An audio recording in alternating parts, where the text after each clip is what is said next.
to have teams working together around the country. On the SpaceX side, they have teams at the Cape performing final launch day checkouts as we speak, just to make sure Dragon is healthy and good to go. At the moment of liftoff, we will transfer authority over Dragon from our firing room in Florida to Mission Control here in Hawthorne. Mission Control will have insight and command of Dragon systems for the entirety of this upcoming mission. And since Dragon is a highly autonomous vehicle, our teams in Mission Control will be continuously monitoring the health and performance. It's also where the SpaceX Core, which stands for Crew Operations Responsible Engineer, who's essentially the voice talking to astronauts throughout their flight, will reside. Dragon and Falcon 9 together have years of operational experience, or what we refer to as flight heritage. SpaceX has successfully completed 22 flights of Dragon to and from orbit since 2010, and that includes 21 trips to the International Space Station.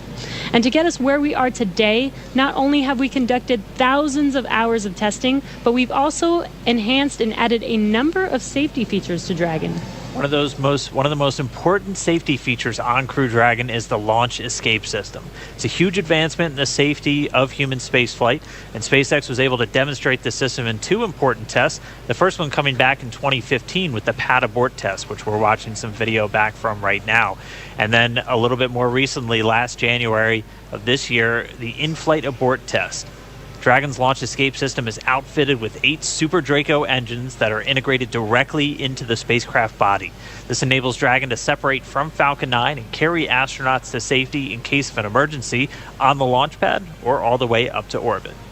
And in addition to the launch escape system, SpaceX has completed over 80 parachute tests, which includes nearly 30 tests of just the upgraded Mark III parachutes that's flying on today's vehicle. And that's to ensure a safe landing back on Earth, even in the unlikely event that one of those 4 main parachutes fails. And we can't forget the significance of our first demonstration mission just last year, which itself was an end-to-end flight test to and from the International Space Station, just no actual humans on board. But now, though, let's go to the one and only SpaceX's Principal Integration Engineer, John Innsbrucker, for our first status update. John? Oh, you're so kind, Dan. Good morning from SpaceX headquarters in Hawthorne, California. As Dan said, I'm John Innsbrucker, and I'll be bringing you status updates throughout today's countdown. We're currently just inside T-minus 4 hours, 9 minutes. Today, as mentioned, is our second launch attempt. The first attempt was scrubbed on the 27th. In that attempt, the team proceeded deep into the countdown, but when 3 weather rules concerning lightning and cloud cover were no-go, and there was no chance of improving, the SpaceX launch director stopped the countdown at just inside T-minus 17 minutes, and the launch was scrubbed. Now, following the scrub, we drained back the propellants from Falcon 9, and the crew returned to, left the capsule and returned to crew quarters. Now, since the scrub, Falcon 9 has remained vertical on the pad, as you can see there on the monitor. It's remained powered up. The launch crew currently reports no significant issues on the Falcon 9. Minimal activity has occurred on Dragon over the same period. The most significant task was topping off oxygen and nitrox in the environmental control system. Now, we just finished up a weather briefing to the crew a few minutes ago. Conditions at Kennedy Space Center for launch, 50% chance of violating conditions, which is also 50% chance of good conditions.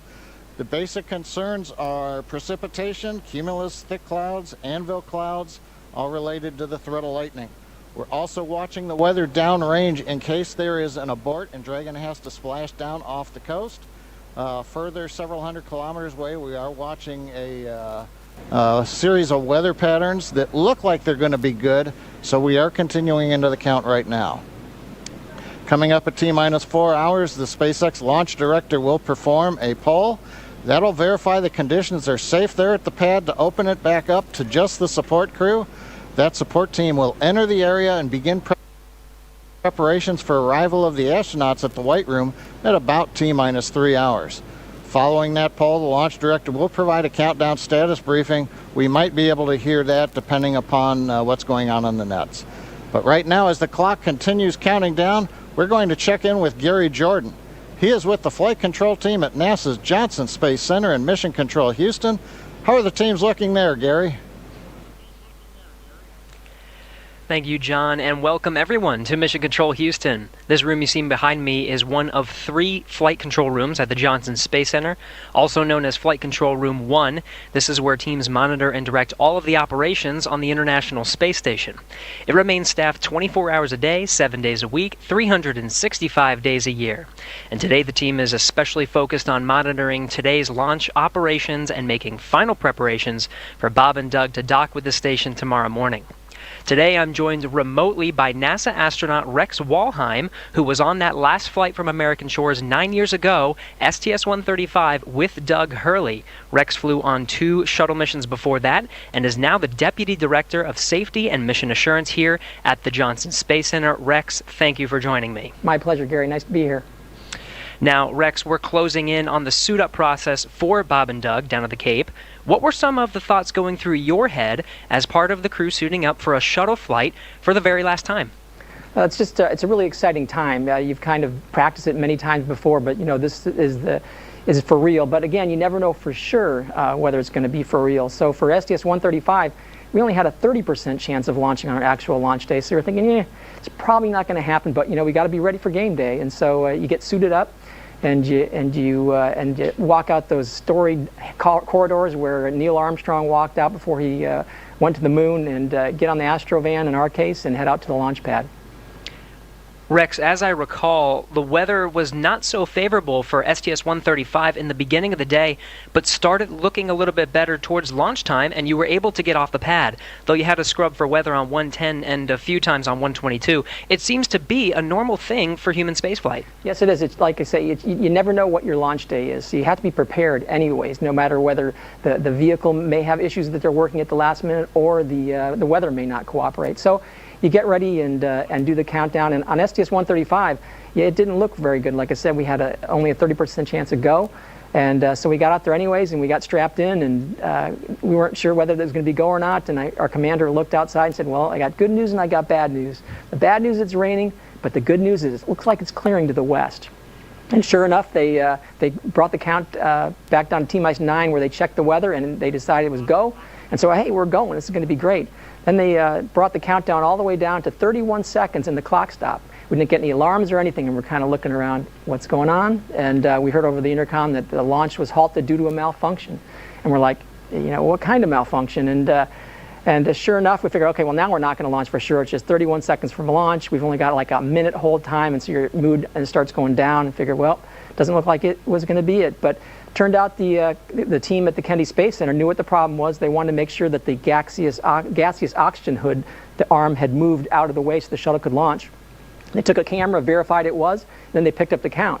And when they pick up the count from 31 seconds, we think, holy cow, now we really are going. And so it doesn't give you a whole lot of time to collect your thoughts, but all of a sudden, T-6 seconds, the engines start up, and at T-0, you feel that big jolt, and hey, it is today, and you get ready to do the mission. Well, here's to hoping for the best today. NASA astronaut Rex Walheim, thank you for joining us. Let's go back to the Kennedy Space Center to watch the suit up in action as we continue to count down to launch. Leland.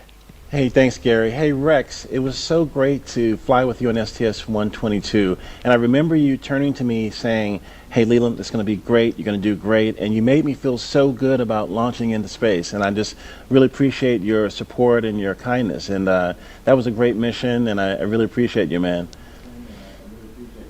Hey, it was great fun, Leland, but you're a pretty big guy, and so you didn't exactly leave a lot of space sitting next to you on launch for your buddy here. I kind of had to, kind of scrunch myself to the side. I remember that one sim we had where we put our spacesuits on and got into the simulator, got all strapped in, and you being a former NFL player, having played professional football, like I say, there wasn't a whole lot of room for me, so I kind of squeezed my way the best I could. But I remember saying to our commander, Steve Frick, I said, hey, Steve, next time we fly with a professional athlete, why don't we pick a jockey? So it was a little bit crowded there, but it was a wonderful flight, and it was absolute pleasure to fly with you, Leland.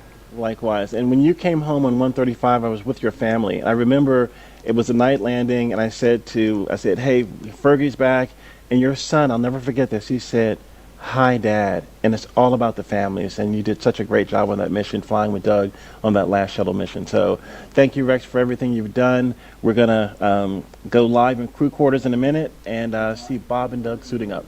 Yeah, absolutely. Thanks, Rex. Thanks. And my takeaway from what Rex had to say is, you're telling me there's a chance. There is I know a there's a chance. chance. There's a pretty good chance, actually, 50% in fact. And the astronaut crew quarters is where astronauts live in seclusion before missions to space, and it's where Bob and Doug have been living for the past 10 days. Now, the suit-up room inside of the crew quarters is something of a national landmark in and of itself. This room was first used as a suit-up room for Apollo 7 back in October 1968. And for every crew mission since then, when launching from U.S. soil, serving 400 different astronauts on a total of 150 missions, this is the room where Armstrong, Aldrin, and Collins suited up over 50 years ago, where astronauts John Young and Robert Crippen suited up for the first shuttle flight, STS-1, back in 1981. And for every shuttle flight over the next 30 years, think of that. Every flight to the moon, every flight of Skylab and Apollo Soyuz, and every single space shuttle flight started in that room.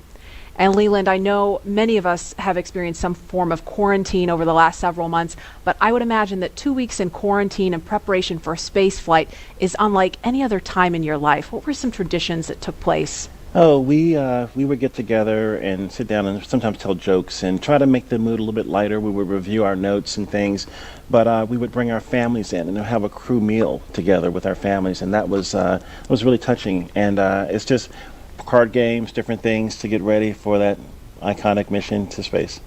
Absolutely. In many ways, everything prior to this moment was preparation, and everything after this is the mission. And prior to Wednesday's first attempt that we told you about, the suit-up room was last used for the final shuttle flight, STS-135, in 2011. And I want to mention one more detail about that mission. We want to show you a picture of the crew from the last American space flight launching from U.S. soil. In the picture, if we can bring it up, you'll see Doug Hurley. There it is, Doug Hurley. He was the pilot for STS-135. Today he is the commander of Demo 2, the spacecraft commander. Also suiting up for that mission was Chris Ferguson, Sandy Magnus, and Rex Walheim, who we just heard from a few minutes ago. And we are standing by to go into the suit-up room. We just passed the T-minus 4 hour mark, so suit-up is just beginning now, and there is our first look in the room. There is astronaut Doug Hurley getting into his spacesuit, and he's being helped by one of the suit technicians there. So this is our first look in the room. Again, Doug Hurley, he has flown into space 2 times before. He was the pilot on STS-127 and 135. And there's a wider shot. You can see astronaut Bob Behnken also in view now. Bob is to the right of your screen, and he also flew on 2 shuttle missions. Bob is a native of St. Anne, Missouri. So if you're watching from Missouri, especially St. Anne, wave hi. There's Bob. And Doug is from Appalachian, New York. He was born in Endicott, considers Appalachian his hometown. I know a lot of people there because I'm from there too. So if you're watching from upstate New York, shout out to you there too. This is so cool to see. Leland, this must bring back memories for you. It does, but it's a little different than when I was suiting up, because there were Apollo era lazy boys that were sitting in and leaning back in, and now they're in these really incredible sleek suits, as well as these the seats that are actually the same seats that are in the Crew Dragon vehicle, and that's pretty amazing. Yes, these seats are basically ground support equipment seats. They're pretty much the same as the ones in the vehicle, as Leland said. So what they're doing right now is strapping the crew into the seats to prepare for the 2 big checkouts that they're doing right now. They're going to do a comms check, a bidirectional comms check, where they're going to check that the microphones that are inside of the helmets that the crew are wearing, that the suit techs can communicate with them bidirectionally. And they'll also do a leak test, which is a pressure test where they'll pressurize the spacesuit. So the suits are much more than just futuristic looking outfits. They do look like they come from a sci-fi movie, but they, as we described, they're designed to connect directly into Dragon seats to provide communications, cooling, and the ability to pressurize if necessary. A moment ago, you may have seen one of the suit technicians attaching a big white umbilical to the leg of the suit. That is the way in which the communications and the airflow, all of that is happening through that umbilical, which is connected to the seat. So right now, as you can see, the team is getting the crew all buttoned up in their 5-point harnesses and getting ready for those checkouts.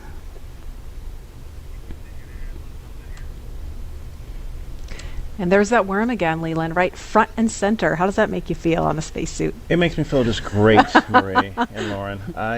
We have a lot of heritage and tradition with the meatball, but I'm able to be a little bit more flexible now that Lauren has beat this worm thing into me. No, but they're getting ready. They're focused. They've had breakfast. They've had chances to talk to friends and family, and it's getting real again. And that 50-50 chance, I'm saying positive on 50% chance of going. Seeing the suit techs around them with these futuristic-looking flight suits versus the white suits that we've had in the past. It's transitioning from that old legacy to this new era in space travel. And I think working with NASA and SpaceX, working together as one team, it's just like what we do in space, work together as an international team to get things done. Absolutely. And this group really gets to know each other well, too. There's a wave from Doug and a thumbs up. That's so cool to see. I mean, the people in that room get to know Bob and Doug really well because they've rehearsed this so many times, especially the suit techs. The suits are, custom made for each of the astronauts. So I feel like I couldn't even count the number of times they've had like suit fit checks and leak checks and just making sure every detail with the fit and the function is just perfect before they get ready to launch. And interestingly enough, these suit techs are also the designers of the spacesuit. They've been working with the crew for years as we've been building these suits, their training suits, all of the training events in Hawthorne, where the crew is inside of the Buck, the capsule simulator. This is the team that's been working with them for years. The team that dressed Ripley, which is the ATD, the dummy that flew in Demo 1.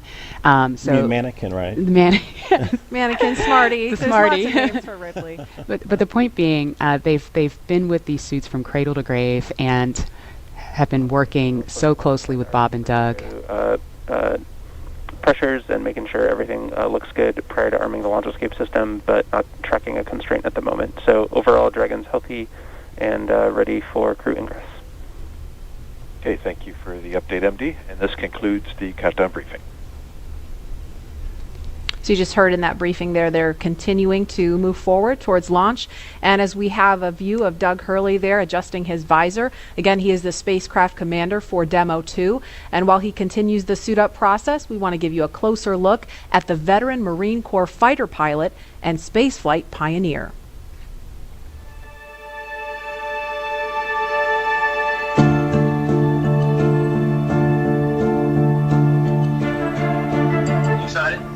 Very excited. Yeah, very excited. You feel ready? Still pumped? Oh yeah, I think we're ready. I think we're certainly ready. Joining the SpaceX Demo 2 test. He is a Marine Corps colonel and test pilot. He was selected as an astronaut in 2000. He piloted Space Shuttle Endeavour and Atlantis for STS-135, the final space shuttle mission. Introducing NASA astronaut Doug Hurley.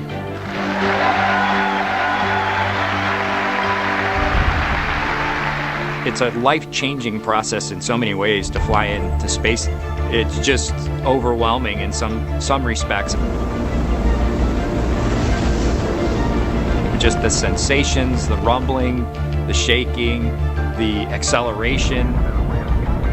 When the engine shut off and you go from, in the case of the shuttle, you go from 3 Gs to 0 Gs instantaneously and things start floating. And I remember distinctly just thinking, what just happened? To see a rocket launch in person is, it's a pretty emotional event. I remember the first time I saw a shuttle launch and it was amazing. And then when I saw a shuttle launch with my wife on it, that is quite the emotional experience. My name is Doug Hurley, and I'm the spacecraft commander for the Demo 2 mission to the International Space Station.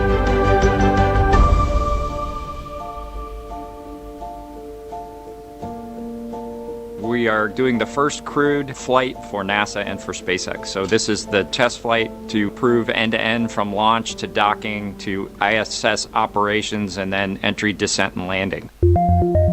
This will be the first time the Dragon had a crew on board, and so there's a myriad of objectives we want.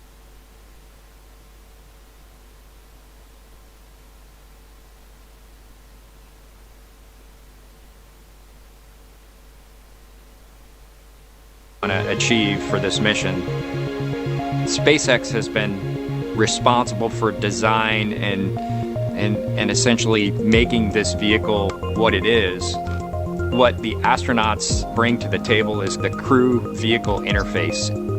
What would work on orbit, what might not work on orbit, what would definitely work, to be able to just have the entire integrated team that's going to support us getting to and from space station, talking together, working through the challenges that simulators typically throw at you.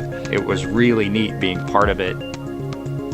It's just been an incredible undertaking to see where we've come just in the last 5 years that Bob and I have been a part of this, and to be, shortly flying to the International Space Station with the Crew Dragon. It overwhelms you to think about how many people have in some way, shape, or form touched this program and this vehicle to get us to this point. And we are the lucky ones that get to fly it, but we certainly not for 1 second take for granted the amount of effort that so many other people had to put into this to make it successful. For Doug personally, he's worked so hard, through his entire life, to get to where we are right now. As a test pilot, this would be the dream, to fly a new vehicle. So it makes me so happy to see that he gets to be part of this mission, the spacecraft commander. I'm just glad to see his hard work and his dreams come true for that. It's been a long road in a lot of ways for not only us, but certainly for all the folks that work in the commercial crew program, as well as SpaceX in our case, just working to get to this point. It's been a huge amount of sacrifice and time away from home, but the fruits of our labor are coming to fruition.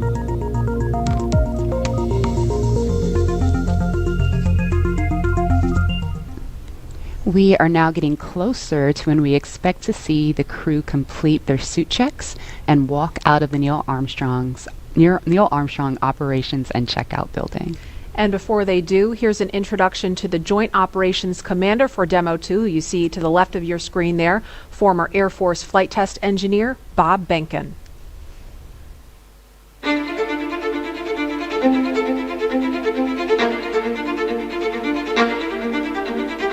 When you go through the launch day preparations, there's a lot of moments that kind of stand out to you. One is the kind of the celebratory piece of it, which is that you're walking out of the suit up room and getting in the vehicle that's going to take you to the launch pad. When you close the hatch, that's really when Doug and I are in the vehicle, and it's our vehicle, and we're really in control of the mission at that point. Test pilots, their task proved that man could fly into orbit around the Earth and return live and well to talk about it. There's always a balance of managing risk as you go forward to execute a test point and figuring out a way to collect the data. We hear a sound. Okay, is that sound an expected sound? Or we see a light, is that light an expected light? What's the source of it? Does it sync up with something else that's going on or not? So trying to dissect all of that in real time in your head is, a lot of things happen like that on launching of a vehicle. From St. Anne, Missouri, he is an Air Force colonel and flight test engineer. He flew aboard Space Shuttle Endeavour twice. Introducing NASA astronaut Bob Benken.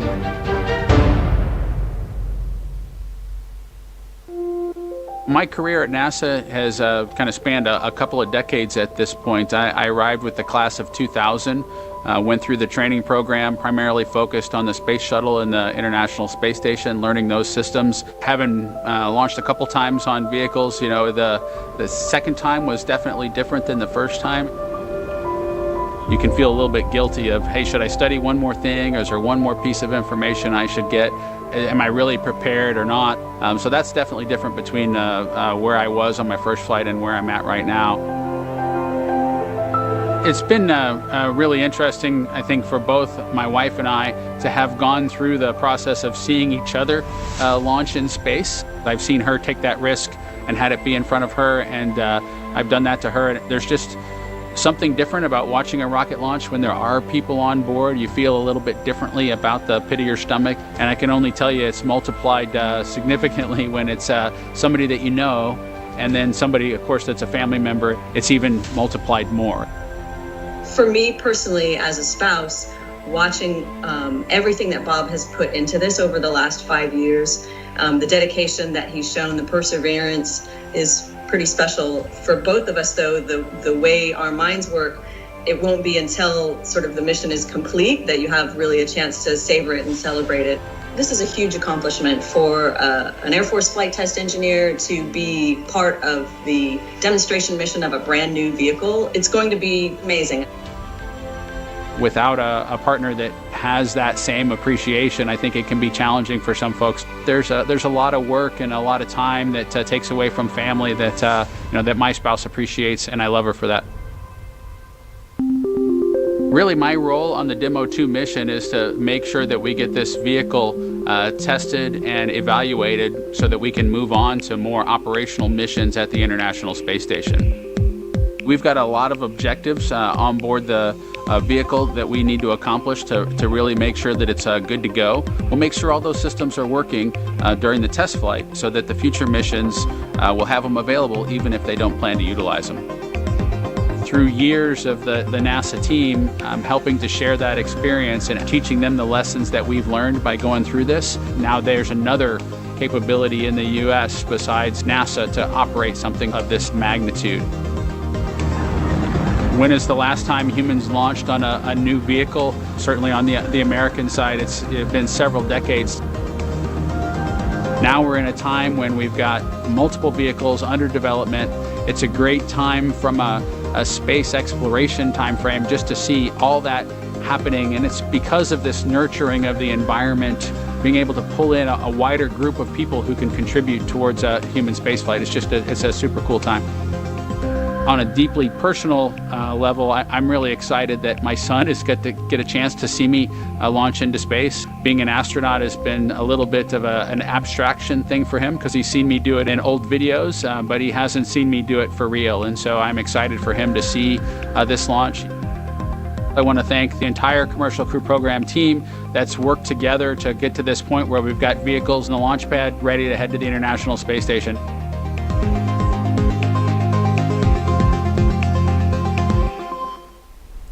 And here is a live look again inside the suit-up room in the Neil Armstrong Operations and Checkout Building.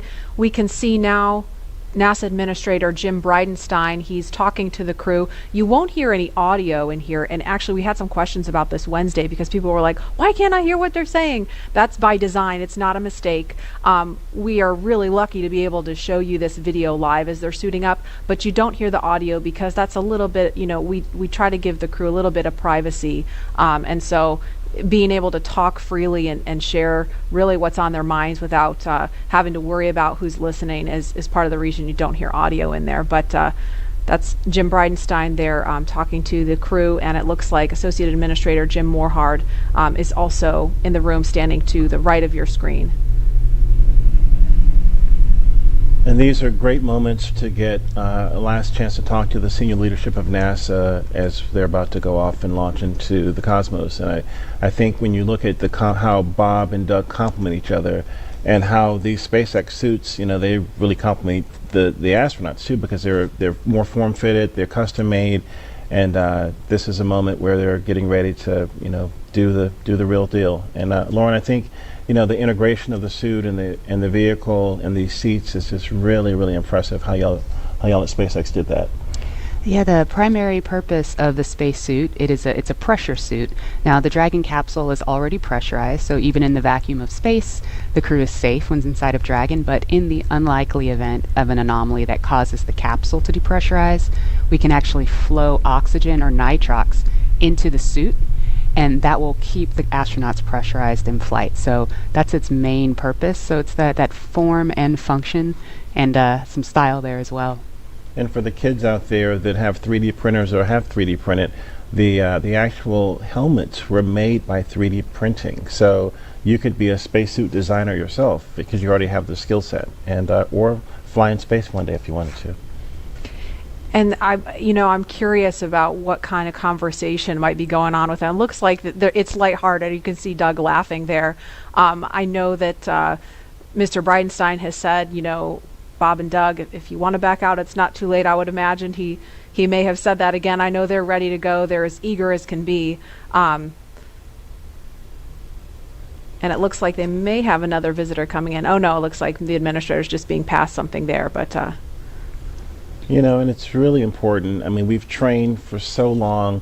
We've gone through the malfunction processes. Now he's doing a selfie. Of course, you got to do the selfie. I didn't see them do this on Wednesday, so they were probably kicking themselves when they walked out. Why didn't we do a selfie in there? I wonder if he has that Instagram filter to put the glasses on. Do you think he has it on? Well, you can tweet at him and find out. Yeah, I might have to do that.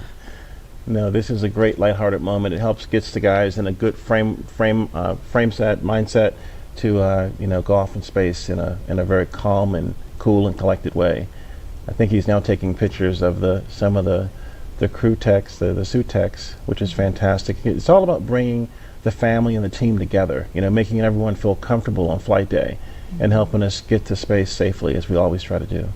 And obviously this is a very serious mission. I mean, we don't want to make too much light of it, but Leland, you mentioned Wednesday, and I thought that was a really good point, why it's important to be able to joke around and keep things light as you're getting ready to go to the launch pad. Yeah, when I went up on 122 with Rex and we just talked to Rex, we were, in the caravan going over to the launch pad, we were kind of making some jokes, but as we were suiting up, we would look over at each other, we would get up and high five, and we'd say, hey, you're ready? Let's go, let's do this, and it's just, you've already trained, you know how to do this, you've done it many, many times, and so I think it's, that lightheartedness is good, but, right when you get in the vehicle, the 3, 2, 1 liftoff, that's when you're ready to go. And they're the visitors making their way out of the room, and as we mentioned, Doug Hurley and Bob Benkin, I mean, they are two of the finest at what they do, and it's really starting to sink in that the mission is on as you see them in their spacesuits. And seeing them in these suits has always been so inspiring to me from the first time that I saw them at Hawthorne at SpaceX headquarters during training. It's kind of like a sci-fi film, but unlike a movie prop, which primarily just needs to look cool, our team designed the suit to maximize safety and functionality while maintaining style. Here are two members of our spacesuits team, Chris Trigg and Maria Sundin, telling us about how the suit came to be. I think one of the things that was important in the development of the suit was to make it easy to use, something that the crew just has to literally plug in when they sit down, and then the suit kind of takes care of itself from there. So the suit is really kind of one part of the bigger Dragon system. It's really part of the vehicle. So we think of it as kind of a suit seat system. So the seat that the crew is in and the suit are in a lot of ways working together. And so it made sense that we were designing Dragon in-house to also design the suit. Our spacesuits is completely designed in-house. It's built here in Hawthorne, California, in the same building as the rocket and the capsule. The spacesuit is custom made for each crew member, and that is to optimize the fit for the crew member. We definitely wanted to innovate, and we wanted it to look inspiring, but first and foremost, we wanted it to be safe and reliable. The spacesuit's primary purpose is to protect the crew in the unlikely event that the cabin were to depressurize. But the suit does a number of additional things. It provides cooling and communication to the crew inside of the suit, provides them hearing protection, and the outer layer of the suit is flame resistant, so it provides flame protection as well. When the crew gets in the capsule, they get in their seats and they plug the suit into the umbilical that's attached to the seat. And the umbilical is providing everything that the suit needs. So it provides the avionics or electronics for communications, is providing the air to cool the suit, and then it also provides gas when needed to pressurize the suit. So it's really a single point that lets the suit do all the things that it needs to do. We designed the helmet in-house. The helmet serves a number of different functions. Obviously, it's protecting the crew's head and it's retaining gas like the rest of the suit, but it also houses the microphones as well as the valves that are regulating pressure in the suit. We had to design the gloves so that they would work with the touchscreens, but the gloves also still had to do a number of other things like the rest of the suit. So all of those things had to come together within the glove. It'll be obviously really amazing to see Bob and Doug in their flight suits, and I think one of the things that's cool about the suit is it's not just a piece of hardware, it's not just a suit, it's a very personal thing. It's Bob's suit and it's Doug's suit. And so seeing the two of them in their suits using it in flight will be just a really amazing thing. And you're looking live at Launch Complex 39A. That is Crew Dragon in the center of your screen, sitting atop a two-stage Falcon 9 SpaceX rocket that will produce 1.7 million pounds of thrust at liftoff. We are keeping our fingers crossed that the weather cooperates. It's a 50-50 chance. It looks beautiful right now, but there may be some thunderstorms rolling in later, so we're keeping a close eye on the weather. In the meantime, we're going to head west to Hawthorne for an operational update. Dan? Hey, Marie. We are here in Hawthorne still. The astronauts have a crew training facility that's equipped with both a cockpit simulator and a full-scale Dragon mock-up to conduct simulations both for nominal and off-nominal situations.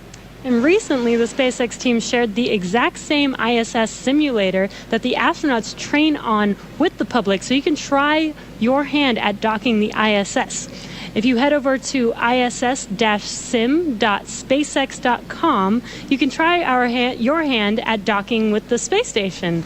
And I've tried it once before. It was really difficult. It looks way more, it's more difficult than it actually is, I think. Yeah, flying in space is really deceiving. Just when you think you're going really slow and everything's okay, the next thing you know, you're careening into the space station. So it's way harder. You have to go way slower than you think. It might take a couple of tries, but it's doable. Yeah, but you guys should try it and check it out and see if you can do it.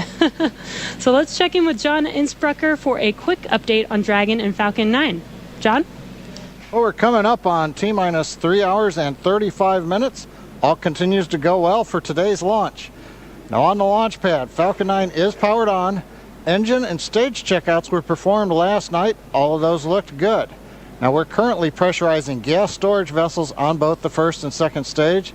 And as I like to report, the good news is there's nothing significant to talk about on the rocket right now. Now on top of Falcon 9 is the Dragon spacecraft. That's being prepared for the crew. The Dragon propellant system was pressurized to final flight pressure about an hour ago.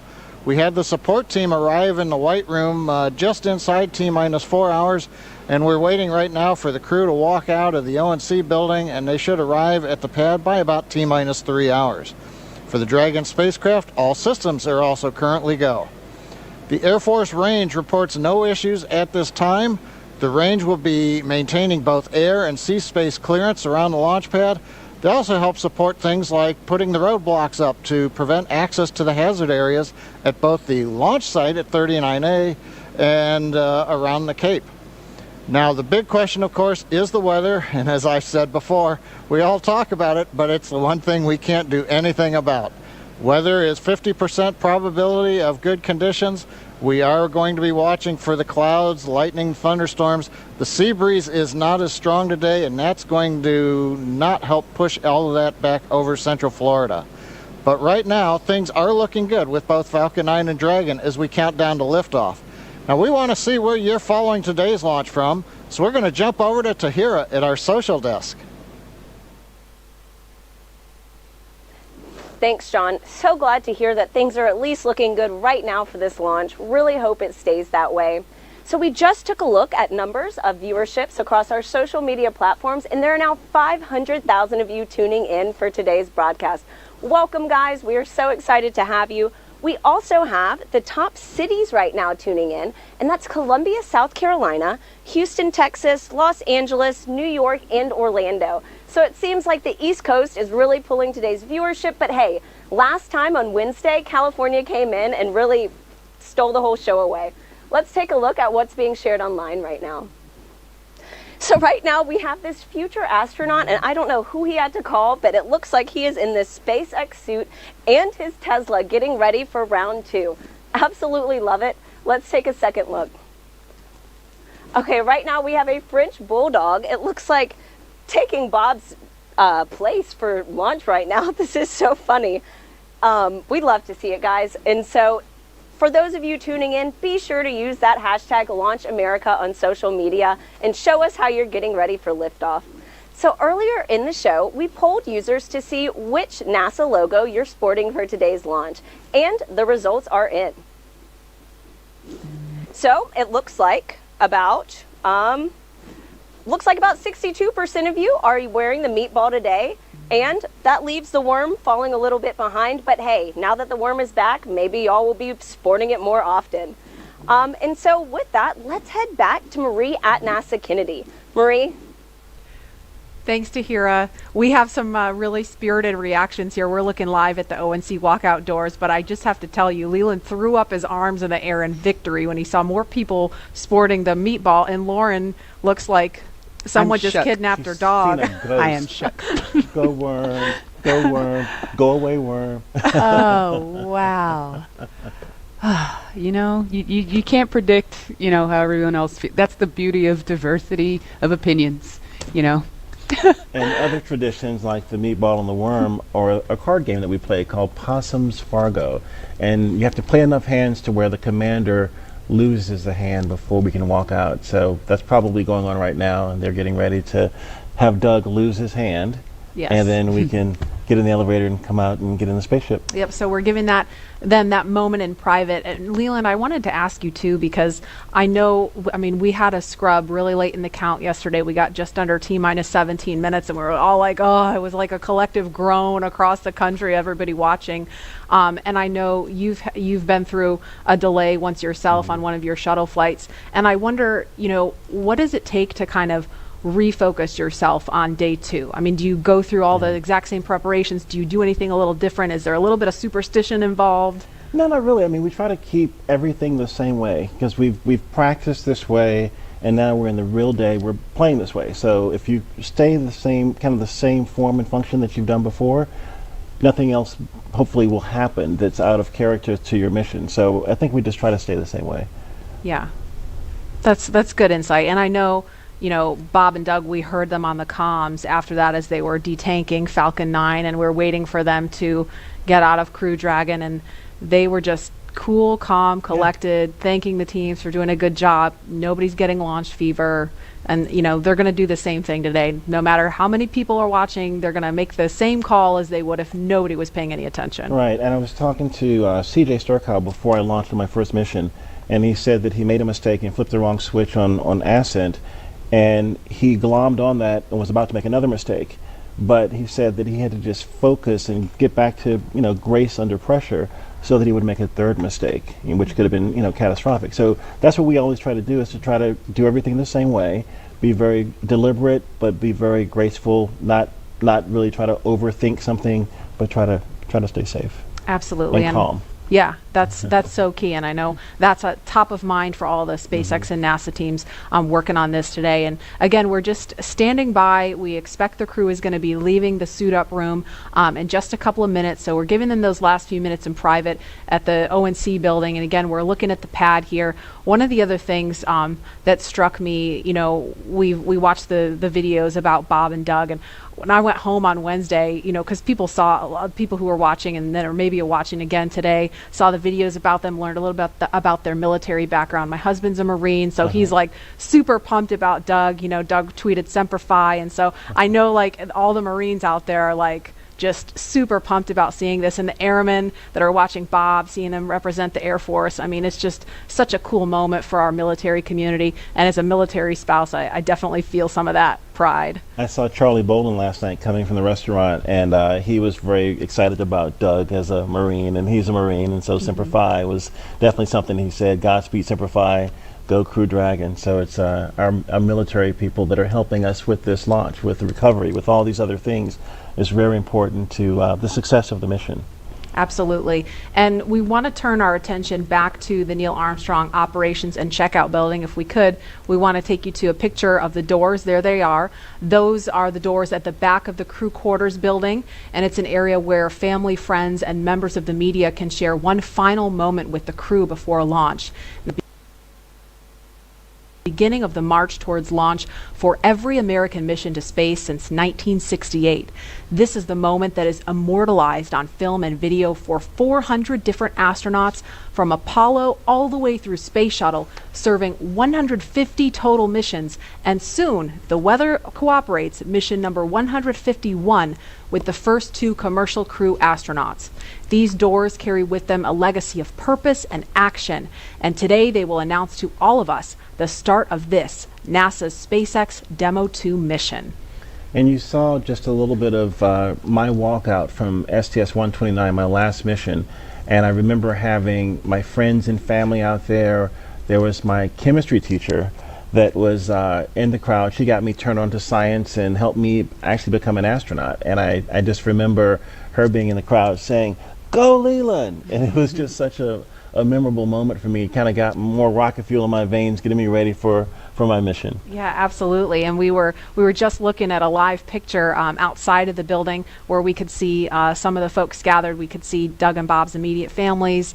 There's a small contingent of media there. I mean, normally that place would be just kind of jam-packed with as many people as we could fit in there to capture that moment. We of course had to scale that back a little bit to maintain social distancing, but there's still a very excited group of people standing outside the building right now waiting for that to happen. Yeah, it's so cool to see their families there and that they have that moment with them prior to getting inside of the Teslas. I mean, seeing that the last time we made that attempt was this incredibly emotional moment.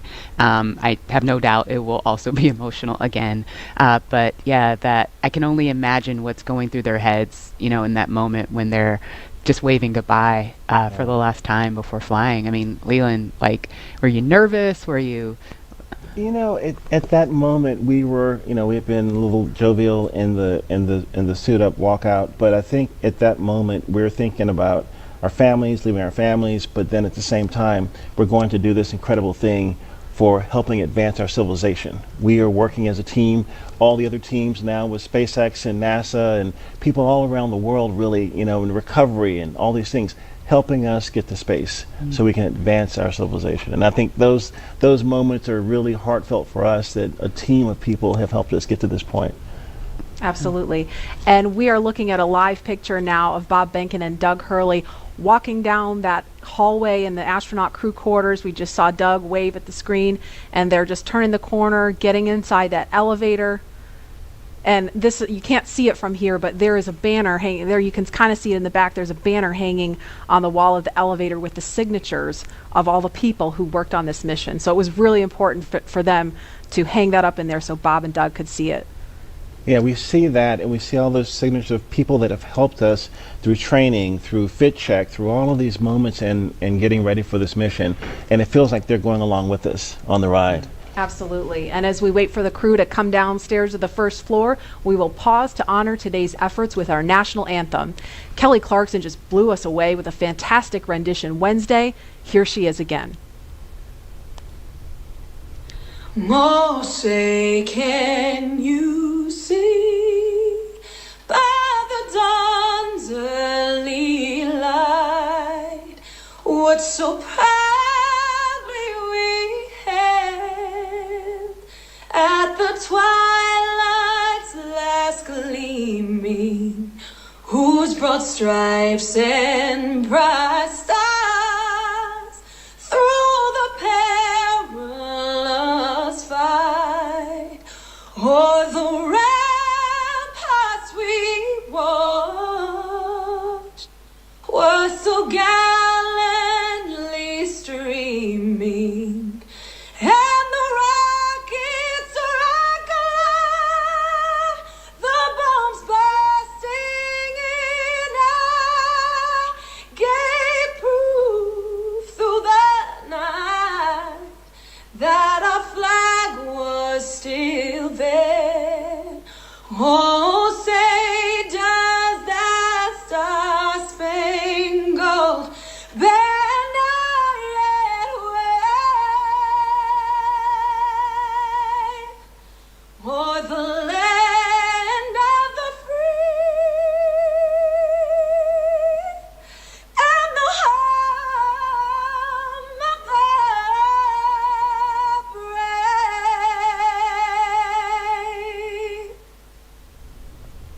Oh, I got goosebumps listening to that. I mean, it doesn't get old. We heard it Wednesday, but I mean, I could hear that every day of the week. She was blowing.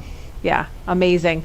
That's a live look again at Launch Complex 39A. We are awaiting astronauts Bob Behnken and Doug Hurley to walk out of the Neil Armstrong Operations and Checkout building any minute now. So we're going to be ready to cut to that shot just as soon as we get the word that they're ready to walk out that door. Those doors, excuse me.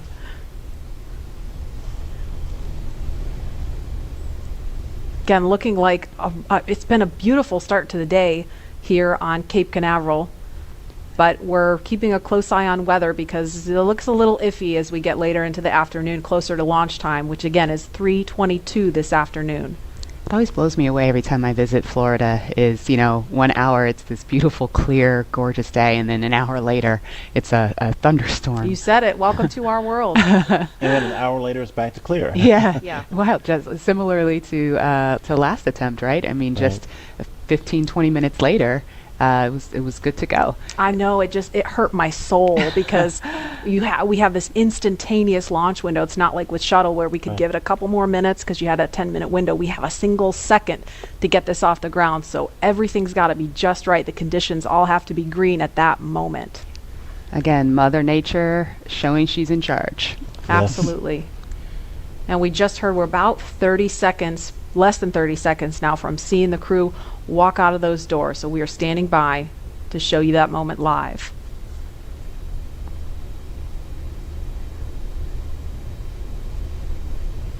There's a live look at the O&C walkout doors. Marie, I think my STS-129 patch is still over top of the door. There's a bunch of patches up there unless they've removed them and put space station patches up there. But this is a very solemn moment for walkout from, a storied legacy of Apollo and seeing Apollo astronauts walk out of these doors. And now we're getting back to U.S. astronauts launching from American soil, walking through these doors again. It's an incredible moment in the era of space travel. And we saw some just beautiful moments when they walked out on Wednesday, and looking forward to seeing those again. I was perusing all of the different newspapers and stories online and just taking in all the photographs, and there the doors are opening. Here they come. Great. And there they are, NASA astronauts. Small crowd, but big cheers. NASA astronauts Bob Behnken and Doug Hurley, Doug on the left, Bob on the right, waving to the crowd there to cheer them on.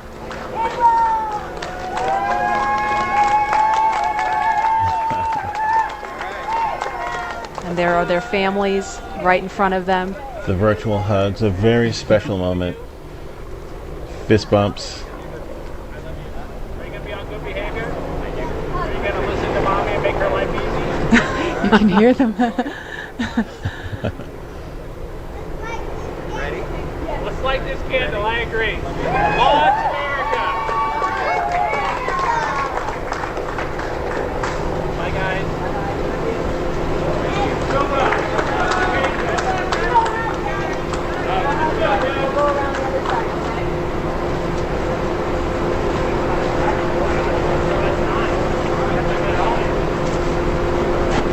Now they are getting into the Tesla Model X that's going to take them to the launch pad, being strapped into their seats. Their suit techs are attaching their umbilicals, so integrated into the Teslas. These are not just any Tesla you can just buy off the web or in a Tesla dealership. They've been outfitted with cooling units, and that white umbilical, similar to what you saw in the suit room, that umbilical is being connected to the suit to provide cooling air to the astronauts while they're on the way to the pad. And those Falcon wing doors are closing. Super sleek. A rapid departure from the Astro van. Yes, I would say so. And their flight surgeon is in the front seat in the passenger side, taking the journey along with them. As I mentioned last time, we always think about the technology and the rockets, but this is what it's all about. The families coming together, supporting the families, us working together as a team to ensure they get up there safely and back home safely for their families.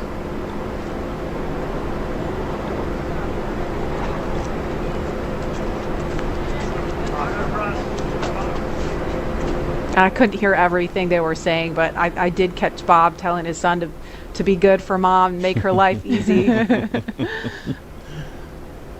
As a parent, I appreciate that. Let's see that prominent NASA meatball.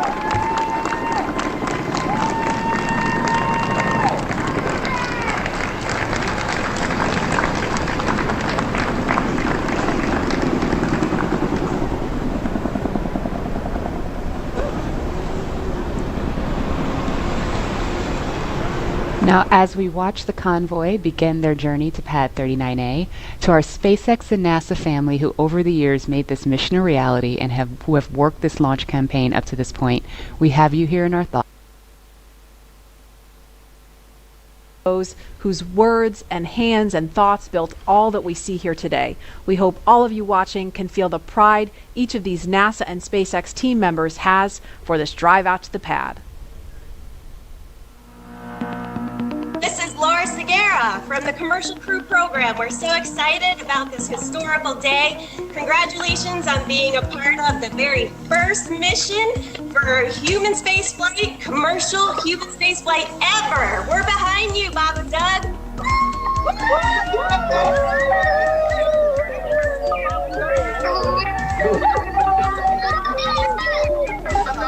I'm Nicole from SpaceX in Cape Canaveral, Florida. Congratulations to SpaceX for hitting another major milestone, and safe travels to Bob and Doug. Bob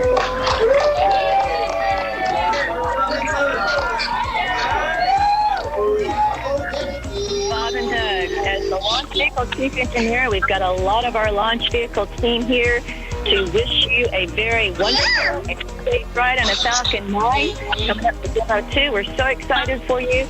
And launch America. It's time to launch. Let's go. Hi.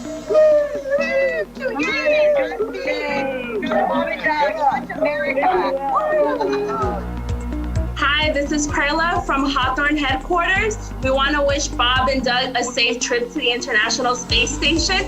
Go Dragon!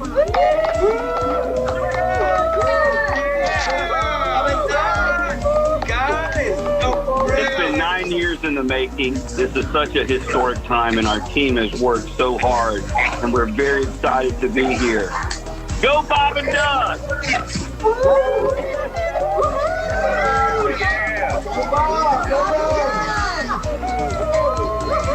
Hi, this is Sam from McGregor, Texas. Go Bob and Doug, go NASA, and go SpaceX.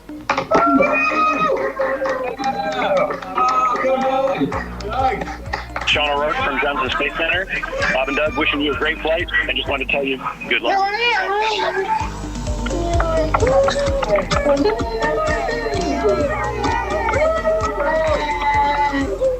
Hi, I'm Dustin Kamak with NASA Kennedy's Communications and Public Engagement Directorate, and we all want to wish Bob and Doug safe travels and Godspeed.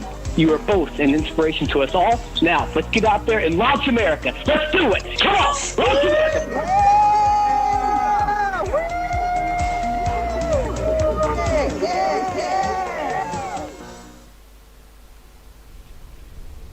I love seeing that group of people. I mean, we saw all those different groups of folks from NASA and SpaceX, from all different walks of life that have come together to make this happen. And that was just a small fraction of them. Look at that shot. That is so cool. Wow. A little thumbs up from, I guess that's from Bob. Yeah, and you know, it took a little bit of creativity to get this shot to happen. We have a chase vehicle that's on the other side of the road, which is of course shut down, so we could get a camera in there and follow them out. So we are really thankful to Kennedy Space Center Protective Forces for helping us make that happen, so we could see Bob and Doug all the way out to the launch pad.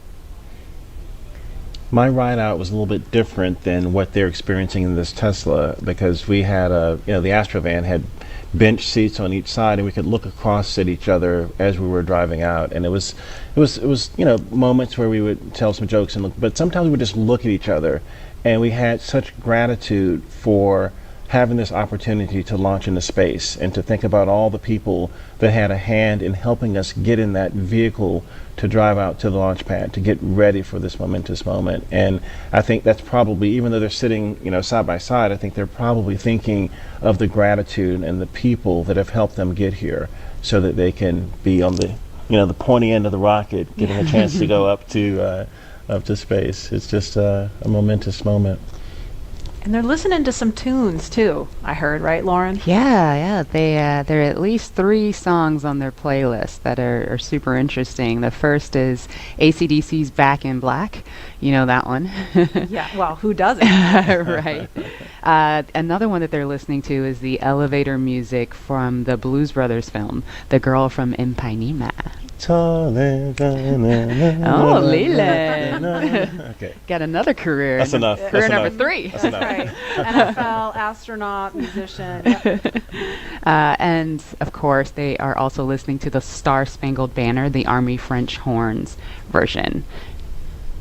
Now, we didn't have tunes in the Astrovan. No? And I know that the Tesla has a really kicking stereo system. Is that still the custom stereo system that's in the Tesla? I haven't been in this one, so I don't know what they're rocking, but I'm sure it's pretty cool.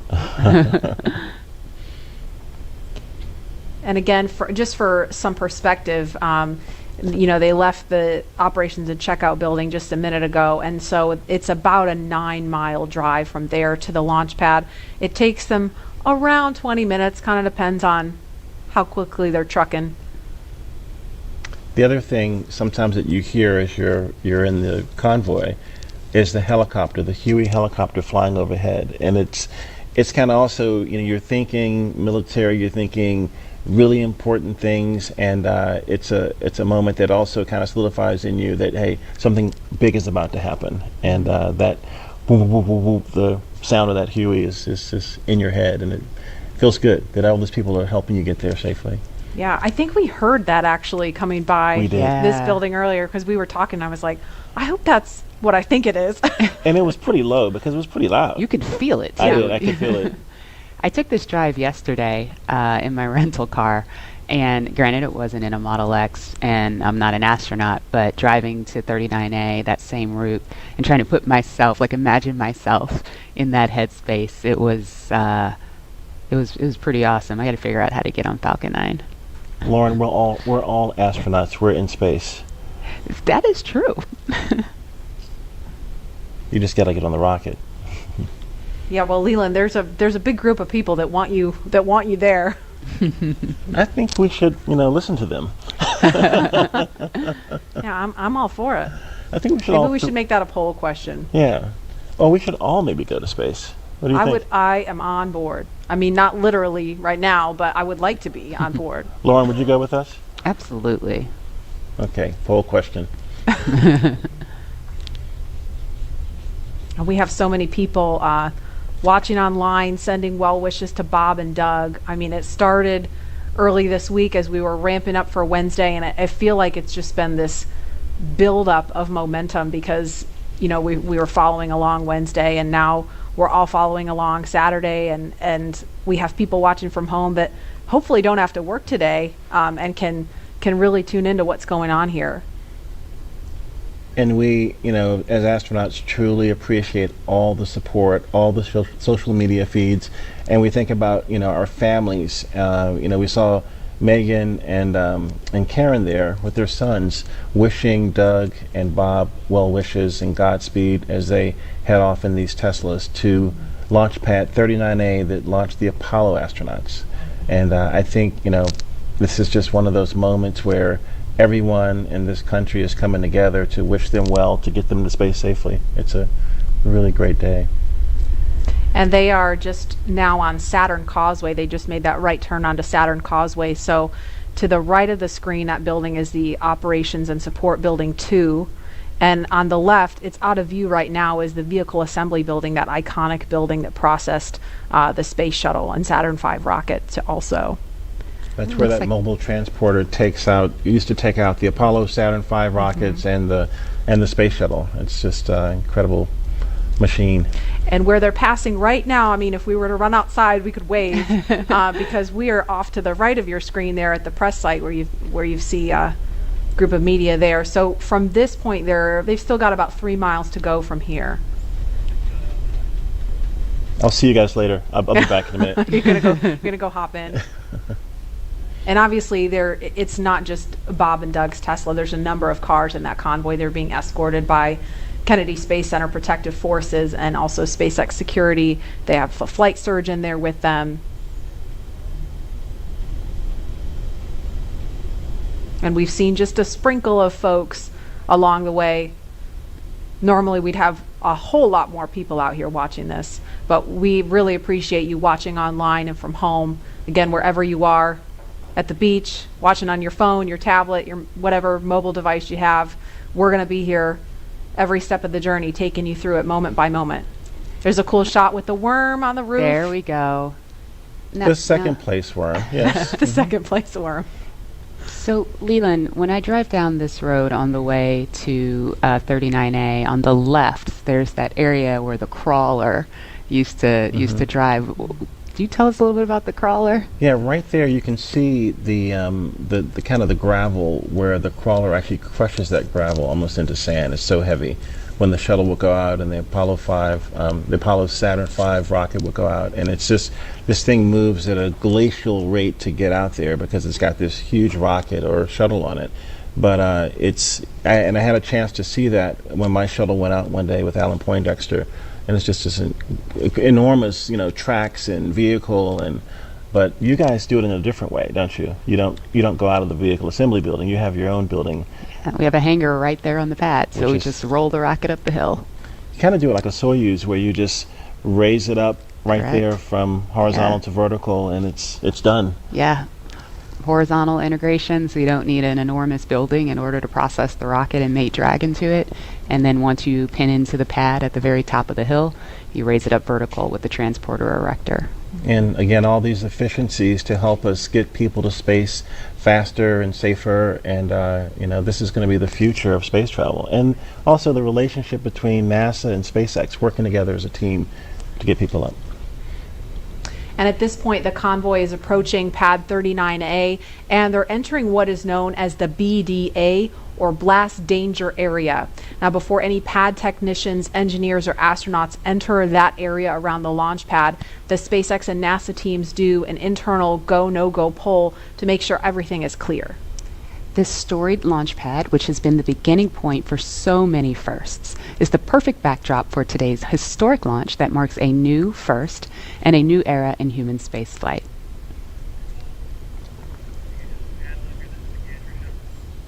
And here's a view from our gantry near the Launch Complex 39A. So we've got another view of the convoy going by here. If I had to count up all the cameras we have all over the place for this, I'd be here all day. That's a beautiful shot right there, looking at the Kennedy Space Center and Merritt Island and all of the nature around us. It's a big buffer from 39A so that we can be safe and launch our rockets off to space safely. Absolutely, and a lot of people don't realize this is a national wildlife refuge. I mean, I pass turtles on the way to my car every day. Yeah. Well, when we would run from the operations and checkout building, we'd have to watch out for snakes and for alligators, and so to be really careful about the wildlife. We used to have one who lived at 39A. Oh, really? Yeah, an alligator. Well, maybe we'll see him. We'll keep an eye out. Tweet at us if you see any. Did you name him Worm? Ooh, I was ahead of my time. I don't know how an alligator would feel about being called Worm, Leland. Yeah, well.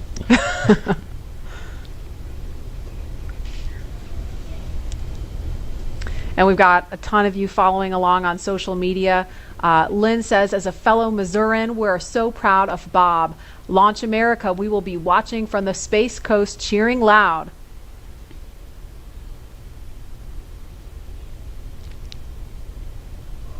And another comment, Godspeed and good luck, Astro Benkin and Astro Doug, hashtag Launch America. There you see the SpaceX horizontal integration facility. It's on the left of the screen now. We saw the front of it from the other angle. Or I'm sorry, no, there it is. I was getting my buildings mixed up, so it's on the right now. Yeah, bigger building. The other is the Falcon Support Building. It's where all of our offices are, and yes, you're correct. Thank you for the correction, Laura. There's our hangar. We process Falcon Heavy in there. There are other boosters in that hangar as well. And the rocket and Dragon that is on the pad right now was put together, or rather finally integrated inside of that hangar and then rolled out to that pad to go up vertical. And there it is. That shot really gives you a sense of the scale of the Falcon 9 rocket. Those Teslas look teeny, teeny, tiny, making their way up there. And so as they make their way up to the pad, we're going to throw it over now to Hawthorne, where Jesse and Dan are watching the action. Hi, guys. Thanks, Marie. Yeah, really cool watching the Teslas pull up, driving on the launch pad just a few feet away from the vehicle. This is awesome and getting really excited over here. And with us looking at the launch pad right now, we've had to do a number of upgrades, but not only to the launch pad, but SpaceX has also made changes to both Falcon 9 and Dragon to enable flying crew. And a key update to this latest version of Dragon is its highly reliable launch escape system that is capable of carrying crew to safety at any point during the ascent of the rocket. Another pretty key upgrade is the Dragon's new life support system. As you can imagine, flying humans requires keeping a habitable environment throughout the entire flight, and that means covering everything like providing breathing air, keeping the capsule at a safe pressure, keeping it free of contaminants, removing any carbon dioxide in the air, regulating the temperature, the humidity, all of these things, and also implementing that waste collection system, aka the toilet. That sounds pretty important. The changes to Falcon 9 were small but extremely meaningful to meet NASA's requirements for safety for human spaceflight. And specifically, SpaceX had to prove a high degree of fault tolerance, meaning that small failures in the system would not lead to mission failure. Falcon 9 was already able to handle engine failure, but new emphasis was put on making sure that a failure throughout any phase of launch would not mean mission failure. And this goes all the way down to latches, control valves, electronics, wiring, and so much more.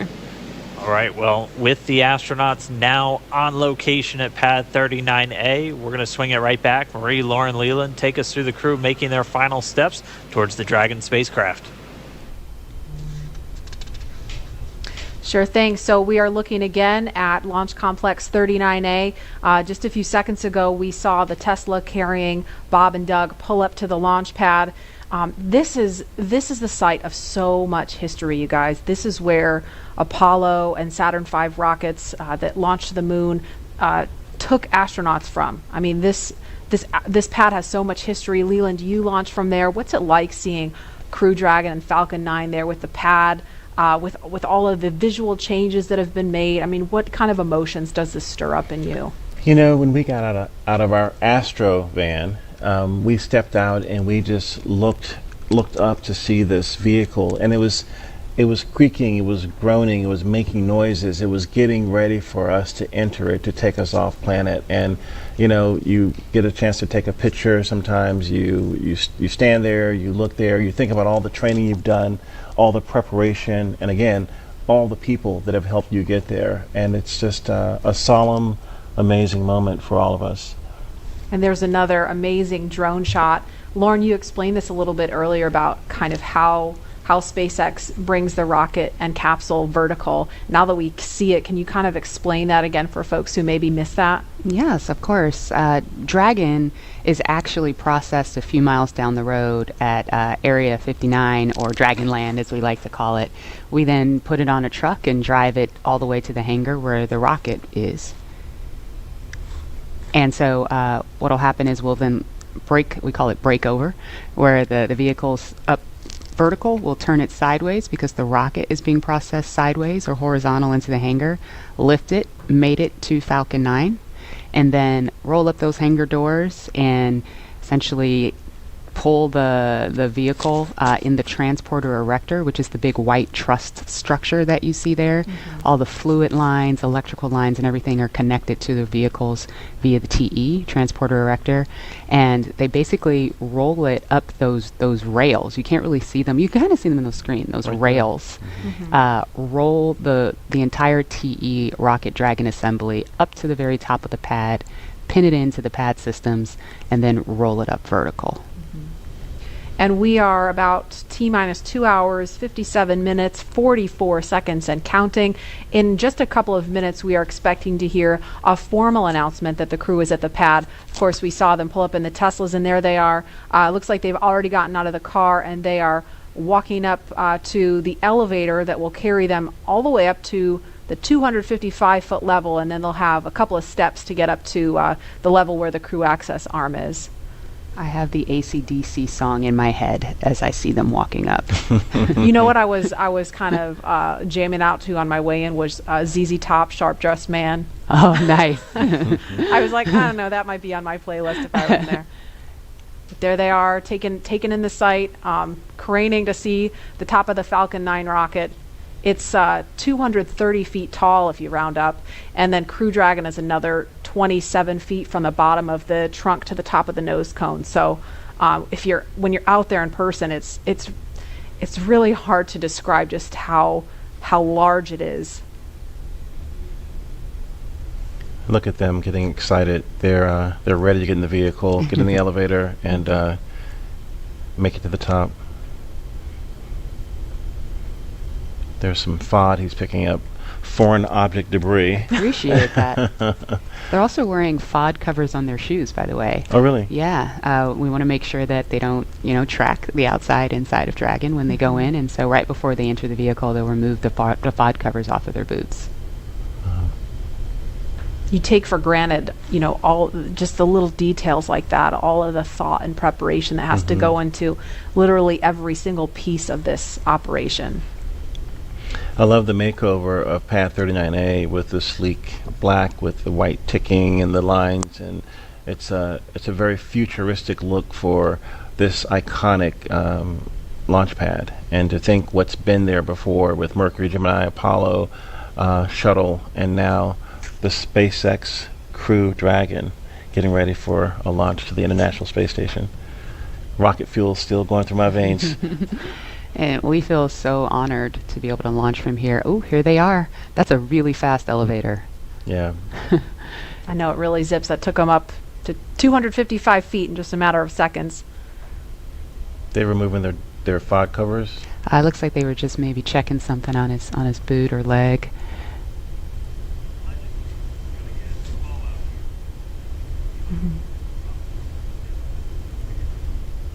And we should hear a call any moment that the crew has arrived at the pad as they make their way up the stairs, and they're headed to the crew access arm now.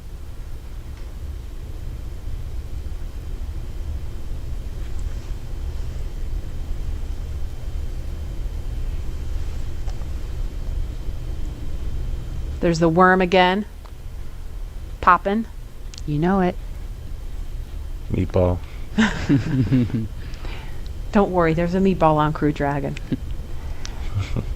Those white arrows you see there are essentially illuminating the way for anyone who's up there to find their way to the escape baskets in the event of an emergency that would require them to get far away from the rocket and the pad. And it's hard to tell from this angle, but there's actually a phone right here, and I can't tell if it's Bob or Doug that's using the phone right now. But Leland, can you explain the significance of that? It's the same phone that was there during the shuttle days. Yeah, you get a chance to talk to maybe friends or family that you haven't had maybe couldn't come to the launch. In this case, it's quite a few people. But just to have that last moment to talk to someone before you get in the vehicle. It's a beautiful view.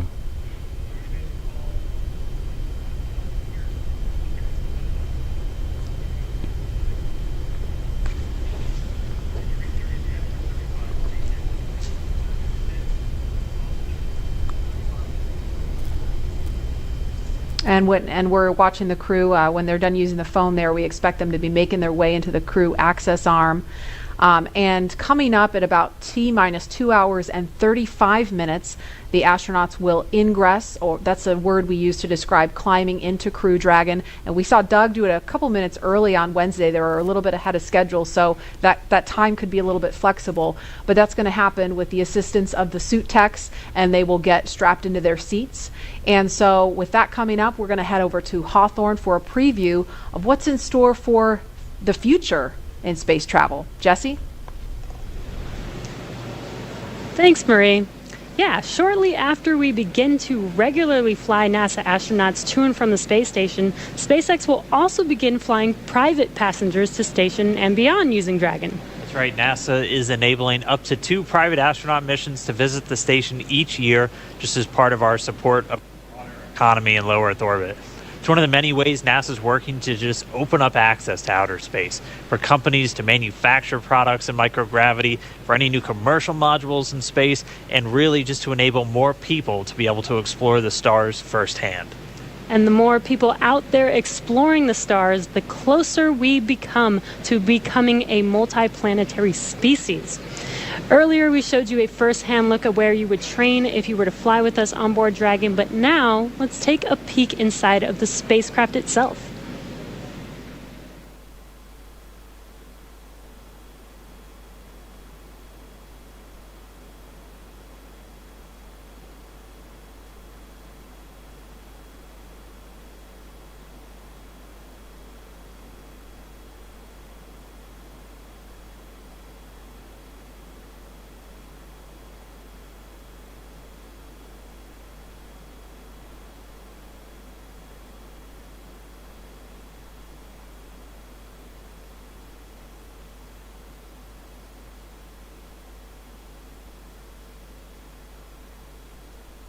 Intuitive to know what we need to do at any given moment in time.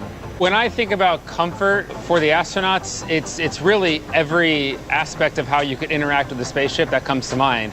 We have 3 different seat sizes. We even go so far as molding the foam around the astronaut's body so that there's not any pressure points, and it's just generally a pleasurable journey to space.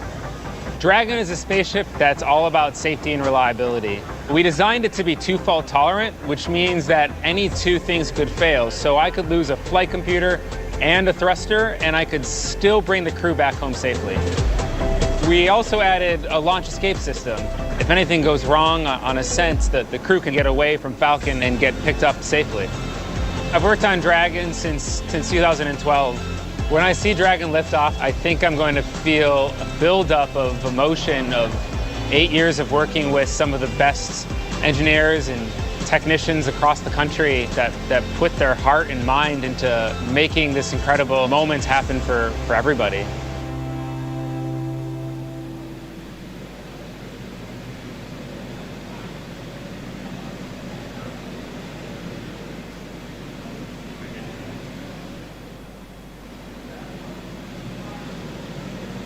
All right, so that was a detailed look inside Dragon. Here's a live look at 2 astronauts about to climb right in.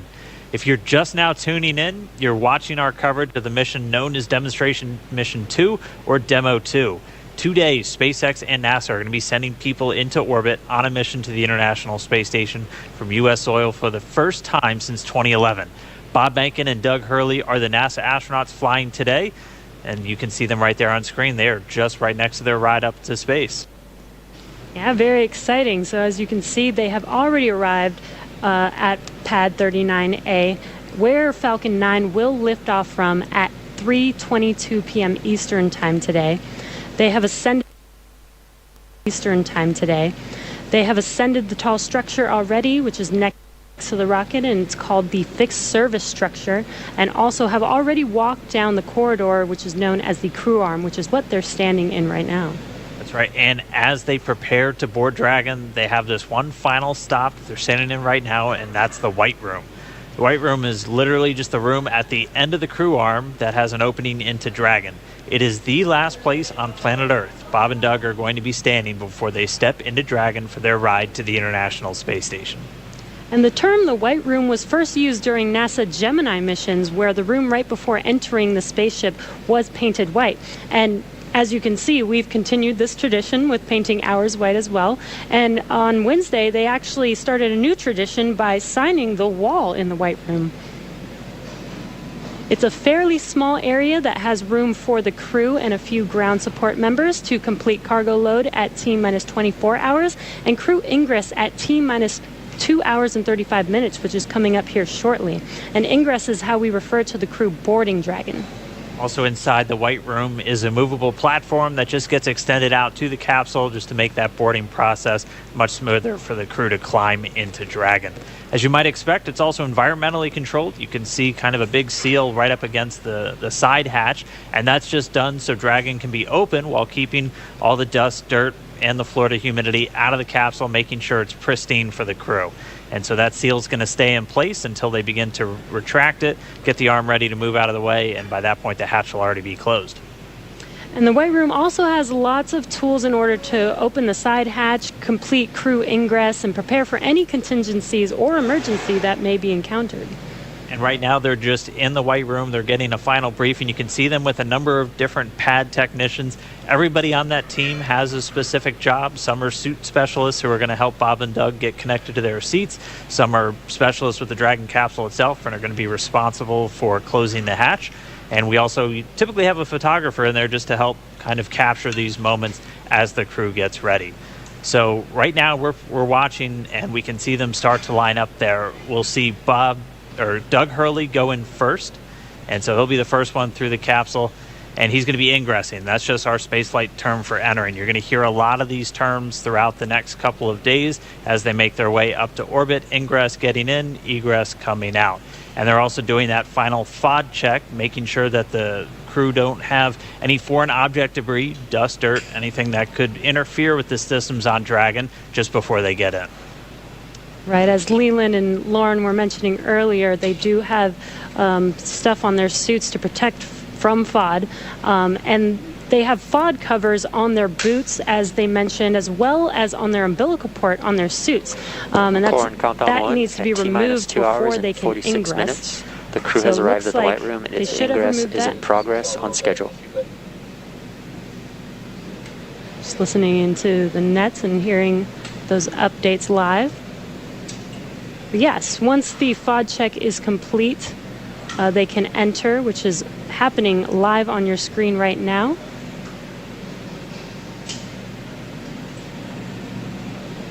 And as they climb into Dragon, they will buckle themselves in and attach their umbilicals to their suits. And as you can see, the suit techs are there to help them get buckled and settled into those seats.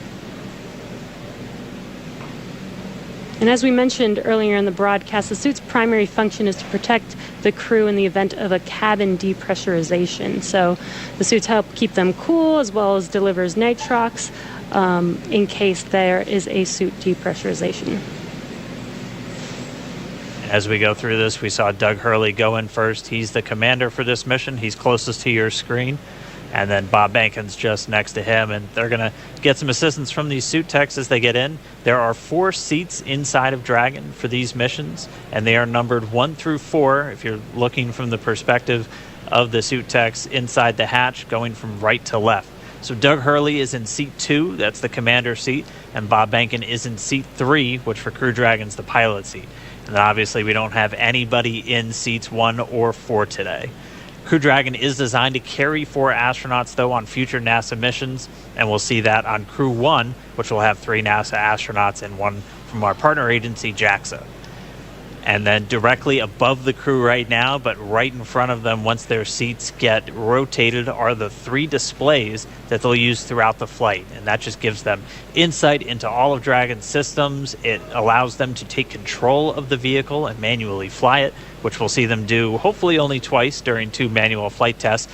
As again, Dragon's autonomous, but they can jump in and take over if they need to. And as Dan mentioned, the displays are above them right now, but those seats will rotate back for launch position so that they can easily access those displays. So coming up next, the crew will do a comm check once they're all settled in, and that's so that they can check to make sure that they can hear mission control, and then after that, their seats will be rotated into position. So let's check in with John Innsbrucker for the latest on the health of both of those vehicles. John, what's the status update today? We're at T-minus 2 hours, 43 minutes, and counting down for the launch of Falcon 9 with Dragon to the space station. As you see, the Dragon launch pad team has obviously arrived at the pad. They got there shortly after T-minus 4 hours, opened up the side hatch on Dragon, got ready for the arrival of the astronauts. We saw the crew come up the elevators, walk over and enter Dragon, and they're now getting situated inside the capsule. Now the flight team is monitoring data from Dragon. They most recently have completed a command and telemetry check of the radio frequency system on Dragon through the tracking and data relay satellite network. That looked to go well. There are no issues in work as we watch the astronauts getting situated in their seats inside the Dragon spacecraft. The Falcon 9 team is preparing for final checkouts and propellant load. Those checkouts are due to begin at T-minus 2 hours, some 42 minutes from now, when the launch crew officially gets on console in the firing room. All systems on Falcon 9 are currently go. The range continues to be green on the support side. The areas around the pad obviously clear except for the folks doing the entry into the capsule. Air and sea space are clear. We hear helicopter go by from time to time. The big concern is the weather forecast. We are continuing right now at a 50% probability of violation of the weather constraints. The big concerns are going to be the thick clouds, precipitation, possibility of lightning. I mentioned earlier, normally you get a strong sea breeze from the ocean that pushes inland and keeps the clouds from Central Florida from building up. But today the sea breeze is fairly weak, so we expect the thunderstorms will get closer to the launch pad. We're also checking downrange conditions. If there's a contingency splashdown of Dragon, we're looking at essentially the wave heights, lightning, rain along the trajectory. Right now it's marginal, but it is still go. We do expect that to improve slightly during the day. So fingers crossed there that the downrange weather looks good. But right now at T-minus 2 hours, 41 minutes as the clock continues to count down, all systems are go for launch. All right, thanks, John I. And as we watch Bob and Doug get buckled into their seats, I'm joined once again by SpaceX's Jessica Jensen, just to kind of walk through everybody what made Dragon a 21st century spacecraft. So first off, thanks for coming in today. I know you got to come in for a launch. That's always tough. Of course. Walk us through again kind of Dragon's life history. I mean, we have one in a clean room pretty soon right behind us. Walk us how we got to where we are today to have Bob and Doug climbing into that spacecraft. Sure. So SpaceX was founded to make life multiplanetary. That was why Elon started the company back in 2002. But also when he founded the company, we were a very small company for several years. And so we had to look for opportunities to, hey, how do you go from being a small company to actually putting people into orbit? So when NASA came out with the need to fly cargo to and from the International Space Station, we jumped on that because we said, hey, first, not only is carrying cargo to and from the space station cool, I bet we could actually then fly people to the International Space Station. And hey, for 8 years now we've been flying cargo. Yeah. And then now we have transitioned over into flying crew and cargo together. So that's basically been the evolution of Dragon, and it's been awesome. And I know when we see Falcon 9, we get to talk a lot about reusability. Everyone is very familiar with the first stage coming back down and how cool that looks. Dragon is also designed with some reusability. In fact, you've flown Dragon multiple times, or you've flown Dragons multiple times to the space station. How does reusability factor into Dragon's life cycle? Yeah, so I'll actually talk a little bit about both, because one thing I think everyone always thinks about reusability and, hey, it saves money or that's great, but reusability actually improves your reliability. So when we get Falcons back and when we get Dragons back, either after one mission or multiple mission, we can do all these detailed inspections on them. And that's super important because when you fly a vehicle, you can only have so many sensors on it. You can't put a sensor, every single inch of a rocket or a spacecraft. And there's already way more than I think anybody realizes. Exactly. But so, especially for rockets that wind up in the ocean, some people don't have any idea of what they actually went through. So the fact that we get all the hardware back, we were able to inspect literally every square inch of it and make small design changes that actually improve reliability for the whole fleet. So even though Bob and Doug are on a brand new rocket and a brand new spacecraft, those spacecraft are actually more reliable based on the knowledge we've learned from reusability. We've walked people through a lot of the new systems on Dragon. What are just some of the cool things that are maybe beneath the surface that people don't know about with Dragon? So I think one of the coolest things is the autonomous docking system. And what that is it's basically we have, GPS sensors on Dragon, but then we also have cameras and imaging sensors such as a LiDAR on basically the nose cone or the front part of Dragon as it's approaching the space station. And all these sensors are feeding data back to our flight computer to say, hey, how far away am I from the space station? What's my relative velocity to the space station? And then that feeds into the flight computer, which has algorithms written by our engineers to say, okay, based on how far away you are in your rates, here's how you fire the thrusters to most effectively get to the docking target.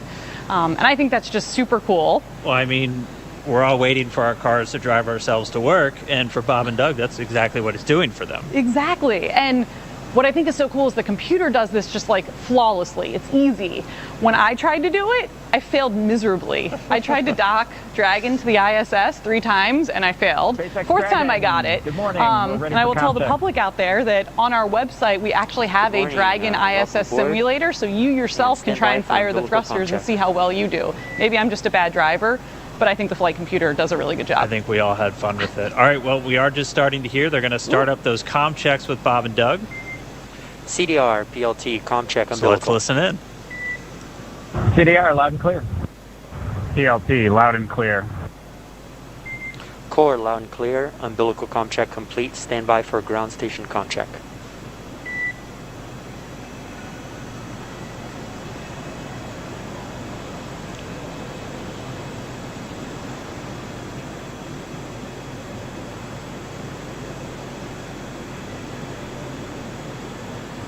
And again, we're just listening in. They're doing these these communication checks. So Bob and Doug are going to do a series of these checkouts with the teams on the ground, both the Corps here in Hawthorne and the launch director out in Florida. And they're going to be doing this over Dragon to ground. And they're also going to be doing it over the countdown net. Those are the two main loops or nets that you're going to hear going out. And they're going to be doing it through their different communications paths. We heard them do through the TDRS, or the tracking data and relay satellites. Those are those primary satellites that we're going to be used to talk to Bob and Doug throughout their flight and to send commands to Dragon.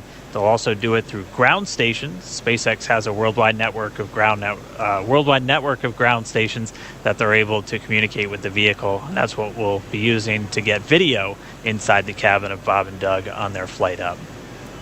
So if you tuned in the other day, this is one of the first things that they do once they get inside the vehicle, and this is just to make sure all the communication systems with the Dragon spacecraft, with the suits, everything are working. They're able to talk to and hear everybody on the ground. Dragon, SpaceX, comm check, ground stations. SpaceX Dragon, loud and clear. Core, loud and clear, ground station comm check complete. Stand by for TDRS comm check.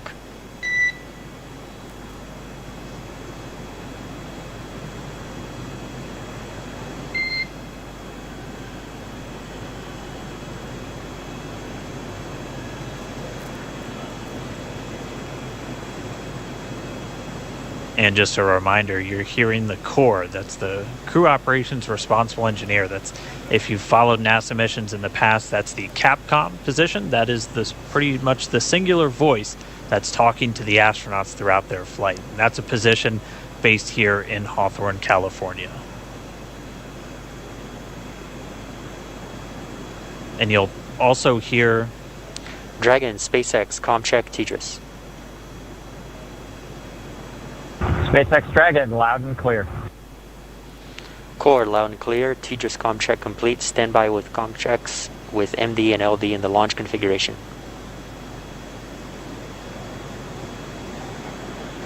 Dragon, MD on countdown 1.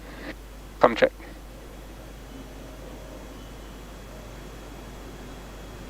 SpaceX Jason, loud and clear. Copy, loud and clear. Glad to have you guys on board. Stand by for comm check on Dragon to ground.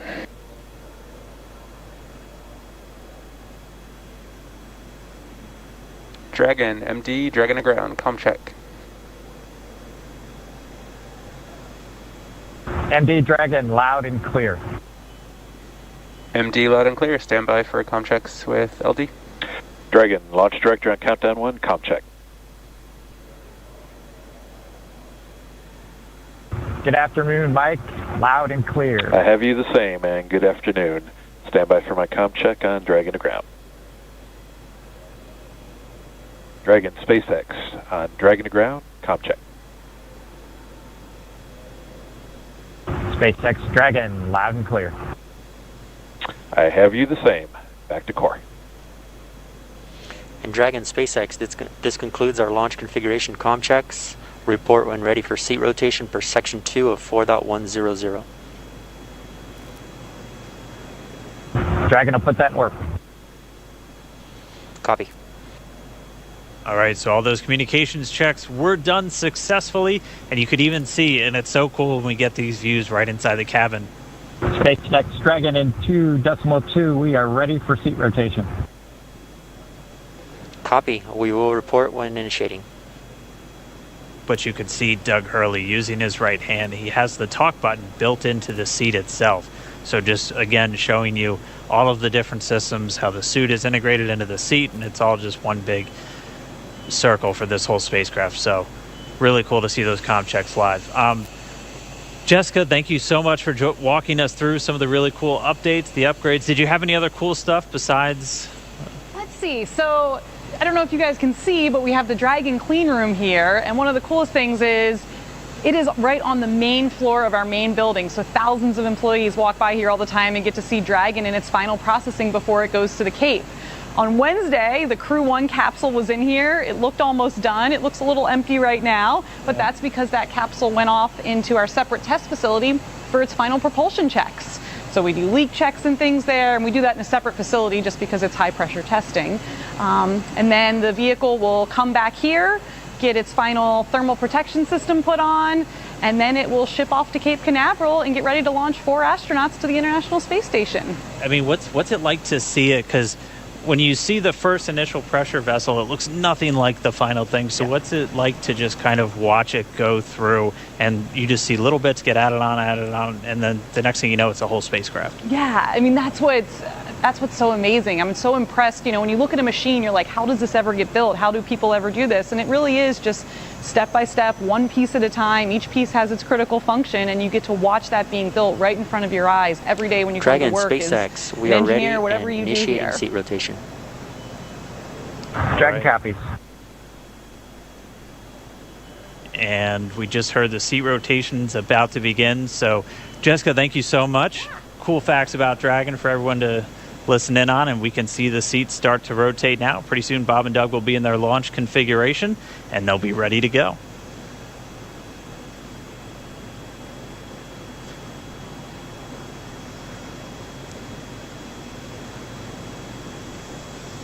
And we can see the seats slowly start to rotate.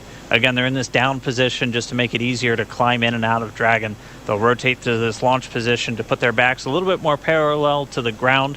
It makes taking the G-force a little bit easier for the crew on the way uphill, but most importantly, positions those touchscreens directly in front of them, which is just their gateway into Dragon. Dragon, SpaceX, seats are in the launch position. We copy. All right, in confirmation, the seats are in the launch position. Let's go down now to Gary in Mission Control Houston, where I know the entire JSC team is standing by and ready to see Dragon take flight today. Over to you, Gary. Thanks, Dan. Very much so. Great to see good comm checks from Bob and Doug, and that their seats have been rotated into their launch position. Here in Houston, Flight Director Zeb Scoville has pulled space station flight controllers, and all systems are go for launch from the space station side of things. Essentially, the station is prepared for Dragon to arrive 19 hours after launch. Chris Cassidy has completed his preparations for Bob and Doug to arrive. He's got a chance to view some of the broadcasts. It even said they were, quote, looking sharp. Flight controllers here will monitor the countdown, but really it's up to the teams in Kennedy and Hawthorne to get us to liftoff at this point.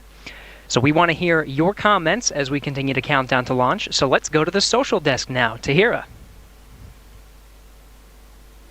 Thanks, Gary. So glad to hear that polls are go, at least on your end, and just hoping this weather just works out good for today's launch. I mean, people online are on the edge of their seats. We just checked numbers, and we are up to 1.1 million viewers right now. That's almost double when we checked last time.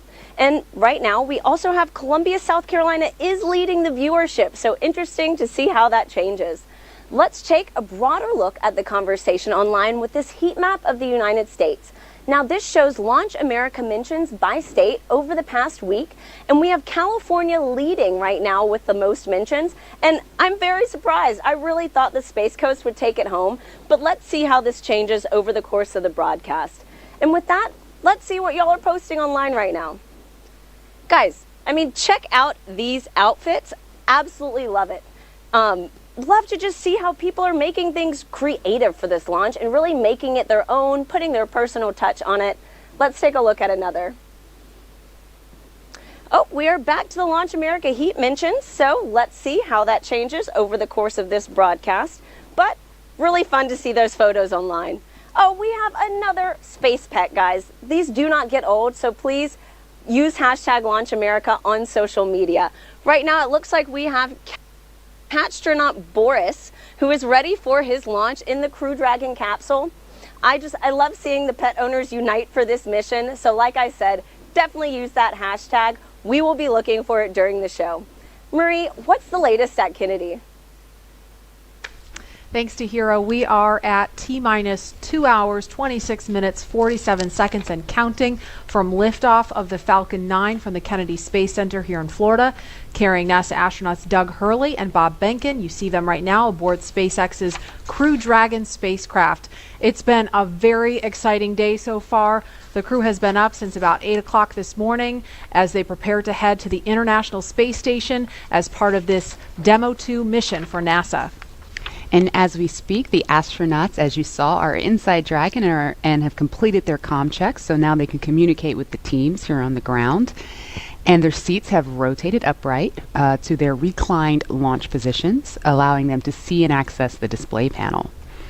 And now they are about to, they initiate their own suit leak checks to make sure that their seat is in proper working condition before liftoff. And in just a little bit, at about T-minus 1 hour and 55 minutes, it could happen a little bit sooner though, we're running a little bit ahead of schedule, we will see the closeout team begin to close the side hatch in preparation for flight. And that's going to be one of the key visual milestones on the timeline to liftoff.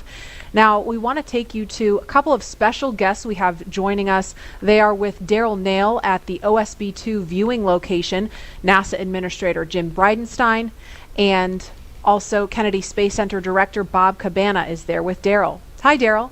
Hi, Marie. That's right. We're in the 5th floor of the Operations and Support Building here at the Kennedy Space Center with a nice view of Launch Complex 39. And the two men that you mentioned are here to join me to answer a few questions. We're excited to have them both here. And they are, of course, Bob Cabana, the director of the Kennedy Space Center, and Jim Bridenstine, administrator for NASA. Gentlemen, thanks again for making the time to be here. Of course, the big story right now, Jim, is the weather. So let's talk a little bit about that. We can see there's some clouds building. That was forecast. You took part in a weather briefing this morning. What do you know about the weather and the decision that was made to say, hey, let's give this another shot today? Yeah, so what got us last time was the electricity in the atmosphere, and of course today there are in fact buildups. It doesn't look like there are thunderstorms at this time, but they are expected. The question is, when do those thunderstorms go away, and when those thunderstorms materialize, where are they located? We are predicting about a 50-50 shot of going this time, but given the fact that we are in late May in Florida, we have to take every shot we can get. So it's not likely that in a couple of days it's going to be any better than it is today. So we are a go for launch right now, and we are hoping that the weather will hold up. We almost made it on Wednesday, and the trend is better today than it was on Wednesday. So we'll see.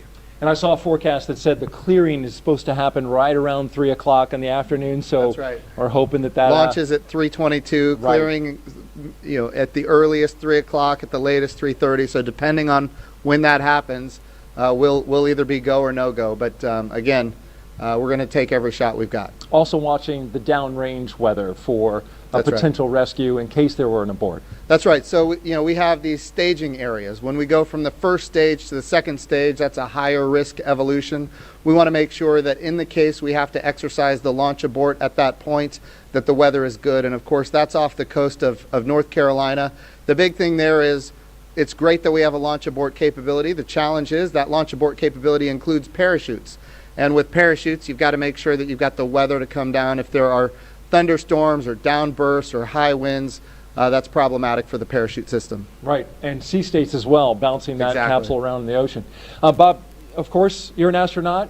You know what it's like to hit the reset button and do it all over again. Get into the spacecraft, get ready to go, only to be told, no, we're not going to go today. We're going to try it again. What's that like? And then tell me about the mindset as you have to kind of reset.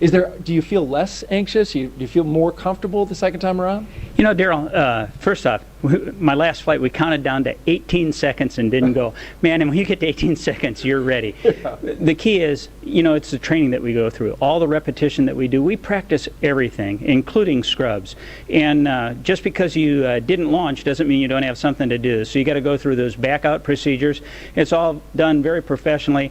Then it was out of the vehicle and into the Astrovan, back to crew quarters. And we had a positive attitude. We got a good night's rest. And we went through it again. It's a matter of doing your job. And these guys are well prepared.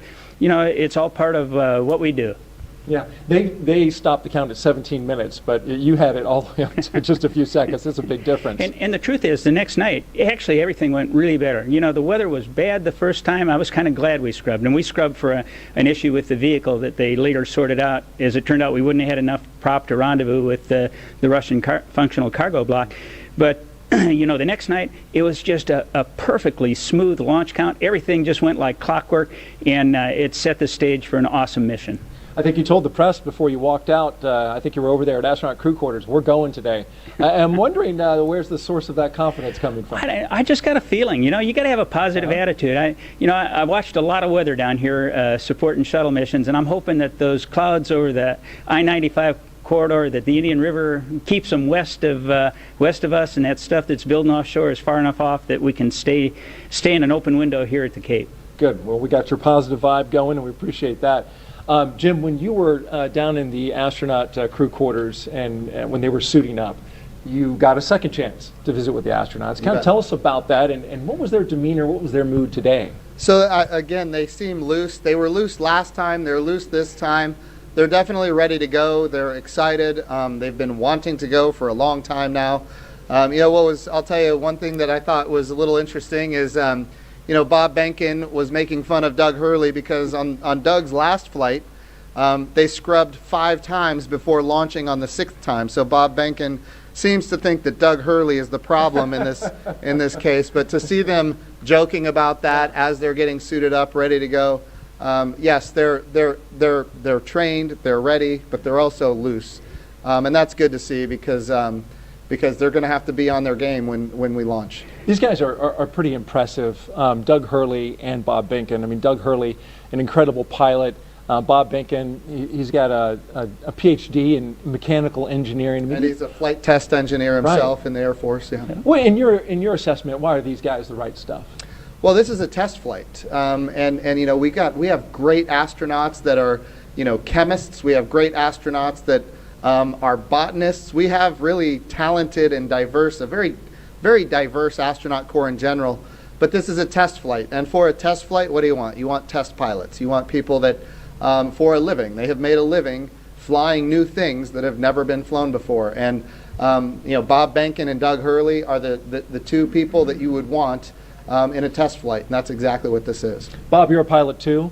You want to weigh in on Doug Hurley? He seems like he's got the right mentality and smooth customer. He's a naval aviator, a marine pilot, a test pilot. I'm all in. He's a great guy. Yeah.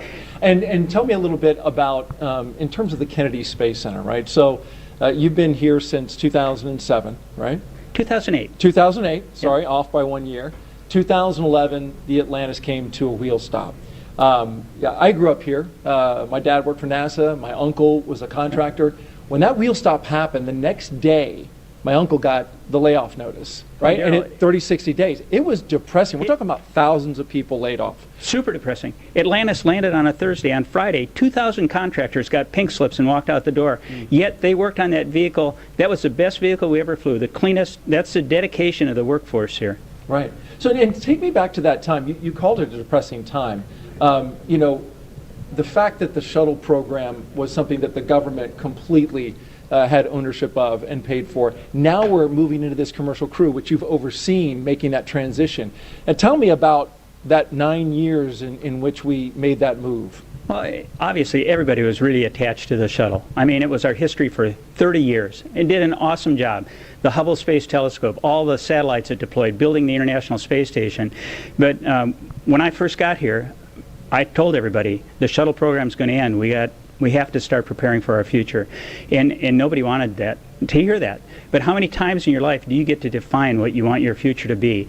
And we set out on this bold goal of trying to turn KSC into a multi-user spaceport, supporting both government and commercial operations. And I've got a very persistent team. They worked extremely hard. And through a number of agreements, we were able to make it happen. And this is the future. Commercial spaceflight, the administrator says it all the time.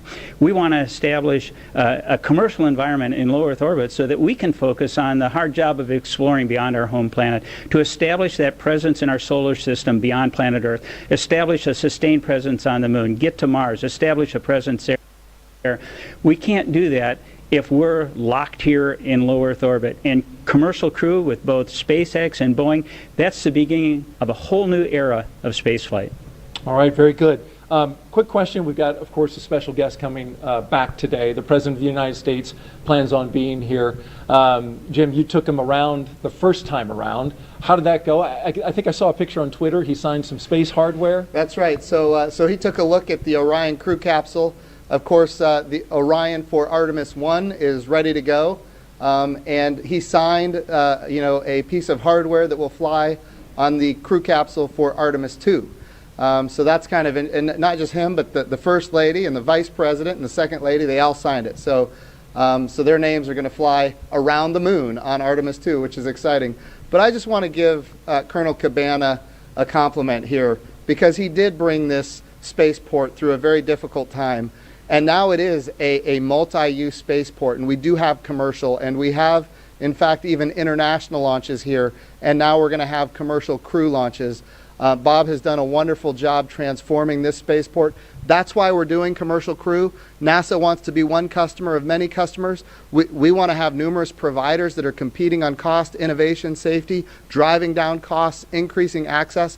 But even better today, when I took this job just a few short years ago, our budget at NASA was around $19 billion. The budget request that President Trump gave us for next year is $25 billion.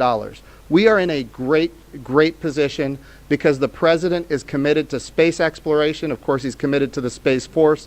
We haven't had this much support for space since John F. Kennedy, and we've got bipartisan support. Everybody wants to see the Artemis program be successful. Everybody wants to see not just the next man, but the first woman on the moon, and that's what we're building here. Yeah, it's key to it all is that bipartisan support, and of course, what the work that Bob's been doing here. You can see the commercial activity all around this place.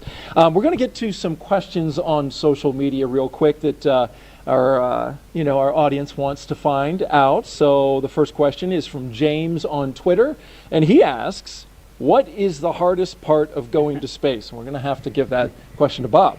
Well, Daryl, nothing's hard if you prepare for it. And what we are afraid of is stuff we don't have knowledge about. And that's what we do when we learn how to be astronauts. We train, okay? You spend a long time as an astronaut candidate learning. You spend a long time preparing for a mission. For an International Space Station mission, training around the world on all the different modules and everything, it's like 2.5 years of training before you get on orbit for that time to actually do your work. So I'd have to say the hardest part is the preparation for it. But you are so prepared when you go. You just have total confidence. You know that you are very well trained for what you're going to do. You have an outstanding team on the ground supporting you. And that is so important to have that ground support as you climb into that vehicle. You know that they've done their very best to ensure your safety and a successful mission. But after that, it's a piece of cake, except no simulator on Earth can prepare you for what those guys are going to feel. It's better than a cat shot off an aircraft carrier. I believe it. Maybe one day I'll get to try. The commercialization effort means we want everybody to be able to fly into space. That's Absolutely. the goal. It's a great point about preparation, because that's not the highly visible part. The launch is, and so it's good to know that all that preparation leads to that confidence. By the way, just an update operationally, they're getting ready to close the hatch door. You can see on your screen there, the workers there are getting ready to get that closed, and working on that right there with Doug Hurley and Bob Binken on the inside of Crew Dragon. Our next question is from Mathis on Twitter, and he asks, what kind of operations will the astronauts do between the liftoff and docking with the International Space Station? I know you pay a lot of attention, Jim, to the operations, especially of this mission. You bet. What do you know about that? So there's a number of things. The first thing that they have to do is, of course, we've got a number of burns to get in phase with the International Space Station. We've got some boost burns as well. We're talking about operating the rocket engine to get in alignment with the space station. But I'll tell you, the biggest thing that we need the astronauts to do once they get on orbit and before they dock is rest. We need them to eat, we need them to rest, we need them to be prepared for that docking. Once they are in the range of the International Space Station, they're going to start maneuvering the spacecraft themselves. Not automatic, but they're going to do it themselves. They are in fact test pilots, and as test pilots they will test fly this vehicle to make sure that it operates as advertised. And of course then they will dock with the International Space Station. And a unique capability here is it's automatic rendezvous and automatic docking, and so we're going to be able to see that for the first time as well. That's going to be exciting to see. Thank you for sharing that with us. Jim Bridenstine, Administrator of NASA, Bob Cabana, Director of the Kennedy Space Center, thank you both for joining us. And we're going to send it back to Marie in the studio. All right, thanks a lot, Daryl and Mr. Bridenstine and Mr. Cabana for joining us. You can see some clouds starting to gather over Launch Complex 39A. We're keeping a close eye on weather. Again, 50% chance of launching today. We just got to see what the weather's going to do. A little bit ago, we heard the crew complete their comm checks live on the air. We saw their seats rotate. That helps get them into a little bit more comfortable position for the G-forces during launch. And more importantly, it helps them be in a better position to interact with the screens in front of them. They completed their suit leak checks. We saw during the interview just a few minutes ago the hatch begin to close, and so inside the white room there, the pad closeout team is in there still doing some work. That hatch close is, you know, it's not as simple as just closing a car door. There's a process to seal it and check it and make sure that everything is sealed properly, right, Lauren? Yeah, that's correct. If they haven't already started, one thing that will be coming up next is the leak check. What they'll do is they'll attach a piece of ground support equipment. They don't have it in their hands right now, so it looks like it hasn't started yet. Ah, there it is. You can see it there. The closeout member number 5, it's already attached to the side hatch mechanism. And what they'll do is they're essentially checking for the leak rate. And they'll hold pressure there for a few minutes and then track that change in pressure over time to make sure that it's within bounds, making sure that you don't have any issues with those O-rings there that are holding that pressure. And so once they complete that leak check, they will then do what is the called the installation of, or the final installation of the SPEP, or side pressure equalization plug. That's basically a plug that once the capsule splashes down, what you'll do is actually remove that, and what it does is equalizes pressure across the hatch. So once that thing is plugged in, you know that everything is super tight and that you shouldn't have any leaks on orbit. One of the other things that I think is pretty cool about Dragon, you can kind of see them on the edges there are some of the windows. And I know that Dragon started out as cargo. It was Cargo Dragon. You have your cargo version, and before you moved on to the Crew Dragon version, but you even had windows on the cargo version. Can you explain kind of why that was? Yeah, the very first Cargo Dragon that we ever launched had a window over the hatch, over the side hatch, and the reason we did that is we always envisioned Dragon to ultimately be a crewed vehicle. So even in the beginning, for the very first vehicle we ever made, which didn't even really carry much cargo, we put that window there, and it to us symbolizes what Dragon's purpose has been all along. You know, taking those steps, starting off with the CRS program and resupplying the space station with experiments and food and crew provisions for the astronauts on board, to now putting our own putting NASA's astronauts in our own vehicle. It's that natural progression to what we were aiming for the whole time. Mm-hmm. And Leland, what's your take on the touchscreen technology? We saw a little bit about that. Obviously, this is a very different kind of look than what we saw during the space shuttle. You know, it's the future. I mean, we had our LCD displays, and we had lots of buttons to press, and you know, valves and switches. And I think this new technology will allow us to get through procedures much more much faster, because we had, you know, paper flight data file that we're having to turn to different pages and get to things. And I think this will make it much more efficient to go through your malfunctions and your procedures with the touch screens. And I think, you know, having the gloves, being able to, you know, touch the screens and work within the gloves, everything's kind of sleek and efficient. You know, there's not a lot of wires and things hanging off, and their knee boards, you can see their knee boards on their left knees. So that's for some extra little notes and things. The hatch is closed now. There's some commentary. We are ready for the post-ingress briefing when you are ready to copy. And we just heard confirmation on the loops that the hatch is closed. So that is a little bit ahead of schedule. We are motivated to go today. We're ready. Go ahead. Okay, on the weather, we still have some rain showers moving through the area, but we do have a reasonable opportunity today, so we are proceeding into the count. We are going to take a look at both pad and ascent track weather at T-minus 1 hour and 30 minutes, and the next decision point will be prior to prop load.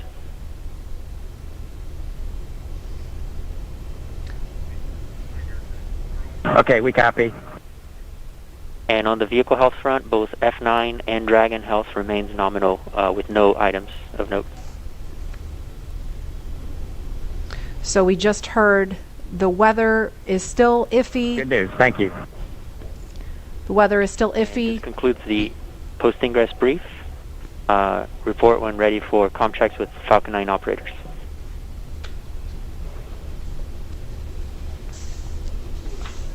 We are ready for the F9 operators.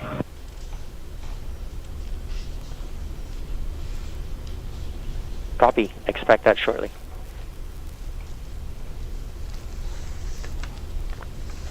So when we hear that chatter pick back up, we're going to quiet right down so that you can listen into that along with us. But we just heard them discussing the weather briefly, still keeping an eye on that, but the next decision point is going to be before prop load. So we're going to press forward for now and then reevaluate on before they start fueling the rocket. But in the meantime, it sounds like Falcon 9 and Crew Dragon are healthy, so the vehicle's in good shape, right? It sounds like kind of a little bit of a repeat from Wednesday, that we're just keeping an eye on the weather at this point.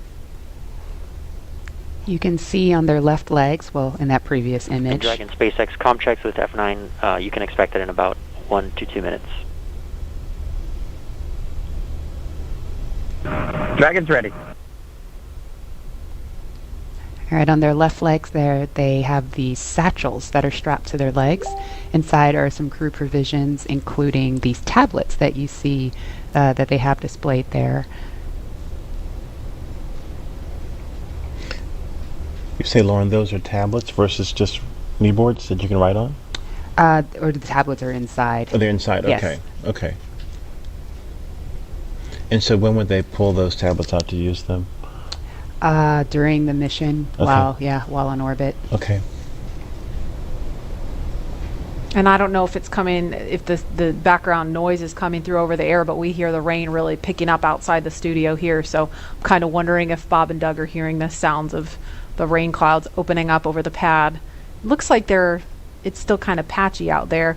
But again, we were following some thunderstorms that look like they may be making their way over here. It kind of looks like it's raining from that view. It's a little bit hard to tell through the haze.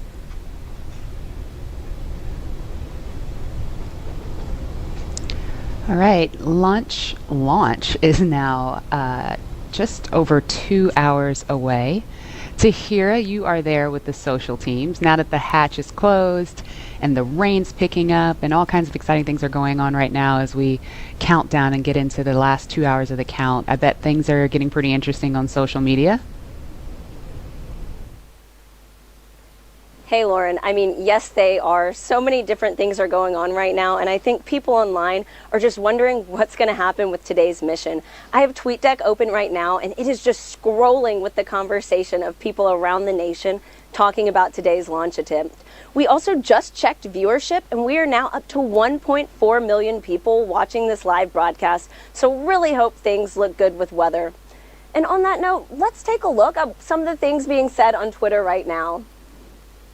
So it looks like, we just have some more future astronauts. I really love seeing the young generation just getting mobilized, getting excited about today's mission. Looks like we've also got some Godspeed and safe travels for both astronauts today. Really do wish them the best of luck on this second attempt. Hope it happens. Some throwback photos, all from people visiting NASA's centers, and also just let's do this. I love this can-do attitude, and I just love seeing that people are still keeping the energy alive for today's launch. So there were obviously some disappointing reactions to Wednesday's scrub, but let's take a look at how people are getting excited for today's attempt. Let's roll.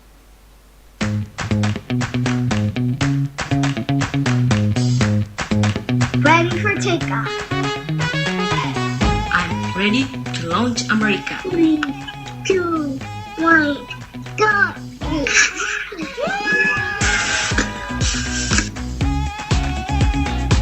Ready for liftoff?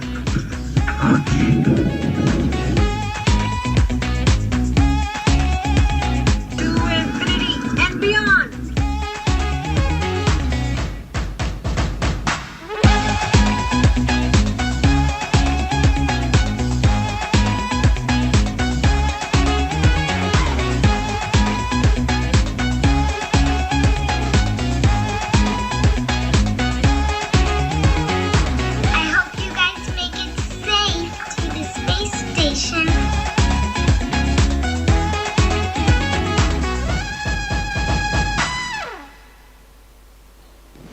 I mean, how fun is that video? I think I will definitely have to attempt the worm after this, but just really glad to see everyone in good spirits leading into today's second launch attempt, and I really hope everybody will have something to smile about.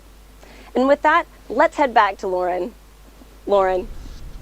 Thanks, Tahira. So it looks like people are pretty stoked about today's attempt. Please continue to join the conversation by using the hashtag #LaunchAmerica across all the social media channels.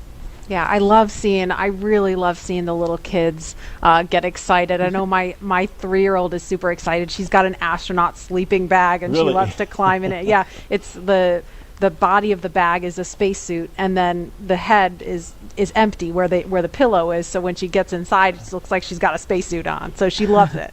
That's the inspiration for that next generation of explorers going to take Doug and Bob's place one day. And I think we have some people out there that are so interested in our conversation about the worm and the meatball that they've created something called the worm ball. What? Yeah, I was checking my email during that because I emailed you guys the worm ball, and I was like, what is this? I'm having a hard time seeing it, but what is the worm ball? So it's a NASA meatball, which is, what it should be. Yes. Okay, look at Okay, it. There it is. all right, thank you. I need a visual. So they took the angular NASA logo and put in the worm inside of the meatball. Can you live with that, Lauren? You know what? That's a beautiful compromise. I'll take it.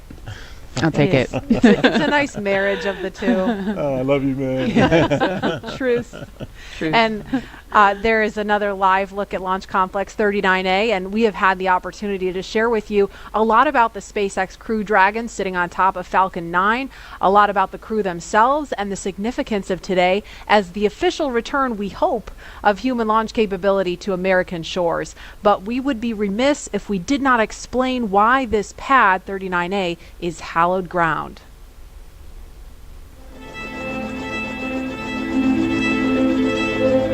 We're go, same tide, we're go. Altitude, velocity, light.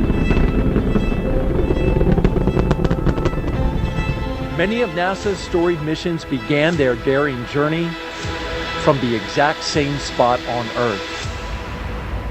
Launch Complex 39A at the Kennedy Space Center. This massive structure of steel and concrete has cradled rockets and guided each on their fiery ascent to space for over 50 years. There can be no launch without a launch pad, and this hallowed ground has a history greater than any other. Having evolved and been reshaped for each new era of space flight, it's alive with a heartbeat as strong as the first. Launchpad 39A came to life under the direction of project engineer Harry May as NASA ramped up its efforts to achieve an unprecedented calling. Why, some say the moon. Why choose this as our goal?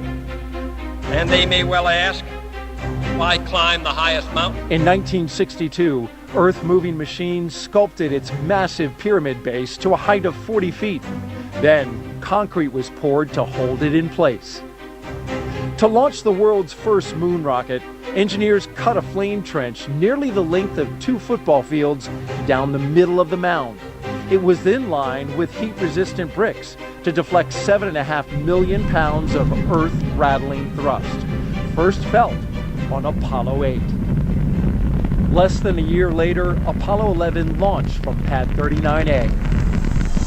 And hundreds of millions of people around the world watched as it landed on the moon 3 days later.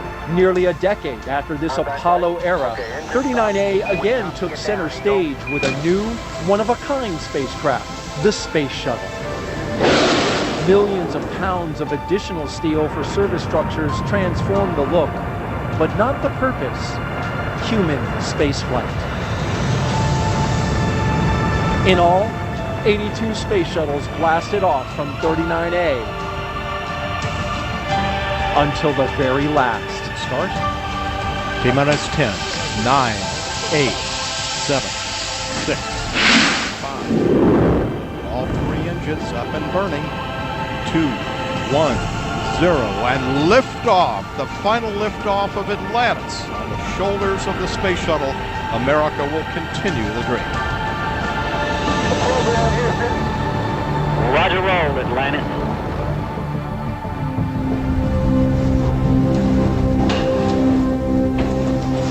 With the fleet retired, demolition crews removed the shuttle-era hardware to clear the way for NASA's monumental decision to lease this historic launch site to the private company SpaceX. Today, its sleek and modern design supports a family of rockets that has advanced the commercial age of American spaceflight. Now, 50 years after it first sent humans to the moon, this historic spaceport stands ready for the next wave of human exploration.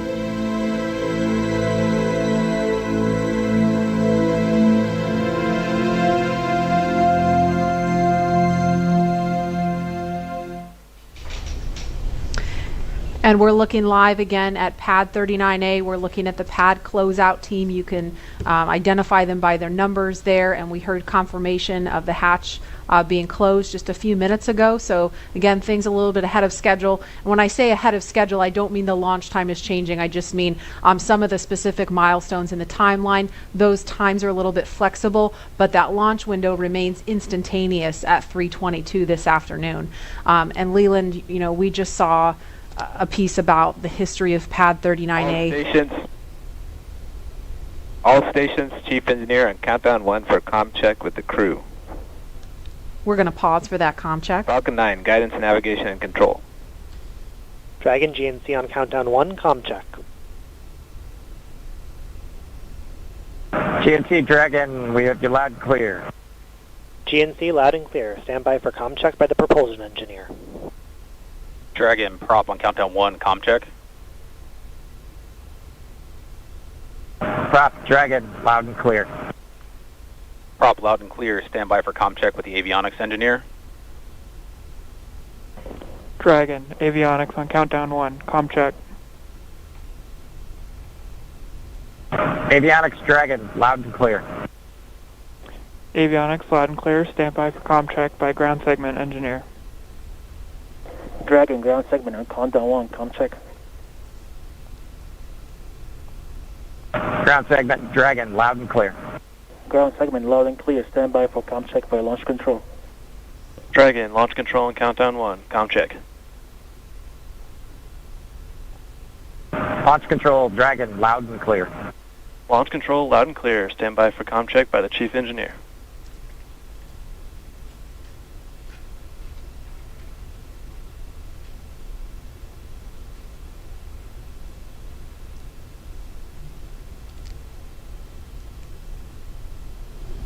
Dragon, Chief Engineer on countdown 1, comm check.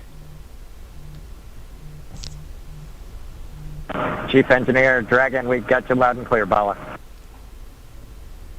Chief Engineer, loud and clear. This completes the Falcon 9 responsible engineer comm check.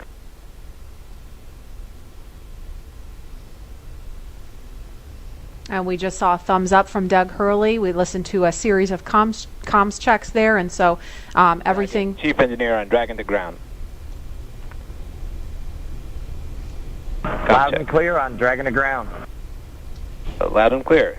Well, good luck, and let's see if the rain clears up. That sentiment is shared by all here. Do it. Copy that.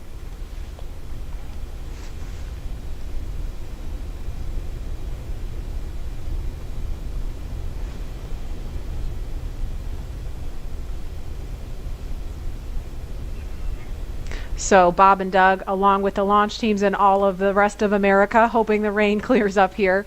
But as far as comms checks go, everything sounded pretty normal, pretty nominal there.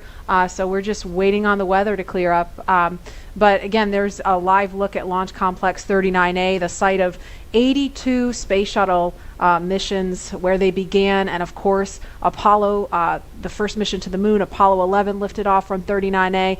And Leland, you were just 5 years old when that happened.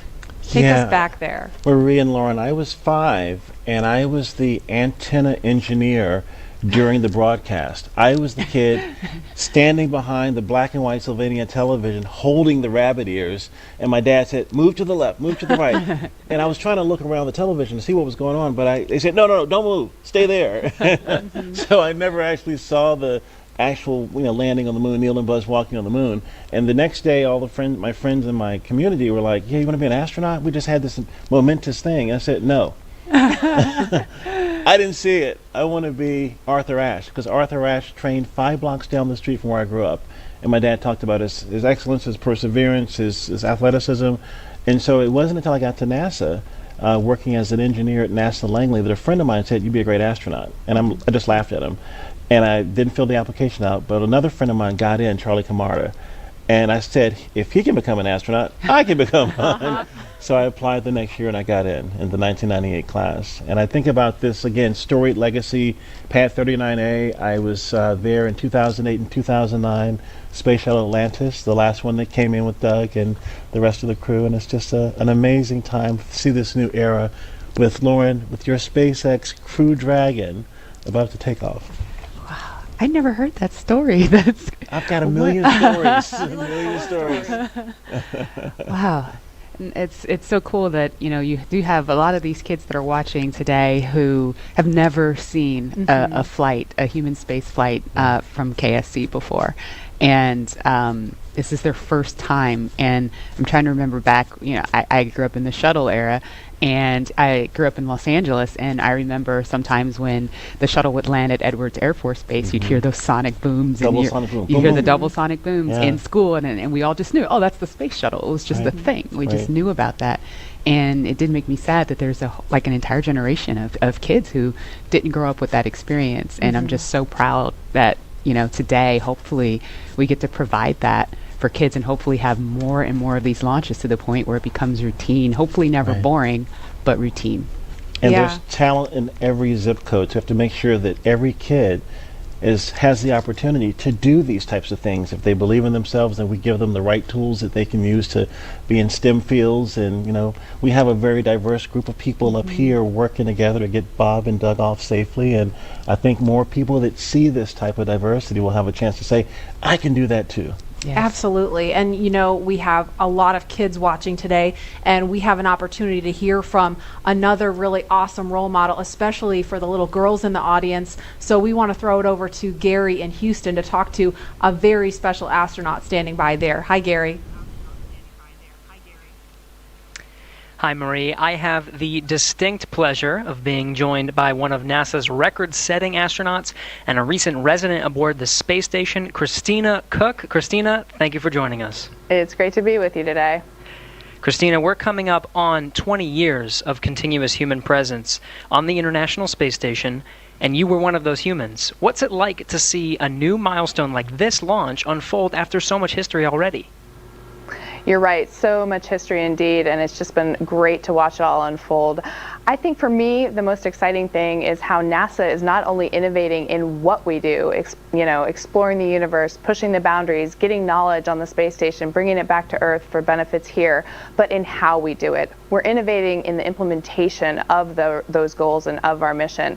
And what that means is that bringing in the private sector, bringing in a commercial space economy for low Earth orbit, means space is going to be more accessible and more innovative. And it's just an awesome new era of history to be able to witness.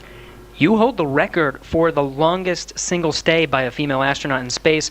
What's it like living aboard for so long? Well, it is truly a privilege every single day. I have to say it's a beautiful thing to look down on the Earth and to be able to kind of contribute to a space program that you yourself have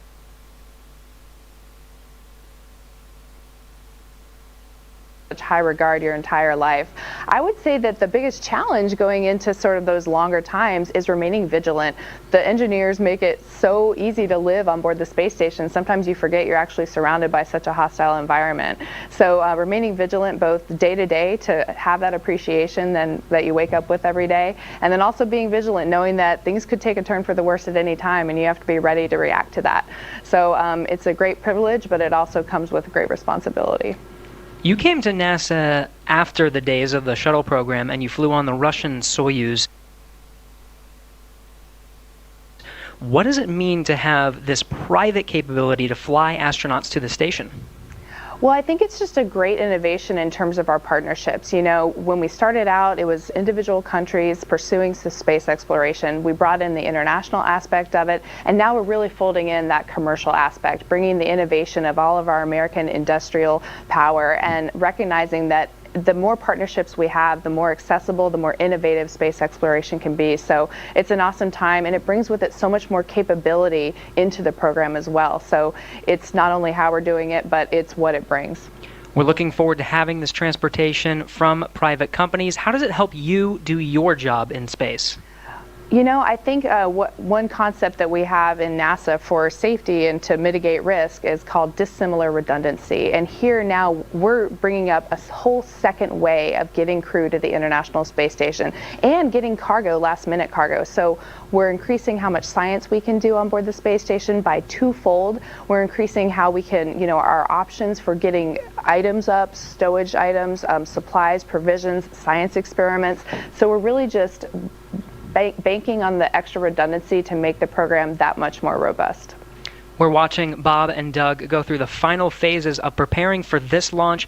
What's going through your mind so close to liftoff?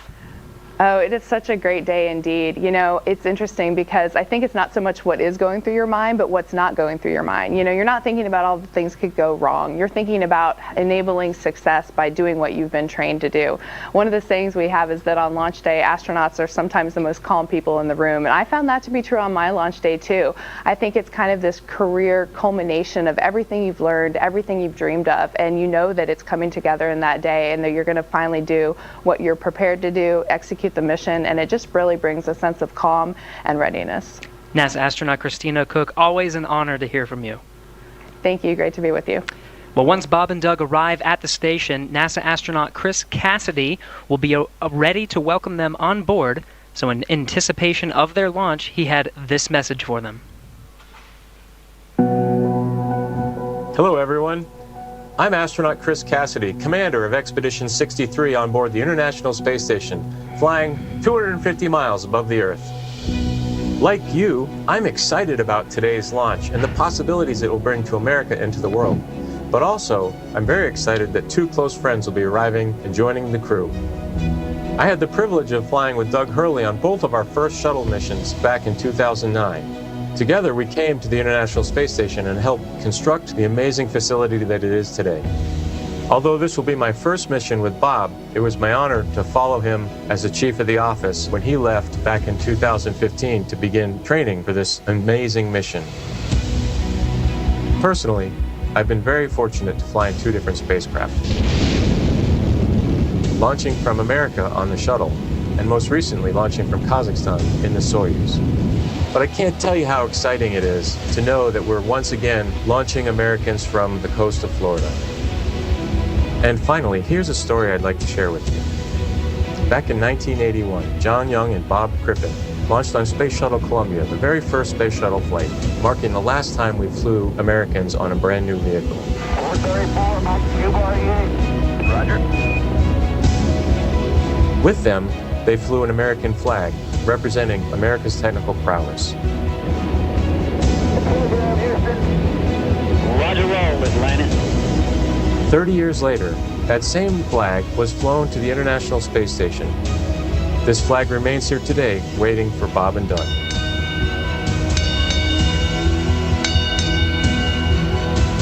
Our flag means so many things to our country, and this small piece of America represents what we'll be able to achieve together.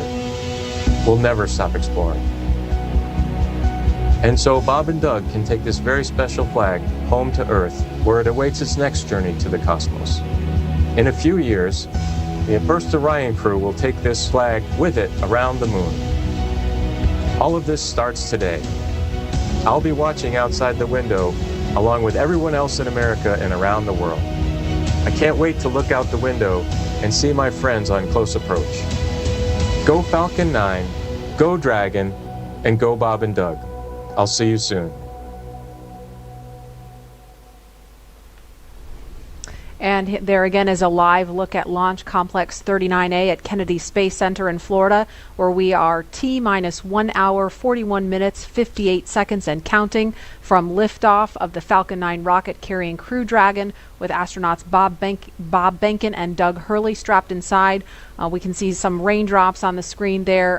It looks like rain coming down at the pad, but we're still monitoring weather, and it sounds like there's going to be another decision point before they start fueling the Falcon 9 rocket, which is scheduled to happen at about T-minus 35 minutes. So we just heard a little bit about where they're headed. If the weather cooperates today, to the International Space Station.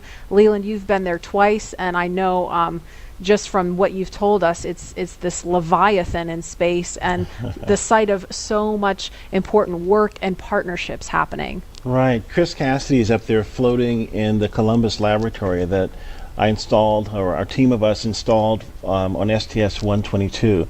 And I think about, using this robotic arm that was made in Canada. The European Space Agency built the Columbus laboratory, and my job was to use that arm and attach it to the International Space Station. And as it was getting closer and closer, the motion just stopped. And I'm like, what is going on? And there are 4 ready-to-latch indicators that have a very slight spring force that I was moving so slowly with the hand controller, the translational hand controller, that spring force stalled out the motion. And Peggy Whitson was behind me, and she said, SpaceX Leland, weather update. there's some commentary. Weather update, I think. Go ahead, Jay. Hey, Doug. We're still waiting for a weather update expected at 18 Zulu. Therefore, the next assessment will be closer to the propellant load time. We are currently no-go on launch weather, but we are showing an expected clear of 1830 Zulu. Okay, copy all. Thanks for the update.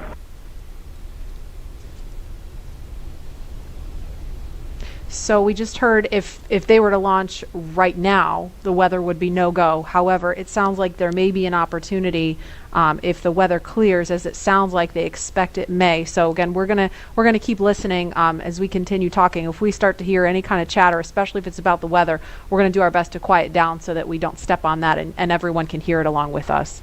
But Leland, you were just talking about the work on station, and Peggy Whitson was getting ready to tell you something. Well, so the Columbus laboratory is stalled out, is about to be attached, and there were 10,000 people waiting. Their job security depended on me installing this thing properly. Right. And Peggy said, Leland, push just a little bit harder on the hand controller, and all 4 ready-to-latch indicators went green. And I was like, yes! And that was our primary mission objective. But that paled in comparison to what happened next. Peggy invited us over to dinner in the Russian segment, and we had this meal with people from all over the world, Russian, German, French, African American, Asian American. This diversity that we talked about earlier, were up there breaking bread at 17,500 miles per hour while listening to Sade's Smooth Operator. What? It blew my mind. It was Smooth Operator, right? What an appropriate song for this I know. job too, right? Wow, does she know? She knows now. Yeah. And Dan Tani actually changed the song from Smooth Operator to Arm Operator. So you see Arm Operator. I love it. Love it. And Leland, you actually, we were in another taped segment when you got a text from Drew Foystel. Can you share that with us? Yeah, Drew Foystel, his good friend, just sent me a text saying that the families say hello to all who are watching and thank the nation and the world for their support and interest.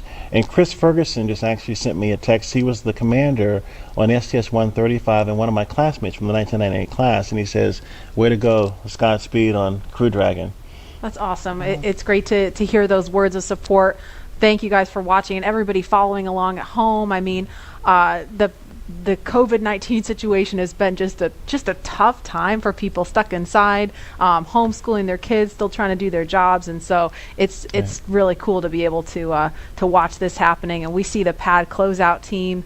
Looks like they are getting ready, or they've left the white room and they've already come down the crew access arm, so they are getting ready to leave the pad now. And we are going to go now to the Operations and Support Building 2, where Daryl Nail is standing by with NASA's Chief of Staff to talk to us a little bit about some of NASA's ambitions beyond the International Space Station and its work with the Commercial Crew Program. Daryl? Yeah, that's right. We're here in the mission briefing room at the top of Operations and Support Building here, where there's a lot of important people that are gathering to watch the launch here. And one of those people, it's not me, by the way, one of those people that is important is Gabe Sherman, NASA's Chief of Staff. We appreciate you being here. Hey, thanks for having me, Daryl. You got kind of the insight of what's coming down the pike here at NASA. So, of course, today is Commercial Crew. We're focused on that and seeding the commercial market. But what's off in the horizon for NASA? Well, I'll just tell you, it's an incredibly exciting time to be at NASA, and you know this. I mean, you're here every day. But whenever you think about what we're doing with Commercial Crew, in the horizon in July, we're launching Mars Perseverance, which is just going to be an incredible thing for us.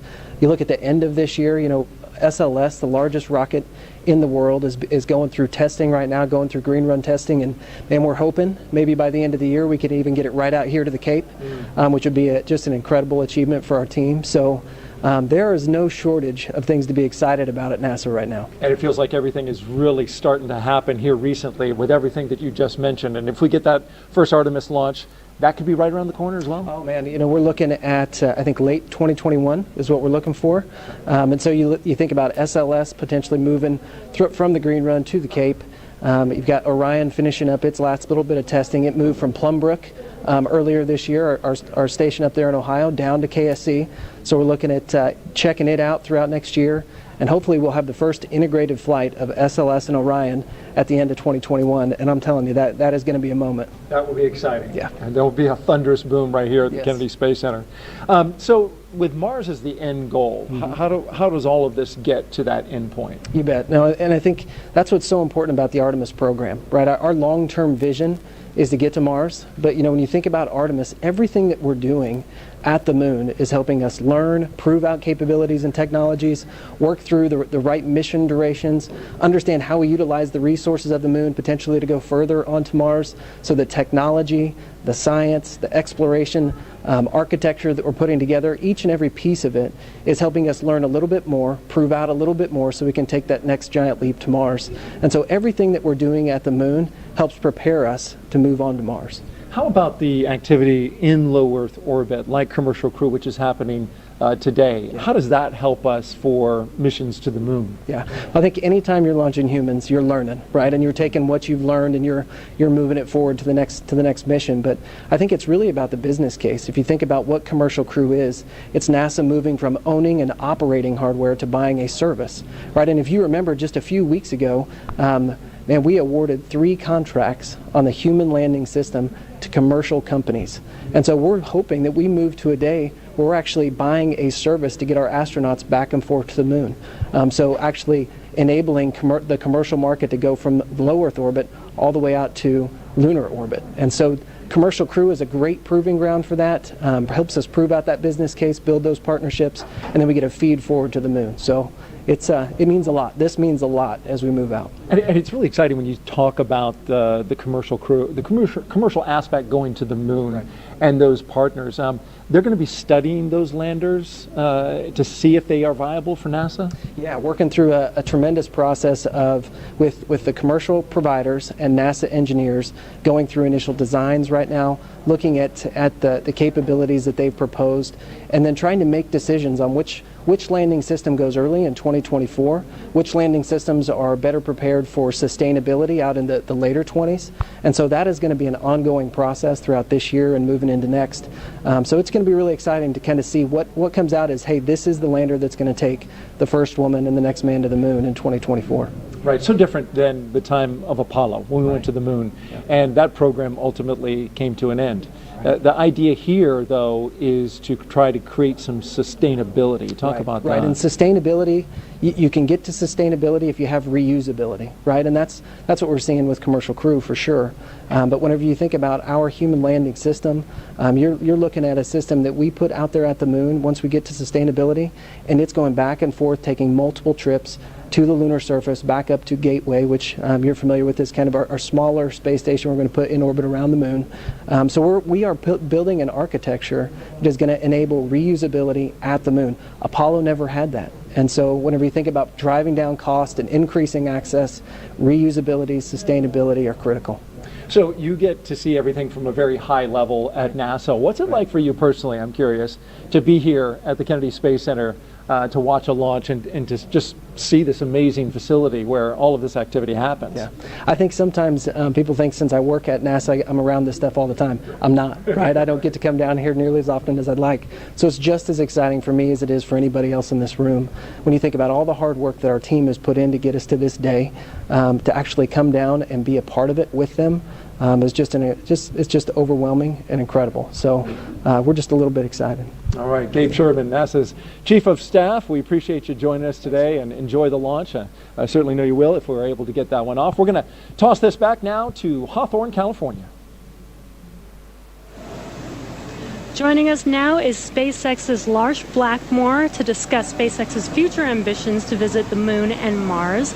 Thanks for joining us again today for a second round. You're welcome. Could you tell us just a little bit about your background and what you do here at SpaceX? Yeah, well, I'm in charge of entry and landing for Starship, which is SpaceX's next rocket after Falcon 9.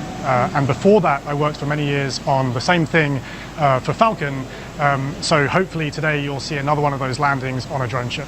Awesome. And speaking of that, what role does reusability play in getting people to the Moon and Mars in the future? Well, it's really all about making human spaceflight affordable. And what you want for that is a 100% reusable rocket. Now, Falcon is only partially reusable, but Starship is going to be 100% reusable. And we've actually already started working with NASA on using Starship to send astronauts to the surface of the Moon for the first time since 1972. Not only that, Starship will be refuelable on orbit.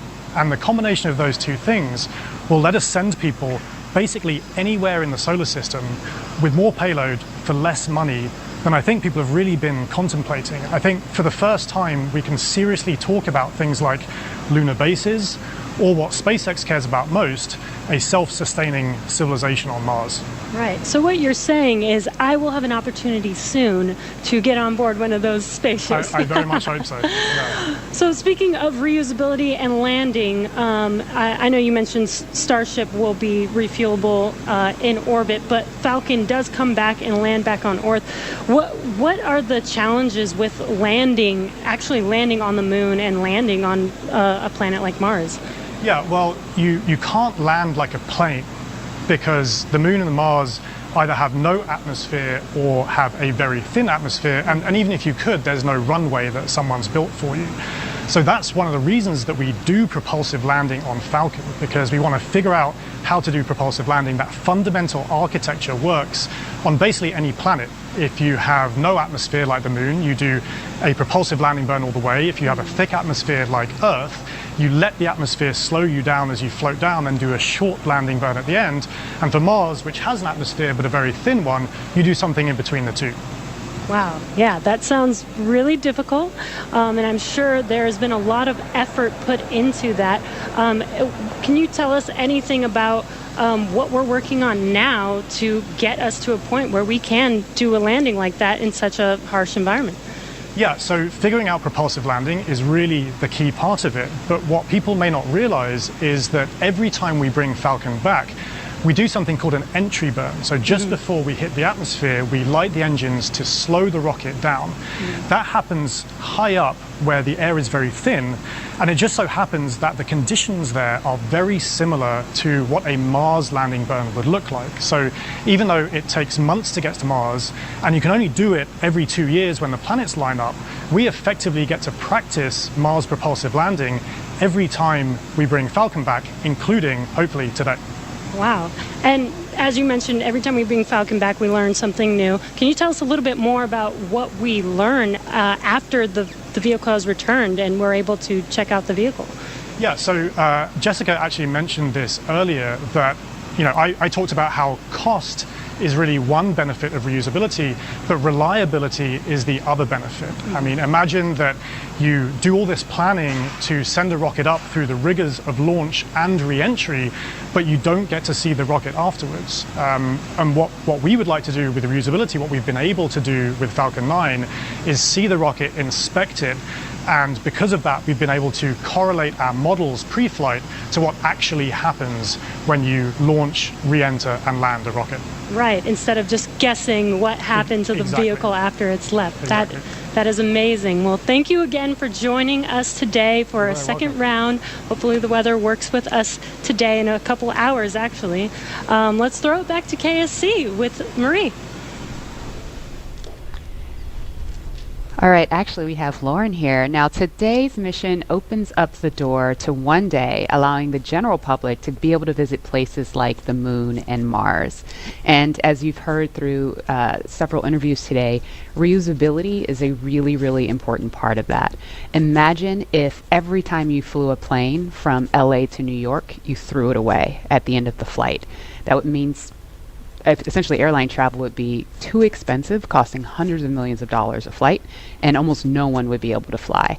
And so that's what SpaceX is trying to do here with reuse, allowing not just a handful of people to be able to go to space, but tens of thousands and hundreds of thousands of regular folks like you and me to be able to go to space. So, you know, myself, you know, when people like me have a chance to go, I know my dream is to land on Jupiter's moon, Europa. Scientists believe that there is a liquid water ocean underneath the ice and that it has the potential to be habitable. And so I'm super excited to get up close and personal to maybe some space fish.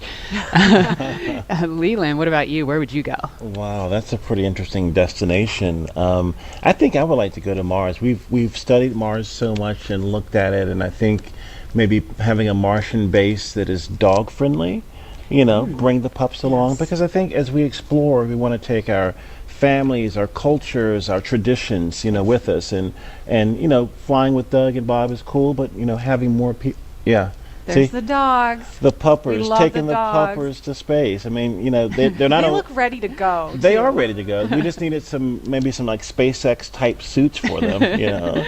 But it's that's what it's all about, exploration. Like the settlers going west, you know, they took everything with them and they started these new communities and these new traditions. And I think that's what we do with space travel. We start new traditions and communities and bring everyone together as one family, one civilization. Absolutely. We're here for it.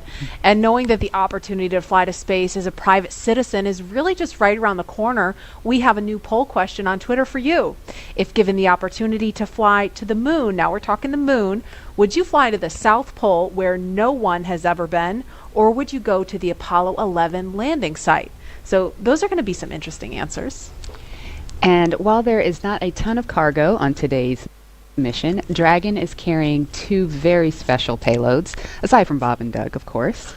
The first of those payloads is a series of custom art pieces entitled Humankind by Los Angeles artist Tristan Eaton. These indestructible, double-sided paintings made from gold, brass, and aluminum celebrate how far humanity has come, as well as how far we still have to go. It includes a beautiful homage to the Saturn V rocket, as well as a nod to Bob and Doug's current ride to space. And you can find more images and information about these pieces on SpaceX's social channels. Next, in the spirit of inspiring the next generation of explorers, we wanted to celebrate the class of 2020, from kindergarten all the way to graduate school. So SpaceX and NASA invited students from around the world to submit their photo to fly on America's first human spaceflight in nearly a decade. Each graduate's photo was used to create a mosaic image of our beautiful planet Earth, which we printed, and it's now being flown aboard Bob and Doug's flight on the Crew Dragon spacecraft. We received nearly 100,000 photos. That's a ton, so thank you, and congratulations, graduates. Yeah, I've got a couple of family members and friends who submitted their photos, so they're super excited about seeing their faces go to space in that beautiful mosaic. That was really cool. And again, that's what it's all about, you know, everyone coming together with their experiences and bringing them forward to space. And I think regular people flying to space. I mean, SpaceX is going to be flying, non-government people, non-military people, but people that have a desire to explore and do new things and traditions off planet, as we say sometimes. Yeah, I mean, all this time since we've had the International Space Station, it's been government astronauts performing the research because you're the only ones we've been able to send, right? But we've had some tourists, though. We've had people that paid their way on a Soyuz rocket. Sure. Go. But it's really the billionaire boys club. That's what Pharrell talks about with, it costs so much money to go to space, and I think that price point will come down as we make this more amenable for everyday people. Absolutely. And eventually being able to fly artists and musicians and poets, people can tell the story of what they've seen out there in a way that really connects to the soul of people down on Earth, so they feel inspired to go. Exactly. Now, following today's mission, we will be one step closer to a future where we can all have that opportunity to gain the orbital perspective and explore new worlds. In just over an hour from now, Bob and Doug will be the first people to launch on an American vehicle in almost a decade. And for the SpaceX team, if I can try to speak for all of us, which is impossible, but I will say it has been an absolute honor to have the opportunity today to have this stage to show the world what we've poured our hearts into over the years with our partners at NASA. And it's just deeply humbling to know that the agency and that Bob and Doug have entrusted us with this critical mission. The responsibility that's on our shoulders is huge, and we're just so grateful to be here today. Absolutely, and I know that our NASA teams really share in that sentiment. We heard from just a handful of them earlier when Bob and Doug were riding out to the launch pad, but there's so many people that we're probably never going to see or hear from on the public stage, but that have poured their hearts and souls, as you said, into this mission. All the engineers up late hours checking, double checking, triple checking everything to troubleshoot and solve problems and get us to this point. So it's just really awesome that we've made it to this point. When you think about legacy, Katherine Johnson, who helped get John Glenn to space, her daughters are watching right now. And that legacy going forward to the future of space travel is powerful. Wow. And we heard from two icons of science and exploration on Wednesday, and we couldn't resist sharing these shout outs with you one more time. Wow, we're making history again. The NASA program. I am there with you guys in spirit. Bob, Doug, good luck. I know you'll be fine. I'll be watching and got everything crossed, arms, legs. I'm tied in a knot. Can't wait for you to get back safely. This is the first time a U.S.-built rocket has taken people into space in 9 years. It's quite an accomplishment. So for us at the Planetary Society, more rockets means more exploration. More people in space means more exploration. More countries involved in the endeavor of spaceflight means more exploration. This is how we know the cosmos and our place within it. So congratulations, SpaceX. Here's wishing your team, and the crew especially, a safe journey and the joy of discovery. Let's go. So great to hear from William Shatner and Bill Nye, two very recognizable faces following along on the mission. Yeah. And we want to go over to Dan and Jesse in Hawthorne, where we are now just 1 hour and 18 minutes from launch. Dan, Jesse? Hey, thanks, Marie. Yeah, 1 hour, 18 minutes. I think we're tying ourselves in knots, just like Captain Kirk. We're really hoping the weather cooperates. In about 20 minutes or so, we might clear. So we're getting hopeful. We're getting our hopes up. Yes. Very excited. Again, we're T-minus 1 hour and 18 minutes from launch, and the anticipation is real over here. Since arriving at the spacecraft, Bob and Doug were helped by our closeout engineers to get into their seats, attach their suits to special umbilicals that provide breathing air, pressurized nitrox, and a communications link to Dragon systems.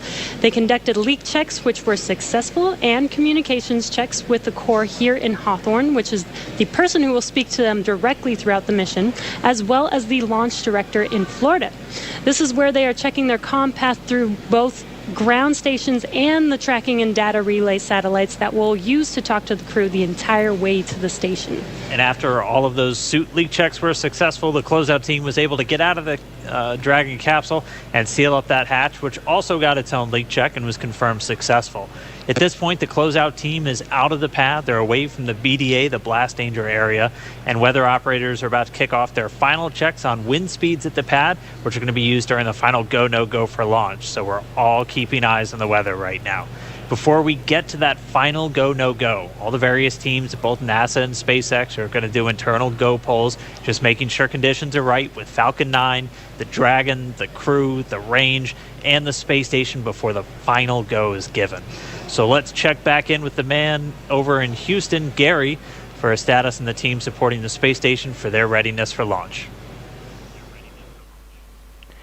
Thanks, Dan. The team here in Mission Control Houston remains go for launch. We're also very hopeful about that weather. All systems on board the station that are required to be healthy for this mission are continuing to look good. Chris Cassidy is wrapping up his workday, and we'll be watching Bob and Doug launch here in just under an hour.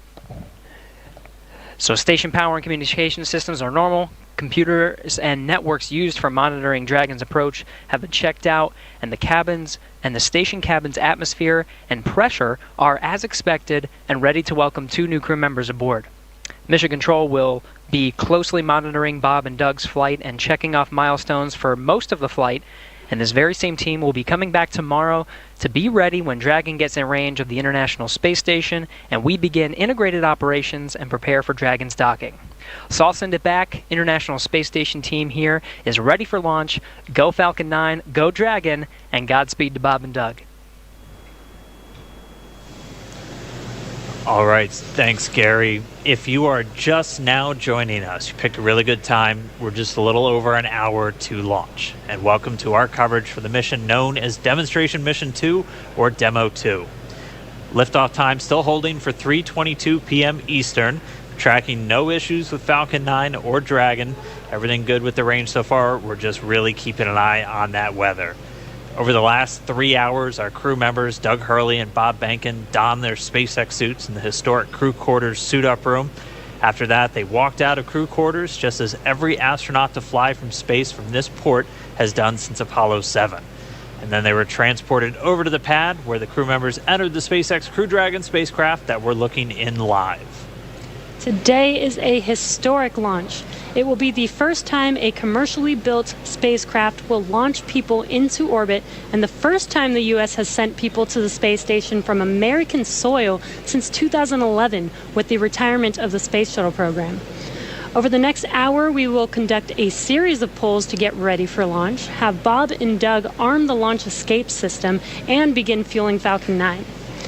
Launch is set for 3:22 p.m. Eastern. This will include a 12-minute flight to orbit and then a 19-hour flight to dock with the International Space Station tomorrow morning. Today's mission is the culmination of years of work between teams at SpaceX and NASA. Demo 2 is going to be an end-to-end flight test starting with this launch today, going on to dock with the space station tomorrow, and then splashing down at the end of their mission. And this is going to be the final test for NASA to certify SpaceX for regular crew flights to the space station. We've been hearing a little bit from the crew on board Dragon, which you can see on your right screen. They are currently strapped into their seats and already through communications and leak checks. They're able to follow all the milestones still ahead on those display panels just above them, getting insight into all Dragon and Falcon 9 systems as we proceed towards launch. So at T-minus 1 hour and 13 minutes, let's check in with John I for a status update on the vehicles. What's the update, John? Thanks, Jesse. Well, not much to add to what Dan and Jesse just brought up. We've had a smooth countdown this afternoon. SpaceX team is working no issues as the pace begins to pick up here in the last 70 minutes. On Falcon 9, we did get the team on console. Earlier, you heard the comm checks between the responsible engineers and the crew. The engineers will be making calls on Ascent for the crew's benefit, so they want to make sure that they could hear them before we go. The propulsion checkouts of the first and second stages are beginning right now. We're watching them begin to go through the process, opening valves. That check will go for about another 10 minutes, and that'll be our last one until propellant loading. Now the team will assess readiness for launch with a final go-no-go poll at T-minus 45 minutes, and that'll be followed by propellant loading starting at T-minus 35 minutes. Now earlier today, Dragon operators also performed a series of checkouts of Dragon's flight systems. The spacecraft is also currently go for launch. Our NASA crew, astronauts Doug Hurley and Bob Behnken, are currently inside Dragon. The hatch is closed. The SpaceX ground crew has left the tower. The next major event for Dragon is retract to the crew access arm that you can see currently alongside the capsule. That'll happen somewhere between T-minus 45 and T-minus 42 minutes. Now the range is currently clear for launch from historic Pad 39A. The worldwide network of ground stations and the tracking and data relay satellites are ready to support Dragon as it heads into orbit. The weather, that's the one concern. We will get a weather brief at T-minus 1 hour, so just under 12 minutes from now. Currently, the ground and upper altitude winds are go, so that's one thing that we can check as green. At the current time, we did have some rain earlier that appears to have let up, but we are red on conditions for both the electric field at surface levels, lightning, and cumulus clouds. There is an expectation that a forecast that will be coming up at about T-minus 1 hour also may give us clearance of those conditions. So everything is focusing now on the weather brief at T-minus 1 hours. Also, we should hope to hear about the final check on the ascent corridor. That's the weather along the Atlantic seaboard in case Dragon had to abort on the way to space. The conditions there have been marginal, but the expectation that it would be good for launch. But we will get all of that coming up here very shortly prior to entering propellant load.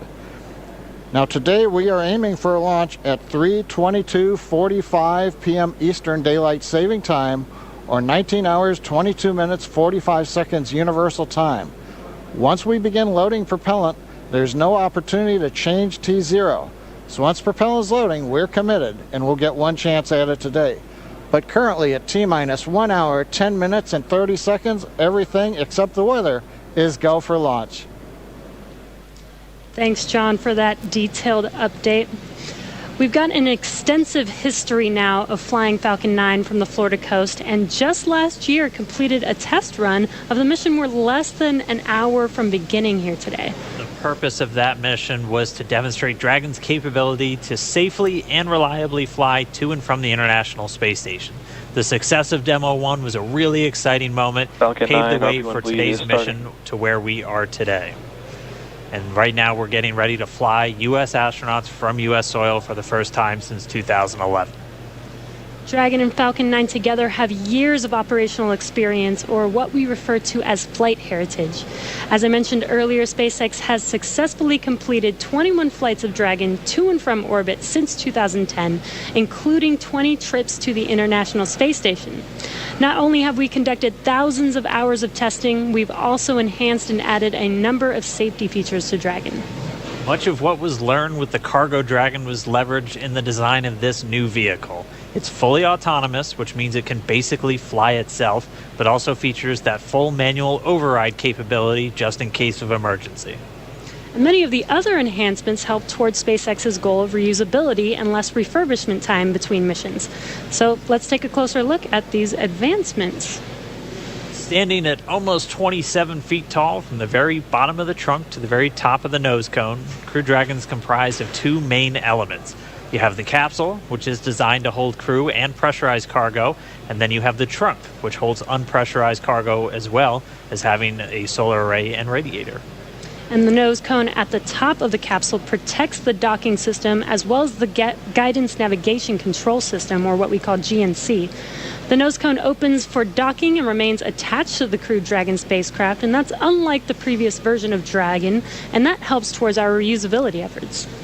Completely opposite the nose cone is that trunk. It has attachment points for Falcon 9, the Dragon capsule, and it can hold cargo. On the very outside of the trunk, one half of it contains a radiator that rejects heat from the active thermal control system into space. That's the white part. and that uses SpaceX's new Pika tiling technology. The other half contains the solar cells used to charge the spacecraft's batteries. And though we only have 2 astronauts on board today, the spacecraft is actually designed to accommodate up to 7 crew members with modular seats that can be removed and replaced by additional cargo. The seats are made of carbon fiber and are custom sized for any crew member flying on board. The control panel centered right between the pilot and the commander seats and has those 3 touchscreen displays that gives the crew insight into Dragon and even the ability to operate the vehicle and fly it manually.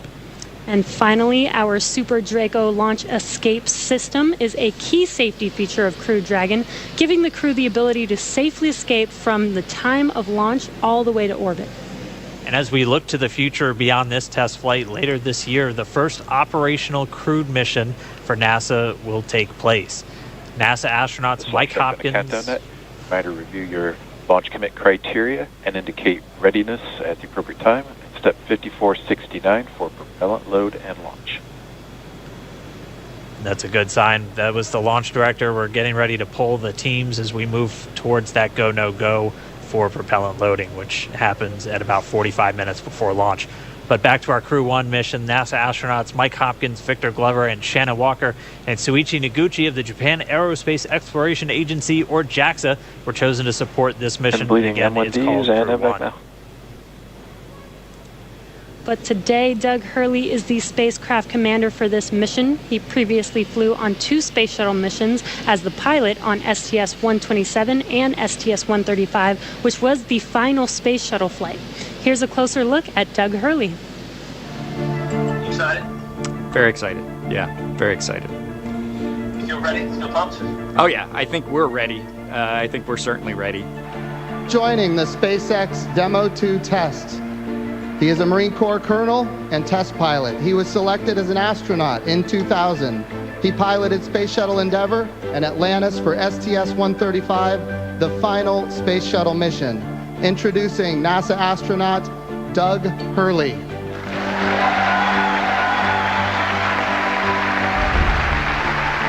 It's a life-changing process in so many ways to fly into space. It's just overwhelming in some respects. Just the sensations, the rumbling, the shaking, the acceleration.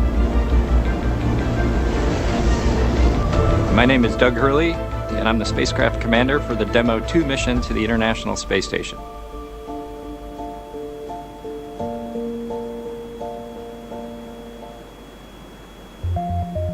This will be the first time the Dragon had a crew on board, and so there's a myriad of objectives we want to achieve for this mission.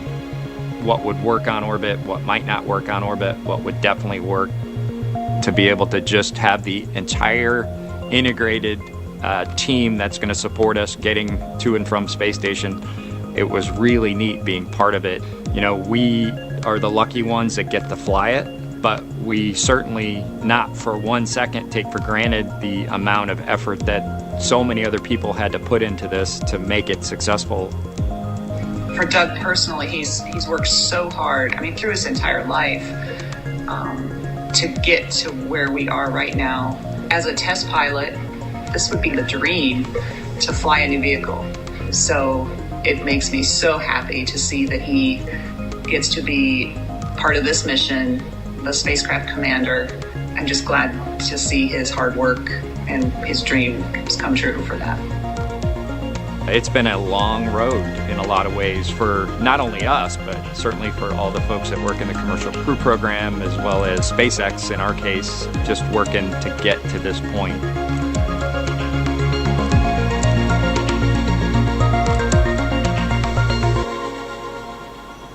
And we're a little over 1 hour, 3.5 minutes away from launch. Now let's learn a little bit more about the man sitting next to Doug Hurley inside Dragon, NASA astronaut Bob Behnken. My career at NASA has kind of spanned a couple of decades at this point. I arrived with the class of 2000, went through the training program, primarily focused on the space shuttle and the International Space Station, learning those systems. Having launched a couple times on vehicles, you know, the second time was definitely different than the first time. You can feel a little bit guilty of, hey, should I study one more thing, or is there one more piece of information I should get? am I really prepared or not? So that's definitely different between where I was on my first flight and where I'm at right now. For me personally, as a spouse, watching everything that Bob has put into this over the last 5 years, the dedication that he's shown, the perseverance is pretty special. For both of us, though, the way our minds work, it won't be until sort of the mission is complete that you have really a chance to savor it and celebrate it. This is a huge accomplishment for an Air Force flight test engineer to be part of the demonstration mission of a brand new vehicle. It's going to be amazing.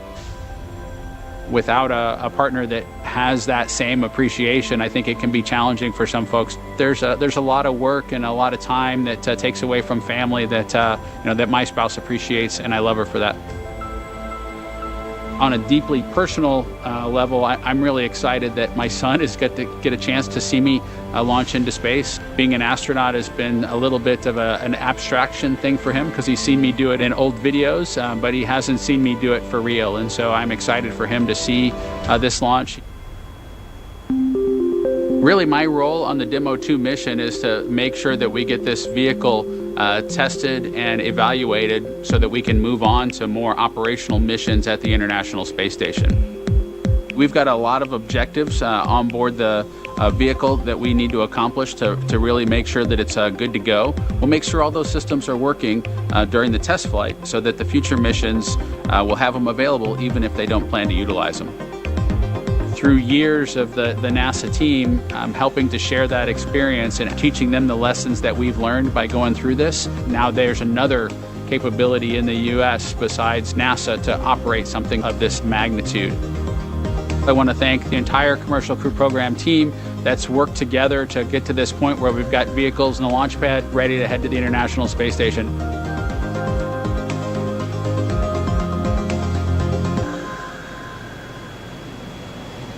If we look even further into the not-so-distant future, flying on a mission to space will be an option for more people as SpaceX plans to also fly private astronauts on board Dragon. Earlier this year, SpaceX signed an agreement with the space tourism company Space Adventures to fly up to 4 passengers on an orbital trip aboard Dragon as early as next year. And of course, it's NASA that is making private astronaut missions to the space station a possibility. We are looking forward to these missions, and we hope that you guys are all too. All right, we are just 20 seconds away from T-minus 1 hour. This is going to be a really big moment that everyone's going to want to listen to. We're expecting a weather update, obviously hoping that the weather is improving, and so we should find out in the next 10 seconds or so. So we're going to stand by for a moment and wait for the Corps to give Bob and Doug a call, and then we'll all hear Dragon, the latest. SpaceX, we're at T-minus 1 hour. You are go for Section 6. When ready, report go for launch. We'll put it in orbit.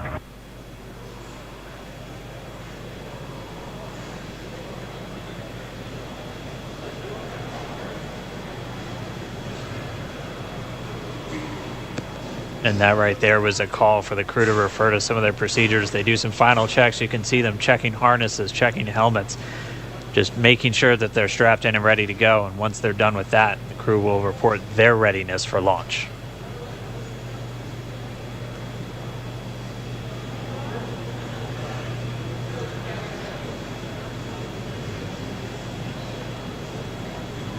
SpaceX Dragon in 6.4. Bob and I are go for launch.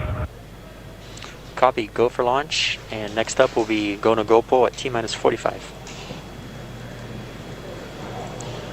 Dragon copy.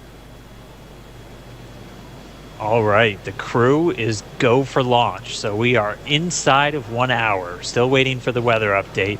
But I mean, this day is one for the history books. We're returning crewed launches to station from American soil on American rockets. It's been almost 9 long years since we retired the space shuttle program.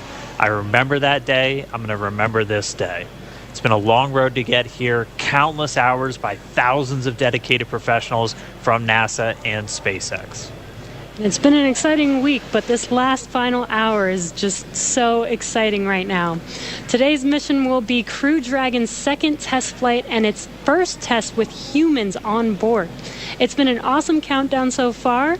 Weather, we're still waiting for that update, so it's still a watch item, but the crew is go for launch. So at T-minus 45 minutes, hopefully we'll get an update on that weather.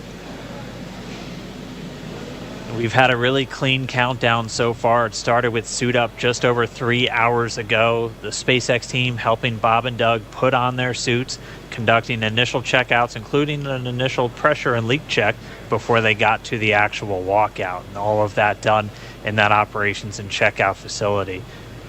The crew walkout was where Bob and Doug gave their final goodbyes to friends and family gathered outside the operations and checkout building before they began that roughly 20-minute ride to pad 39A. Really touching moment, saying goodbye to their family, both their wives and sons right in front of them. Yeah, very touching moment. It's incredible to be able to watch these moments. And as they got into their Teslas, we got to watch them ride all the way to the pad, and we got some great footage there. And as you can see on your screen, this is some playback from earlier of them getting into those Teslas, about to make that drive down to the pad.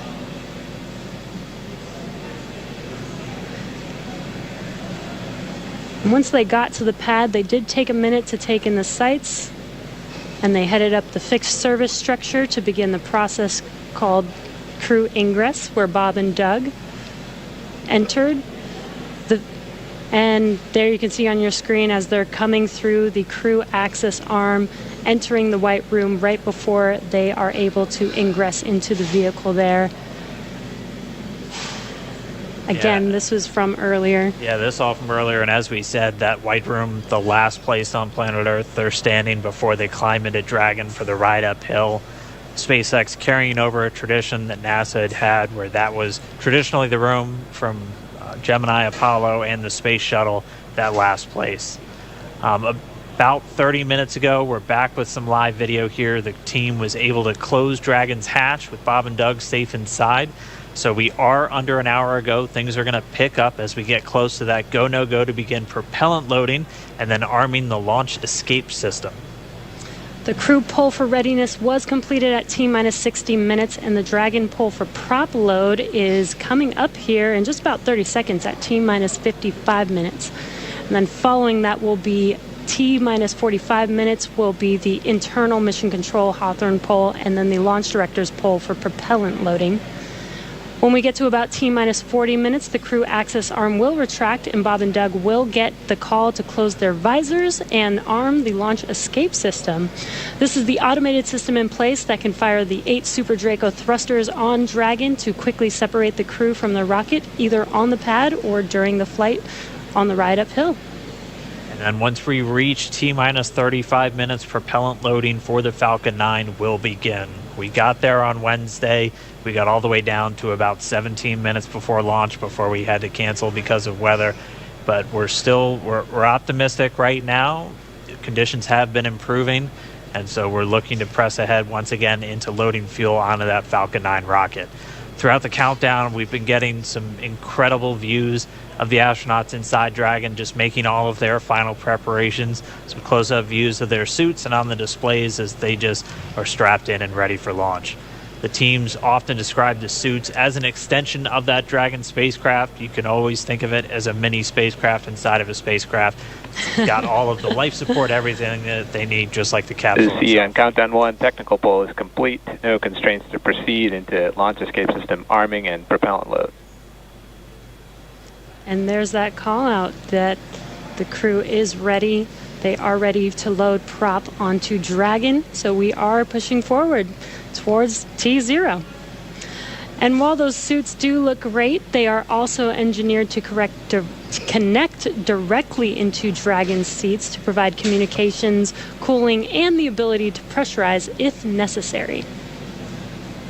All right, well, we did get the call out that the technical teams on the ground are ready for launch escape arming and propellant loading. Again, things starting to pick up, things really starting to feel real. Let's jump down real quick to the team at Kennedy, see if you guys are just as excited. I can't sit still right now. It's starting to feel real. Yeah, it's hard to sit still in here, right, Leland? That rocket fuel going through my veins still. I know. It's so awesome when we see them sitting there in their suits. We're less than an hour away now. So far, things look like we might make it. We might make it. So I want to ask you what it was like the first time you put on a spacesuit when you knew you were going to space. Oh, that was February of 2008. We were in the ONC building getting the pumpkin suits on. A little bit different than the SpaceX fly SpaceX suits, but it was kind of surreal, you know. And to think that all of these, it took 10 years of training to fly in space. It took me 10 years from when I got in the Corps in 1998 to flying in February of 2008. So it was a long road to get there, but it was so worth it and so sweet. And you know, learning how to use the green apple, the connections for oxygen, for cooling, much different than these suits that we have here with SpaceX. And so it's a lot more complicated to go through that whole series of things that you have to do to make sure you're safe in the suit. But we've evolved, we're ready, and they look so cool and calm and collected in their suits and in the vehicle. They're focusing and getting ready to fly in space. And there's so much excitement around the center. I know, Leland, you've been getting some messages. You got another message from another astronaut. Yeah, Sunny Williams. Okay, so Sunny, She's Lauren, kind of the best. She's Sunny is she's awesome. a commercial crew also. She was one of the original cadre. She was one of the Right. original 4 who trained with Bob and Doug from the beginning of the commercial crew program. And she's one of my classmates. Look at her there. What is she wearing? There she is. Hey, The Sunny. meatball. I forgive you, Sonny. No, she had the worm on Wednesday, so she wore the meatball today. So She's it's the best. But now she can wear the worm ball. I guess. Yes. The worm ball, yeah, she can mix it up. But yeah, Sunny's awesome. She's training to fly on the Boeing Starliner in the not too distant future. So really glad she's watching and showing some love. So thanks a lot, Sunny, for sending that note. And again, we're looking at a live view of the Crew Dragon on top of a Falcon 9 rocket. You can see the crew access arm to the right of your screen. That's the hallway that Bob and Doug walked down to get into the White Room, which was the last place we saw them standing up before they climbed inside Dragon. And again, the wider shot there of Launch Complex 39A, where we are inside of an hour from liftoff, and I think we're just a couple minutes away from the pull we're going to hear before they start propellant load. Again, a 2-stage rocket there. Gosh, you guys, the weather looks not that bad. I mean, obviously that is not an official forecast, but it doesn't look quite as bad as it did Wednesday. We've got a little bit better odds. So there's the countdown clock. We're to helium.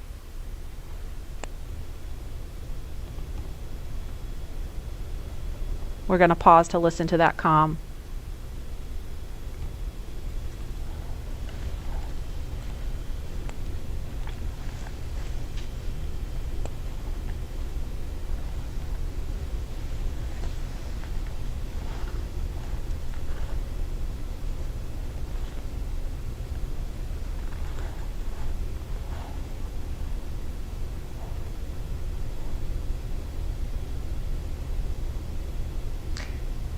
If you're just joining us, we're less than 50 minutes from the scheduled liftoff of the Falcon 9 rocket carrying Crew Dragon. And if we start to hear any kind of update on weather or polling, we will pause to listen in for that. But if things go as scheduled, we should be hearing the launch director verify go for propellant load at about T-minus 45 minutes. So we're going to send it over to Hawthorne to carry the ball. John Insprucker or Jesse, are you there? This weather is go at this time. Dragon copy, go weather.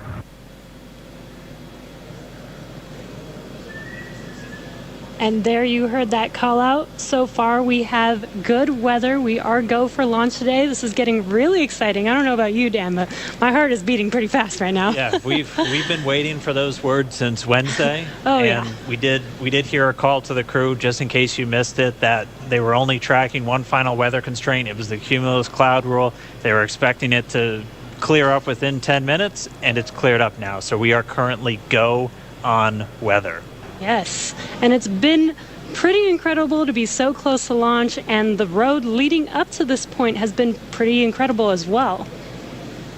It has been. It's been a partnership between NASA and SpaceX. We've been working together since SpaceX started flying cargo to the International Space Station, now getting ready to launch Crew.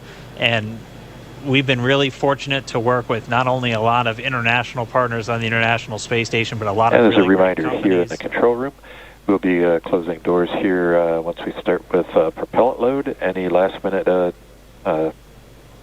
bio breaks, please go ahead and accomplish those in the next few minutes.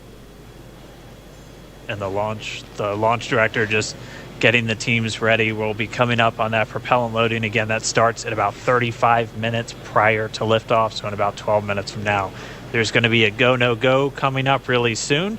So let's go over to our man, John I, for the latest. John?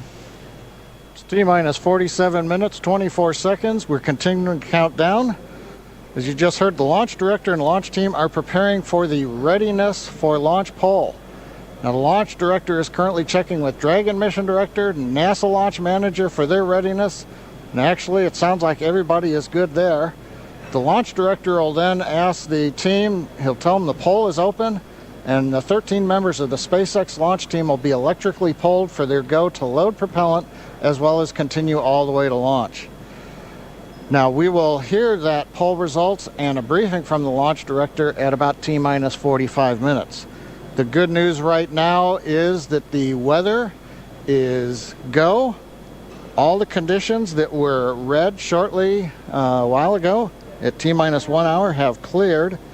We're, as the weather forecaster said, cautiously optimistic. Currently, countdown. the probability... Poll is complete. We're go for propellant load. Well, we got an early call out there. And launch control clear to retract the access arm on time. Cover that. Arming access arm retract at T-minus 45 minutes.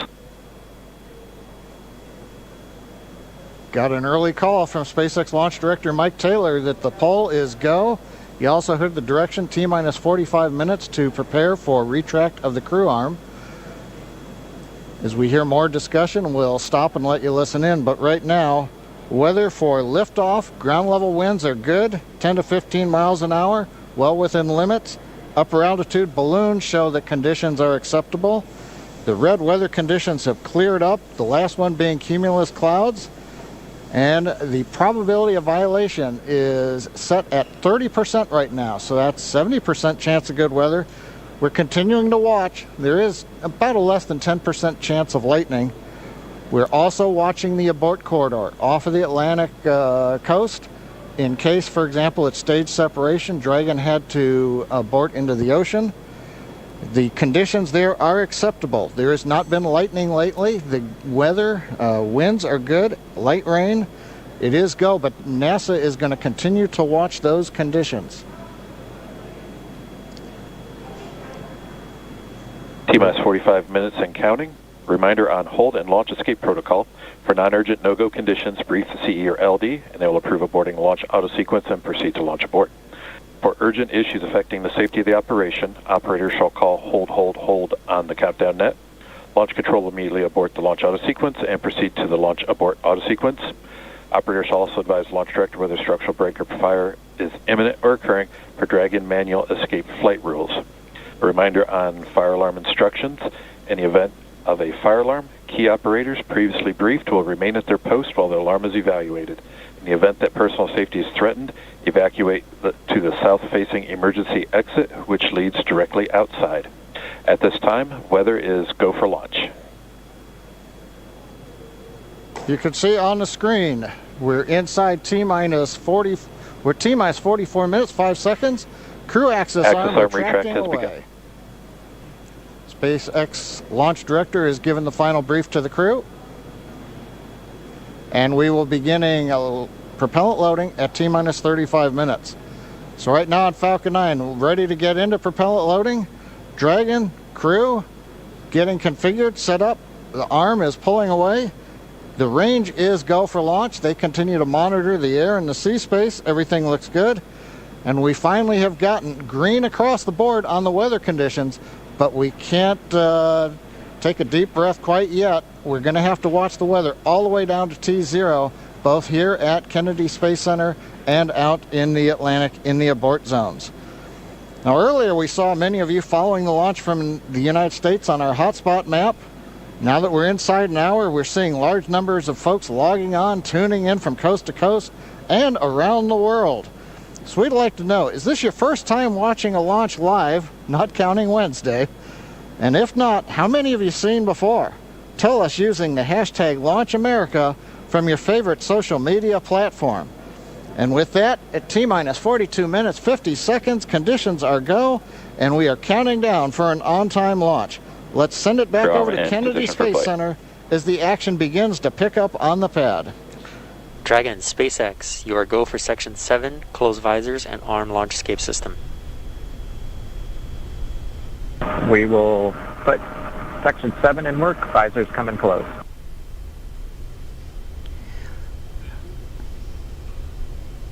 All right, the countdown clock is continuing to tick. My heart is continuing to beat 5 million beats a second, and we are getting so close. SpaceX Dragon in 7.2, visors are closed. We're arming launch escape system.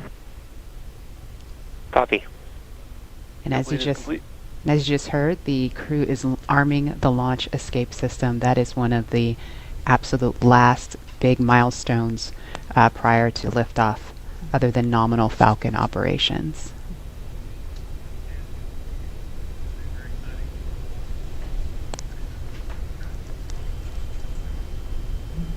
So just a minute ago, we saw the crew access arm retract, and obviously we just heard on the comms Bob and Doug getting ready to arm the launch escape system, and so that is something that protects them all the way to orbit. So when fueling starts at about T-minus 35 minutes, so just over 6 minutes from now, they will have the capability to abort, to separate from Falcon 9 either on the pad or even after liftoff. That's a critical safety capability. And we are going to go over to Hawthorne now to take us through these next minutes. Jesse? Service section, switch into nitrogen. Switch into nitrogen. And we did hear that call out that they are arming the launch escape system, so very exciting. SpaceX has designed Crew Dragon and Falcon 9 to be the safest launch system ever flown. So we brought back Nick Picone, SpaceX's Nick Picone, to talk more about this again. Thanks for coming back and joining us today, Nick. Hey, Jesse. Happy to be here. Still monitoring the launch here with our recovery and ground operations teams. Awesome. And Nick was our mission manager for our in-flight abort test earlier this year and now works on the Starlink team. Nick, on Wednesday you talked about the launch escape system. Could you just give us a brief summary today for those that are joining today?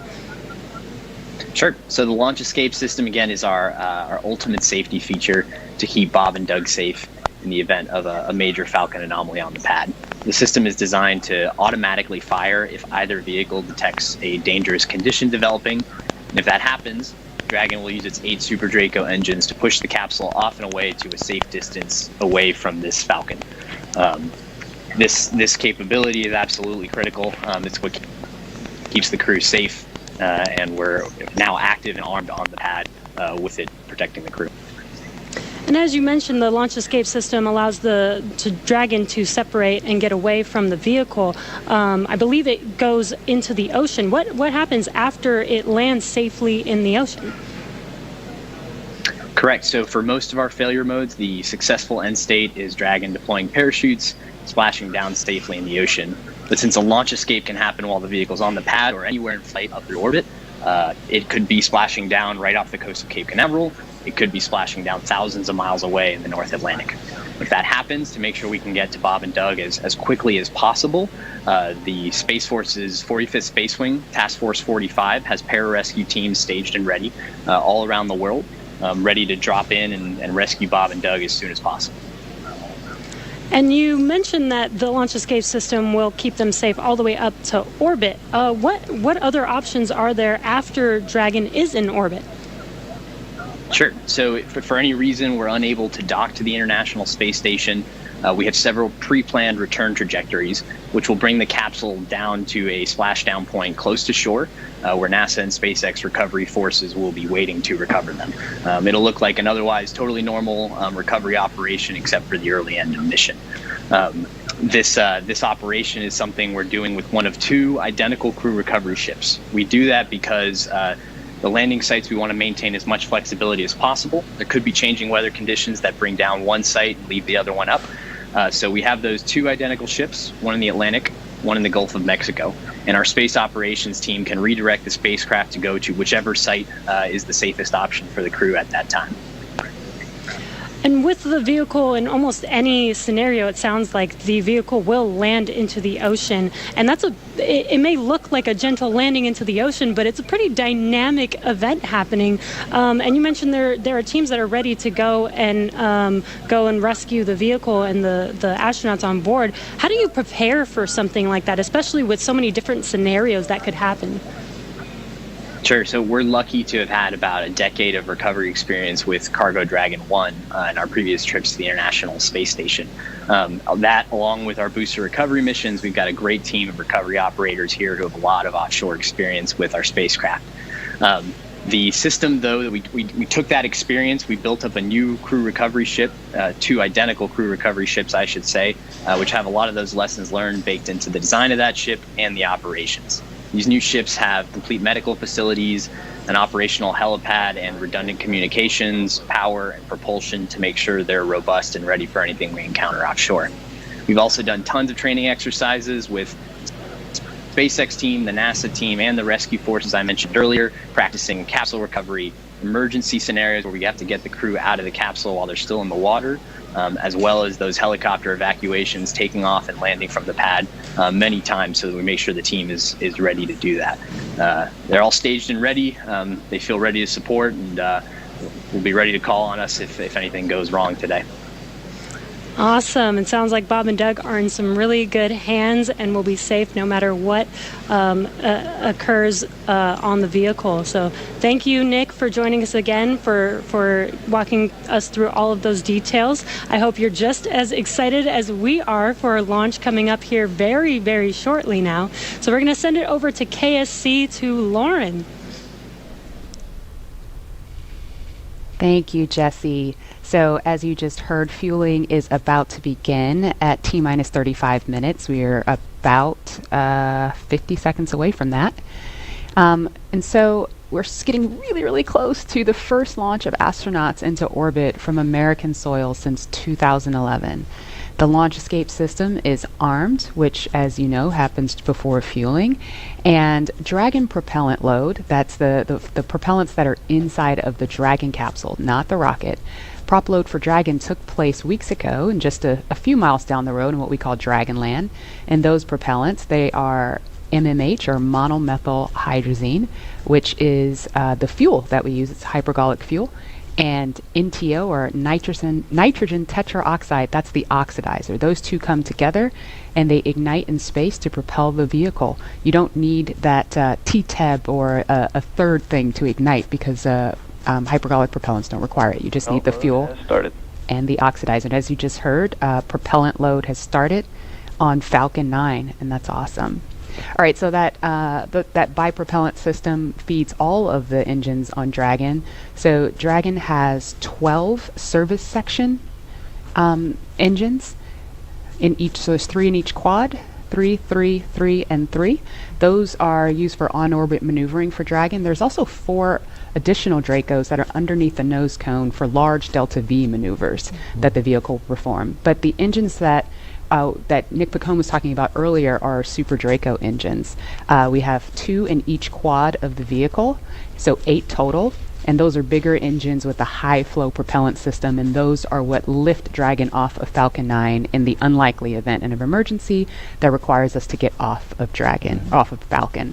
Now, you probably remember, let's see, Mercury, Apollo, Soyuz, they have that big pointy tower on top. That's the launch escape system for those vehicles. It is actually just another rocket on top of the spaceship that lifts the vehicle off. In the case of Dragon, our escape system is integrated into the vehicle completely. And so that's just better from one less thing you have to jettison every single flight. But it also allows us to have escape capability from the pad before T0 all the way through to orbit. And so even at the very last minute, if we needed to get off of stage 2 while we're in space, we could actually escape to orbit. So yeah, that's the escape system for for a little baby dragon here. Thanks, Lauren, and thanks for walking us through that, because I think it's really important that people understand that critical safety capability, and that's the whole point when we hear that launch escape system is armed. What that means is that in an instant, they can separate from Falcon 9, shoot up into the air, and they can splash down safely in the Atlantic Ocean under Dragon's parachutes. And it was designed to do that. So now that fueling is underway, it's been going on for about 2 minutes now. So they have that safety capability ready to go on standby in an instant if they need it. And so we want to go over to Hawthorne now for an operational update from John Innsbrucker. John? Fuel and stage 2 fuel, all flow rates tracking nominally.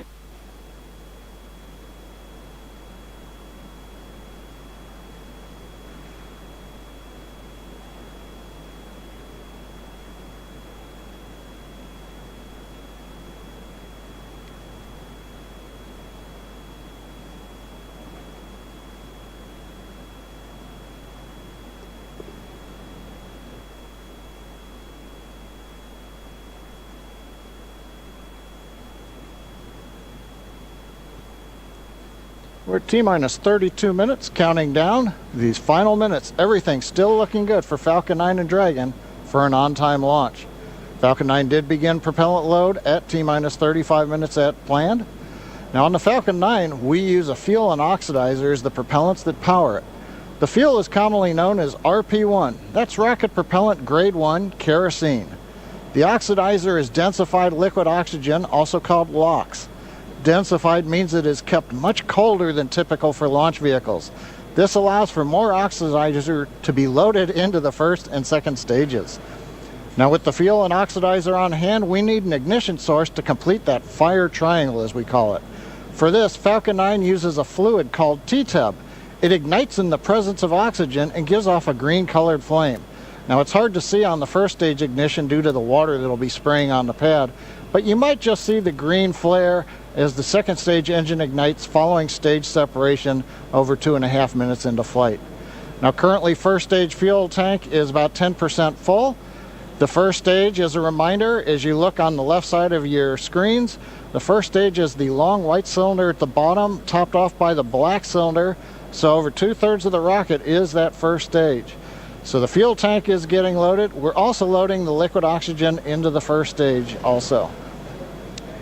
The second stage, which is the top 1/3 between the Dragon and the black cylinder, that's the white second stage, that is being loaded with fuel right now. That's about 8% loaded at this moment. Liquid oxygen loading is going to begin on second stage at T-minus 16 minutes 30 seconds. Liquid oxygen loading will continue on both stages all the way down to the last few minutes of the count. We're also loading helium into pressure vessels on the stages. That's used to pressurize tanks in flight as the propellant is pulled out by the strong Merlin turbopumps. On board the Dragon spacecraft, astronauts are monitoring systems while the propellant is loaded into Falcon 9. While we mentioned we had trained them with sounds that we had recorded on board. They've been through most of a propellant load and they are now experiencing those sounds and vibrations. Stage 1, the cryo range helium load continues started. to report no problems. They are go to support launch. Weather, the last of the red conditions cleared up about 15 minutes ago. Everything is marginal but acceptable on the weather. We'll continue to watch all the way through the countdown. Now as a reminder, today we are now into an instantaneous launch window now that we've begun propellant loading. So at this point, if we hear a hold for any reason, we'll have to stand down and target our backup launch opportunity tomorrow, May 31st. Thanks, John. For Demo 2, Bob and Doug's flight to station will take about 19 hours, and their journey is fairly similar to the trip our Cargo Dragon makes back and forth to the International Space Station, but with two noticeable differences, and that's docking and splashdown. And as we await T-minus 0 in just under 29 minutes from now, the ground operations teams are doing a series of system checks to make sure Dragon and Falcon 9 are both ready for liftoff. And we're continuing to get live views inside the capsule with Bob and Doug, and you're now also looking in firing room 4 down there at the Cape. Once we hit T0 and a successful launch occurs, we will watch Falcon 9 and Dragon make their ascent until the Falcon 9 first and second stage separates and sends Dragon on its way to the space station. And at this point, mission operators will prepare Dragon for on-orbit operations, where the vehicle will execute a series of burns that gradually raise its orbit to align more closely with the space station, as you can see in this animation. And just after putting Dragon into the same orbital plane as the station, the teams will get ready for Dragon's approach and docking maneuvers. The next Dragon will make its approach and actually dock with the space station. And this is a very different process from what we've seen with Dragon cargo deliveries in the past, which use a process called berthing. Berthing requires a spacecraft to approach the station and then stop so a crew member can maneuver the station's robotic arm to capture the spacecraft. Docking on this version of Dragon can be done autonomously with no crew on board the station. It's typically a faster process, both when arriving and leaving, but it does still require pinpoint accuracy to approach safely. Once captured, a spacecraft then gets attached to a common berthing mechanism, the same type of port that we use to connect each of the modules on the station together. It's a little bit slower of a process, but the hatches are significantly larger than the docking ports, which makes them perfect for bringing up those really big cargo items. Dragon will spend up to 120 days docked before preparing to return home. Following successful completion of Dragon's test objectives and cargo loading operations, the crew will close the cabin, perform final system checks, and configure the vehicle for undocking. Once the automated undocking sequence is complete, Dragon will complete 2 departure burns using its Draco engines, pushing it away from the space station. And then next up on the trip, deorbit entry and landing, or splashdown, which is going to cover all the operations following that final departure maneuver. It's going to include events like the trunk separation, closing of the nose cone, a deorbit burn, and then eventually as they get into the atmosphere, the deployment of the drogue and the main parachutes, and all of that ends with splashdown right off the Florida coast. At that point, teams from SpaceX will move in with their recovery ship, grab the capsule out of the water, and work to get Bob and Doug out of Dragon after a successful mission in space. So we are 26 minutes away from launch. Fueling of Falcon 9 is continuing. Let's check in one more time down with the team at Kennedy. Murray? All right, thanks, Dan. We are so pumped right now because things have cleared up and it looks like we might actually do this today. If you're just joining us, we are now 25 minutes, 46 seconds and counting from the first launch of astronauts to the International Space Station from U.S. soil in 9 years. This will mark the beginning of a new era where more people will be able to fly to space than ever before. And we want to share with you the results of a poll we asked a little earlier. If you could go to the moon, now it's not where the astronauts are going today, they're going to the space station, but if you could go to the moon, would you rather visit the South Pole where no one has been before or the Apollo 11 landing site? And it was a pretty even split. We had 46% of you say you would go to the moon's South Pole, and 54% of you would go to the Apollo 11 landing site. I kind of side with the Apollo 11 landing site because I'm a history buff and I want to see where Neil Armstrong and Buzz Aldrin set foot. So I don't know. What do you guys think? Lauren, which place would you go? I'm with you on that one. And I would love to go see that flag there and those footsteps, those footprints there. Still be there, right? There's no wind there. Should still be there. Leland, how about you? I think I'm with both of you because it's just like, the meatball, the classic. Yeah. Going to the classic spot, and that's where all of it started. That's where all that inspiration came, even though I was an antenna engineer not seeing it. But besides that, that's history. And hopefully maybe it wouldn't have to be one or the other. That's true. Exactly. Yeah. I mean, yeah, we're going to learn more from going where we've never been before. Exactly. And so we need to go to the South Pole too. And we are thrilled to see all of you following along online. Thank you for answering our poll. And we're going to go over to Tahira, who's been monitoring all the action with less than 25 minutes to go. Tahira, I'm sure things are heating up online. Hey, Marie, I mean, you're completely right. Now that we have that go for launch, people are on the edge of their seat right now waiting on this historic moment to take flight. As you can see, photos are still coming in of just everyone around the country showing their excitement for this launch. And it's really been a touching thing to see how everyone's kept this excitement going from Wednesday's first attempt. So we just took a look at numbers, and we are now over 3 million people tuning in for this historic launch. And so for me personally, I just want to wish Bob and Doug the best of luck. This will be my own first time watching humans lift off to space from the United States, and it's just going to be a super emotional moment. For that, Marie, back to you at Kennedy for these last minutes before launch.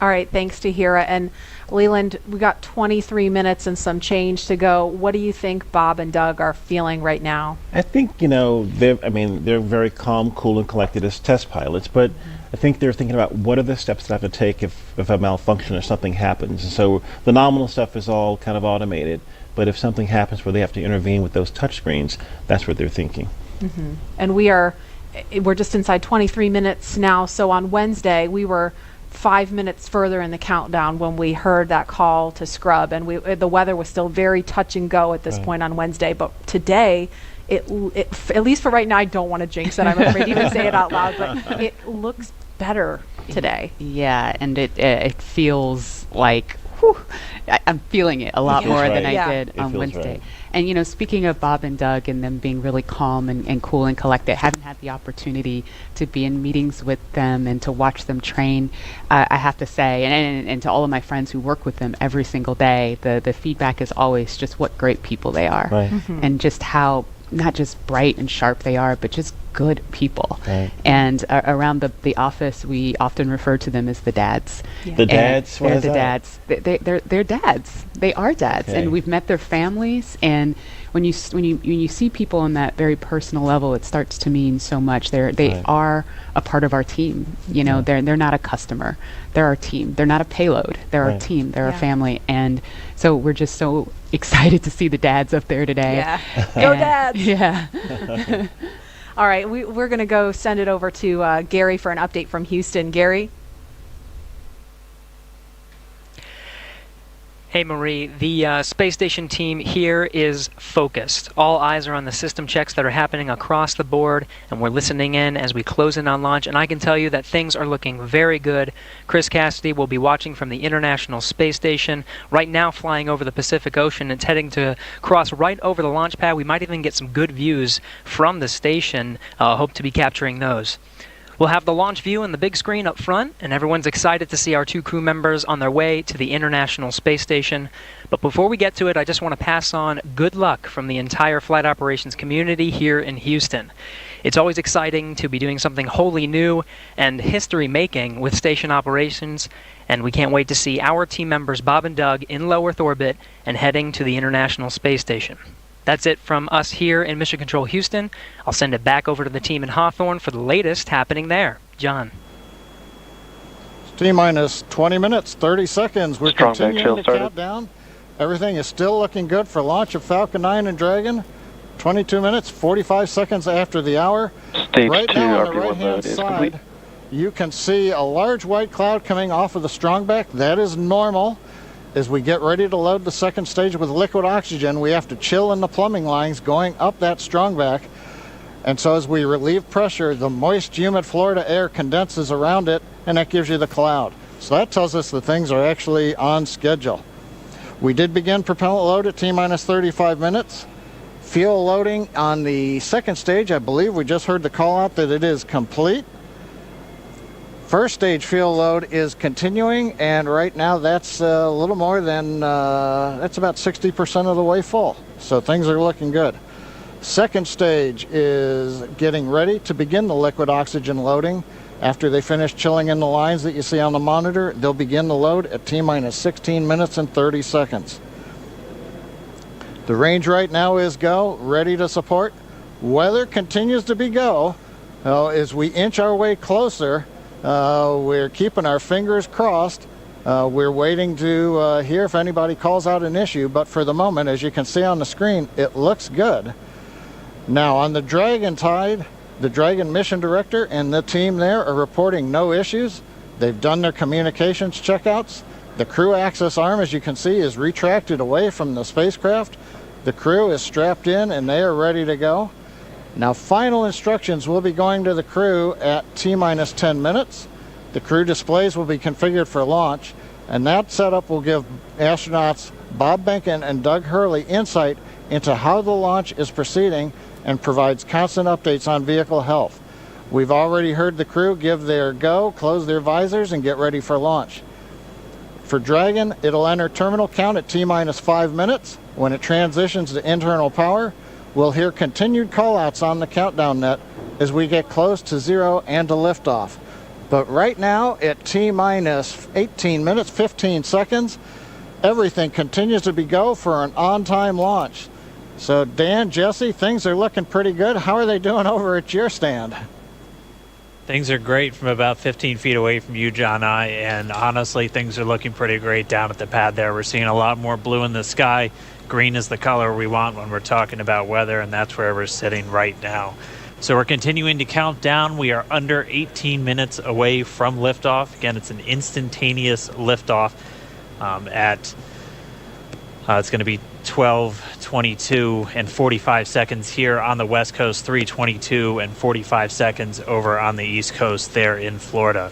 Just a reminder, it's going to be about a 9-minute ride up to orbit for the Falcon 9 and Bob and Doug on board Dragon. It'll be a 2-stage flight, so we'll see the first stage fly until we hear MECO, or main engine cutoff, about 2.5 minutes into flight. After that, the second stage will take over and continue to power them the rest of the way. Second engine cutoff comes in just under 9 minutes at about 8 minutes and 44 seconds.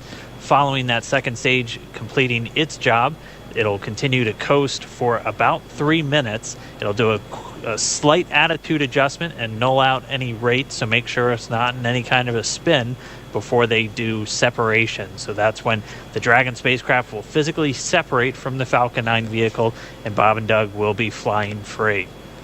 It's about a 19-hour ride if we launch today on time. So that means Bob and Doug will get on orbit. They'll have a number of burns, or those firings of those Draco thrusters that they'll do over Stage 2 LOX load started. We hear the LOX, the liquid oxygen load, has now started on Stage 2. But again, they're going to be doing a series of burns on the way uphill towards the International Space Station 5, spread out over the first 16 hours or so of their flight until they get much closer and it's time for that approach and docking. And we are expecting that with an on-time launch to happen today. That'll be coming tomorrow in the afternoon. All right, now that we're under 16 minutes away, we have a special guest joining us. I'm going to toss it over to Jesse. We are T-minus 15 minutes and 45 seconds from liftoff of our second demonstration mission today, and we have the honor of having SpaceX's President and COO, Gwen Shotwell, join us. Thanks, Gwen, for coming out and taking a few minutes to chat with us. Thanks, Jesse. We know you've been on console. How's the countdown been going so far in there? Countdown is clean today, just like it was Wednesday. We did clear the weather hurdles sooner than we did on Wednesday. And the only thing we're watching right now is downrange weather and lightning at the staging location. Of course. But we will clear that hurdle at T-minus 7 minutes. Awesome. Great. Very exciting. Now I'm going to throw it back to 2012 because you were on console for Dragon when it was first making its way to the space station. How does that experience compare to today? Stage 2 LOX is on the DPUs. So I was nervous then. I stopped getting nervous for launches. Today I'm nervous again. Super nervous. Stomach and throat. Understandable. No, it's a fantastic day today. I'm really excited. The team is pulled together. It's such a professional operation. And when I say team, by the way, I mean SpaceX and NASA. These folks have been working incredibly hard and have done a fantastic job. Yes, and we are all so excited. And we know that you have to get back inside of Mission Control, but is there anything that you wanted to say before liftoff to NASA and SpaceX? Well, I want to thank NASA, of course, for their generosity and their help with getting to this place. I want to thank all the SpaceXers who have come together to make this moment in history. And I want to thank Elon for hiring me. We thank Elon for hiring you as well. Thank you so much for joining us. We'll let you get back to Mission Control. And good luck with launch today. Thanks, Jesse, and Godspeed, Bob and Doug. Well, we are so excited. We are just a few minutes away from countdown, so we are going to turn it over to Dan and John for the final minutes in terminal count. Take it away, John. T-minus 13 minutes, 30 seconds, continuing to count down. We're continuing to load fuel onto the first stage. That should finish up in just about 6 minutes. Fuel is completely loaded on the second stage. That's closed out. And we are continuing to load liquid oxygen on both the first and second stage. The liquid oxygen load beginning on the second stage just about 3.5 minutes ago.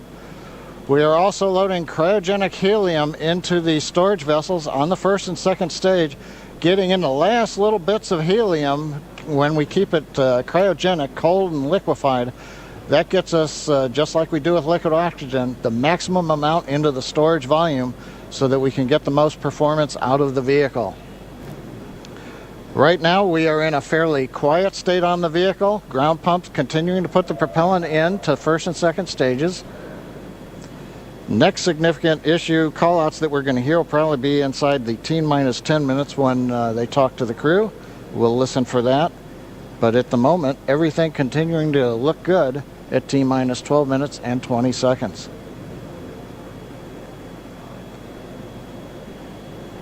We're getting real close now, John. It's only a little over 12 minutes away. Just a reminder for everybody, it's about a 9-minute ride uphill.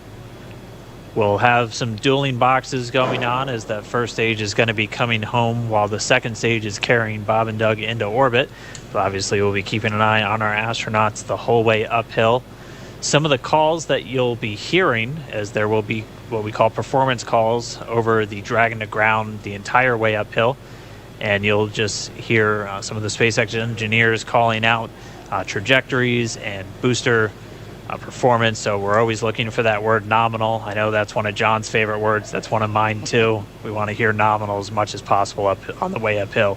You might also hear some number and letter combinations, and those correspond to the different abort zones that Bob and Doug are in during their flight uphill. There's 1A and 1B, which signify that they're on the first stage. Those carry them from there in the Cape all the way up to about the very top of North Carolina.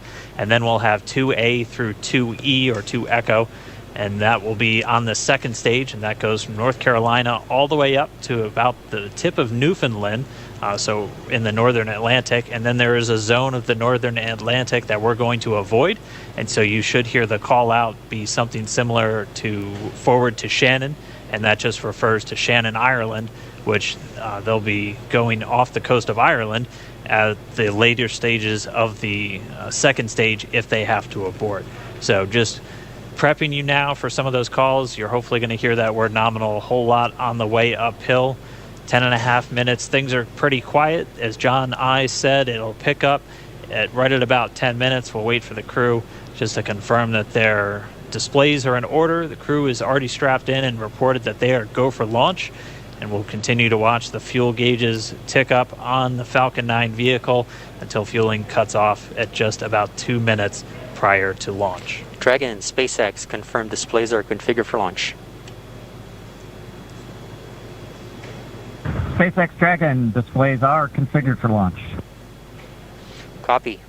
Bob, Doug, on behalf of the entire SpaceX team, it's been a huge honor to help you get ready for today's historic mission.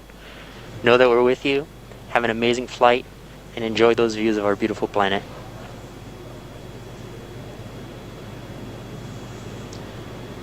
Thanks, Jay. It is absolutely our honor to be part of this huge effort to get the United States back in the launch business. We'll talk to you from orbit. Thank you. Copy all. Thanks for those words.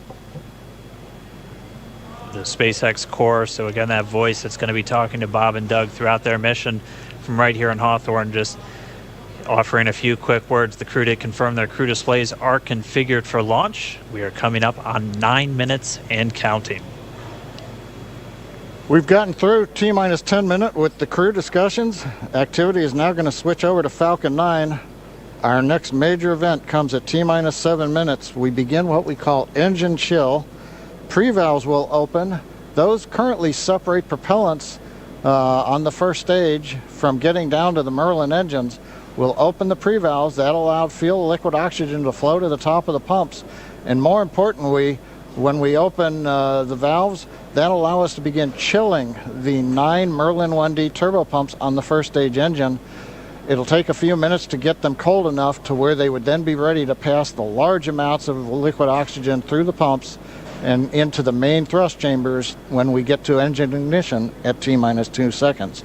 We don't want to try to run highly chilled liquid oxygen through a warm pump. You would flash that into gas, and running gas through a high-speed pump is not a good thing. So right now, we are waiting for T-minus 7 minutes. That'll start the engine chill. Shortly after that, we will also get the fuel shutdown.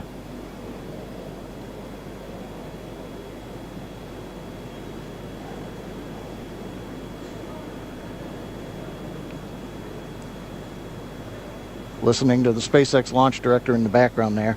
As I mentioned, at T-minus 7 minutes as we start the chill, we will also get into the final topping off of stage 1 fuel, and then the fuel load will complete.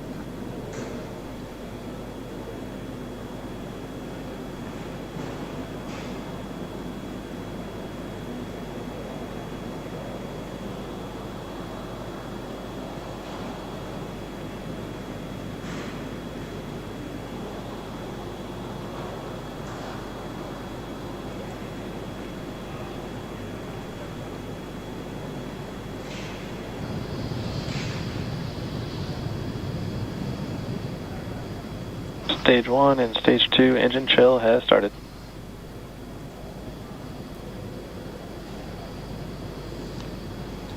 We've heard the call out. Stage 1 engine chill has started. That's gone up to the crew so that they've got situational awareness. As I mentioned, the pre-valves are open. And now we are topping off first stage fuel, getting ready to finish the fuel load. Liquid oxygen load on first and second Engine stage hydraulics at pressure will continue until the last 3 to 2 minutes of the countdown. We should hear that call out RP1 load complete coming up in about 6 minutes. Again, RP1 is just that densified kerosene or that rocket fuel that Falcon 9 is going to be used to power Bob and Doug to orbit today.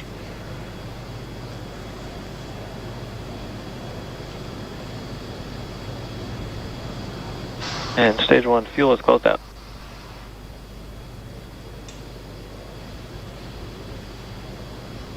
Right on time. That call out indicates that the fuel loading on the first stage is complete. Draining back the lines now, so first stage and second stage fuel are complete. Liquid oxygen loading is continuing on both stages.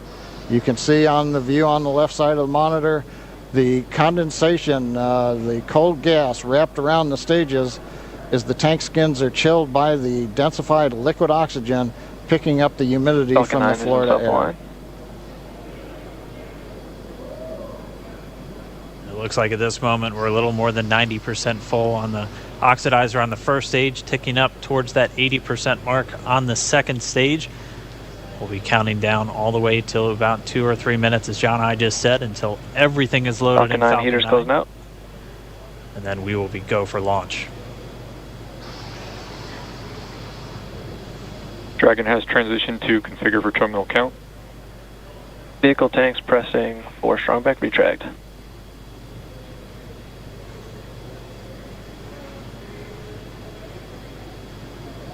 We're pressurizing the Falcon 9 tanks. We're going to open the clamp arm around the second stage and begin to retract the strongback. We'll move back about 2 degrees. That'll get us to the liftoff position. At liftoff, the strongback will then recline about 45 degrees away. Started. Stage 2, RP1 bleed. Launch director called out the strongback retract has started. On the left, you'll see it go back just a couple of degrees. Stage 1, RP1 bleed.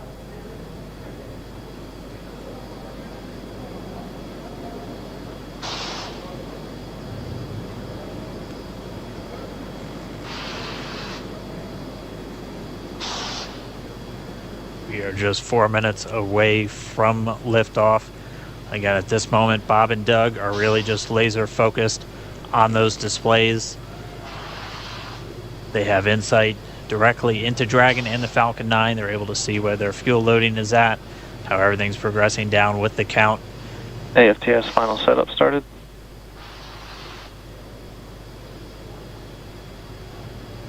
Three and a half minutes from launch.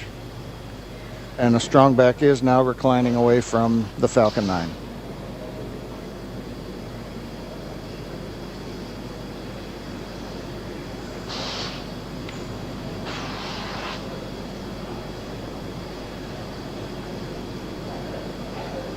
MVAC igniter purges.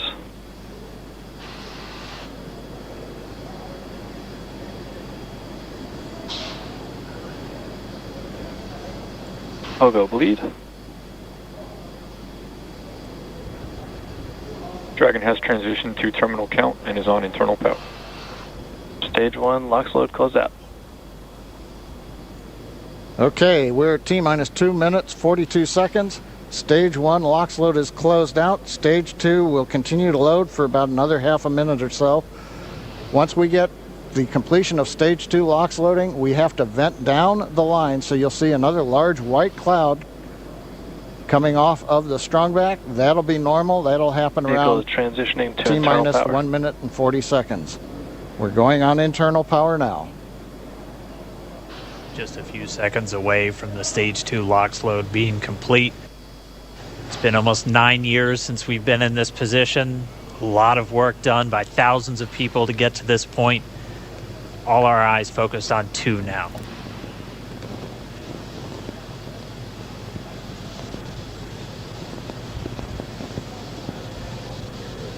Stage 2 LOX load is closed out. Propellant fills are complete. Dragon is in auto idle. Stage 2 LOX load complete. All fuel, all oxidizer on Falcon 9. 1 minute 34 seconds to go till launch. Ground gas closeouts is starting.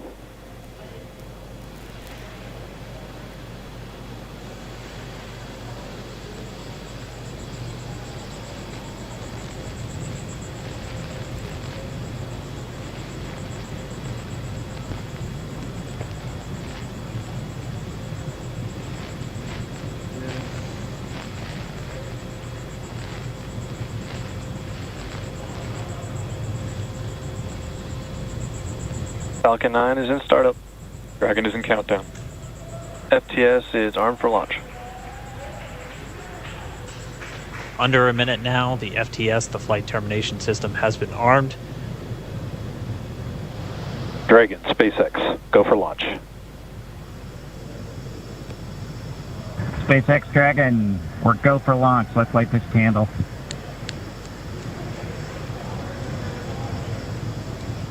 T-minus 30 seconds.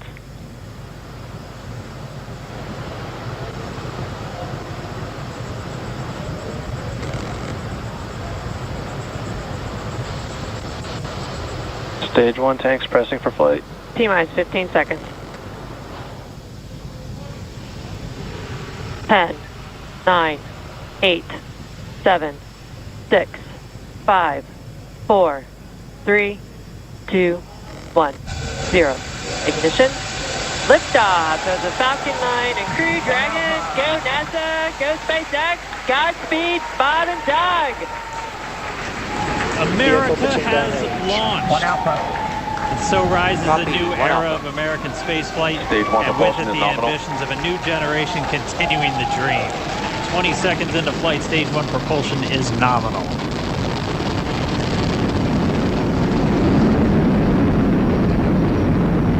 T-plus 30 seconds into this historic mission.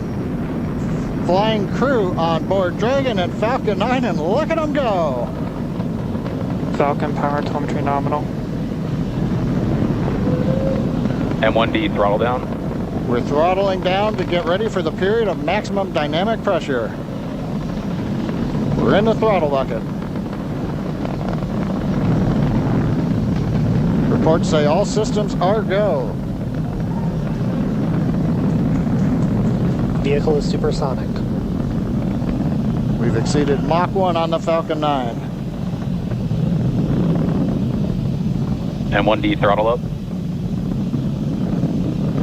We're throttling back up to full power as we're through max Q. Copy, 1 Bravo.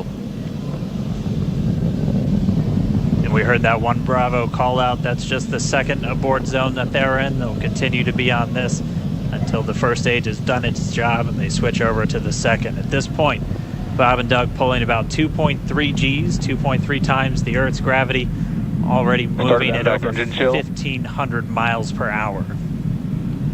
We've heard the call out for MVAC engine chill. That's getting the MVAC engine ready to light. That'll come at about 2:44 into flight. Right now, everything continuing to look good. Next major event coming up is going to be the triple.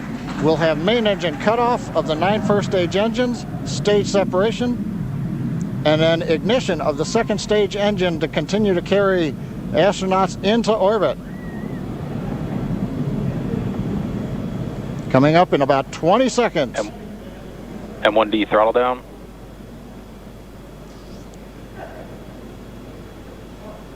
We heard we're throttling down the Merlin engines on the first stage.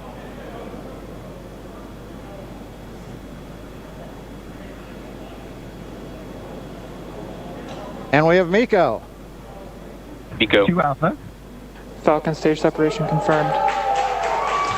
Copy, 2 Alpha.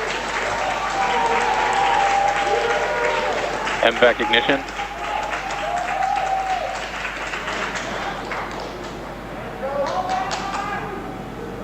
All right, we have stage separation confirmed. The first stage beginning its flight back. The second stage being powered by that single Merlin 1D vacuum engine has ignited and is now carrying Bob and Doug into orbit.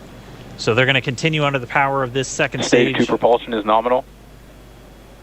Which will cut off at SECO, or second engine cutoff, at about 8 minutes and 44 seconds into today's flight. So a little over 5 minutes to go still on this second stage. You heard the call out 2 Alpha, so they're now in the longest abort zone that carries them all the way from about North Carolina up the eastern seaboard almost to Canada. Things looking good though, getting good call outs, nominal propulsion on that second stage. Bob and Doug continuing to make their way into orbit.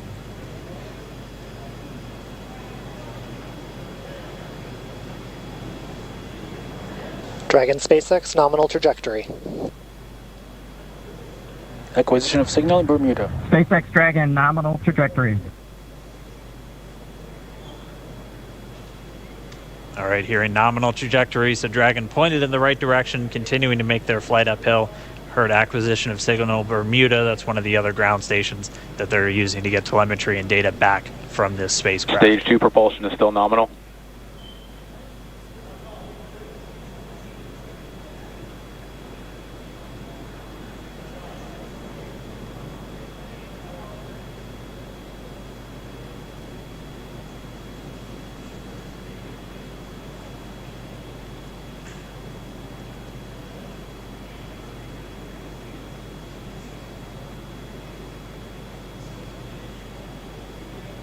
A little over 4 minutes, 40 seconds into the flight.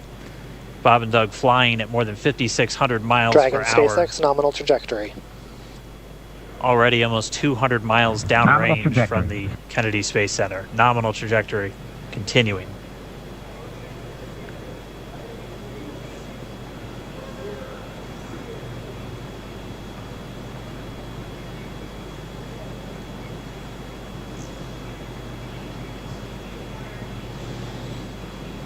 And while they continue uphill, looks like we are getting a view of the first stage as well.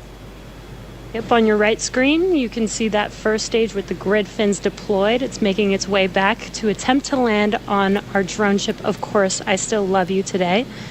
And we're just about a couple minutes away from the entry burn, and that's where 3 of the 9 Merlin engines do ignite to help slow the vehicle down as it re-enters back into the Earth's atmosphere.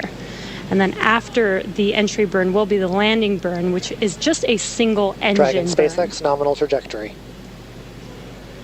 And you heard nominal starting chill for entry burn. There's that call out. They are still on a nominal trajectory on Dragon, still on second stage, and that's that MVAC engine on second stage on your left screen.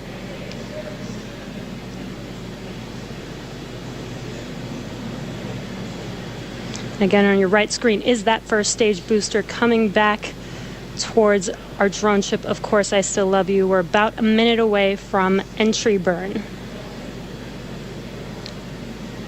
Meanwhile, that second stage continuing to power Dragon into orbit. Again, if you're keeping an eye on that timer, that's going to continue to burn until 8 minutes and 44 seconds into flight. So a little over 2 minutes from now, we'll hear the call out SECO. It'll then be a little Stage 2 propulsion is still good. A little over 3 minutes until Dragon physically separates from the second stage of the Falcon 9 after the upper Dragon stage gets a SpaceX chance. nominal trajectory. Dragon copies, nominal trajectory. Continuing to check in with Bob and Doug as they are on a nominal trajectory. Just about 10 seconds away from that first stage, starting that entry burn on your right screen. We should be able to see that view live. Stage 1 entry burn startup.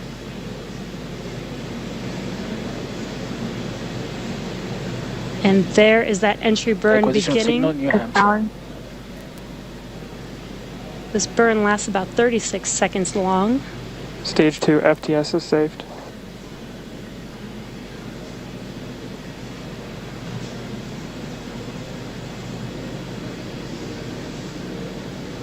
While that entry burn continues, we're just about a minute away from SECO. We'll have a number of events all happen in rapid succession. It'll be the second engine cutoff. Stage 1 we'll be entry burn looking for that stage 1 landing burn shortly after. Yeah, actually just within a few seconds of each other. It's such a cool view on your left screen, seeing Bob and Doug on Dragon. Right now you can see the displays that they are seeing right now themselves. Terminal guidance. MVAC throttle step. We are coming up 25 seconds or so away from SECO, or second engine cutoff. This is also the point where Bob and Doug are experiencing their highest G-force. We're seeing the counter tick up to right about 1.8. Copy, Shannon. You heard Shannon, so that just means they're in their final abort zones. If they were to abort at this point, it would either be an abort to orbit or to land off the coast of Ireland. Standing by for second Stage 1 landing cutoff startup. confirmation. MVAC throttle step. MVAC shutdown. Stage 1 landing layer. Confirmation of SECO's second engine cutoff. Now we are waiting for our first stage to make its way to our drone ship. Of course, I still love Dragon you. SpaceX nominal orbital insertion. Launch escape confirmation system is nominal disarmed. orbital Dragon copies, insertion. nominal Stage orbital 1 landing leg insertion. deploy. And what you're seeing on your screen is a live view of our drone ship, where our first stage will be coming down. Looks like we lost that live view, but we'll wait for confirmation of that landing shortly here. Falcon 9 first stage successfully landed. And aboard there you of can course, see SL1. on your screen, Falcon 9 has landed. This is the first Falcon 9 to carry Acquisition signal humans to Newfoundland. orbit, so very exciting for us. And as you can see on your right screen, Bob and Doug are still making their way to their targeted orbit. M1D to recovery 1. So exciting today. M1D. It doesn't stop. It does not stop. All right, we did hear again that call out, good orbital insertion, so that means Falcon 9 and Dragon right now exactly where they're supposed to be. M1D to FRC on recovery 1. And it's right at about 12 minutes This is FRC. when Can Dragon you will switch over to separate. ECF9? Looks like we saw a 0G indicator floating around there. I know Bob and Doug owe us a little bit about what exactly that is that they brought up with them.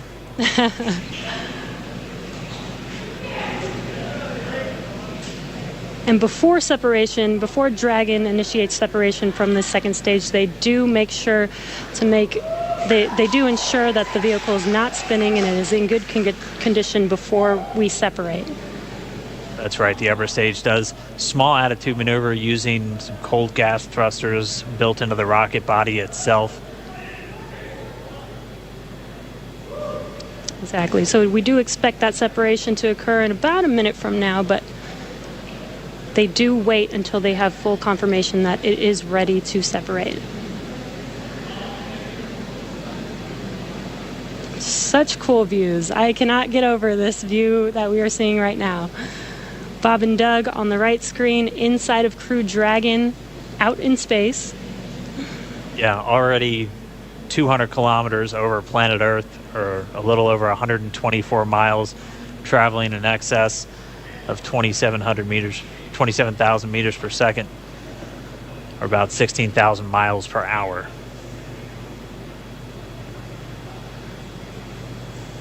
So again, we're just standing by. That separation event should be coming up shortly. Then they'll begin a series of checks on the Draco thrusters that are going to be used to maneuver and then power Dragon on its flight to the International Space Station. Standing by for separation. Expected loss of signal, Wallops. It sounds like we had an expected LOS loss of signal with one of the ground stations. Waiting for confirmation now of that. Dragon separation confirmed. Dragon separation confirmed. There is a great view right in front of you of Dragon separating. Separation confirmed. And there's that call out. Dragon is now officially making its way to the International Space Station today. Dragon SpaceX, with that separation call, we have a few words for you from our Falcon 19. Standing by. Dragon, Chief Engineer on Dragon to ground. Bob Doug, on behalf of the entire launch team, thanks for flying with Falcon 9 today. We hope you enjoyed the ride and wish you a great mission. Thanks, Bala. Congratulations to you and the F9 team for the first human ride for Falcon 9. And it was incredible. Appreciate all the hard work, and thanks for the great ride to space. Copy all. Oh, and like, proud of you guys and the rest of the team. Thank you so much for what you've done for us today, putting America back into low Earth orbit from the Florida coast. Copy all. Good luck. Godspeed.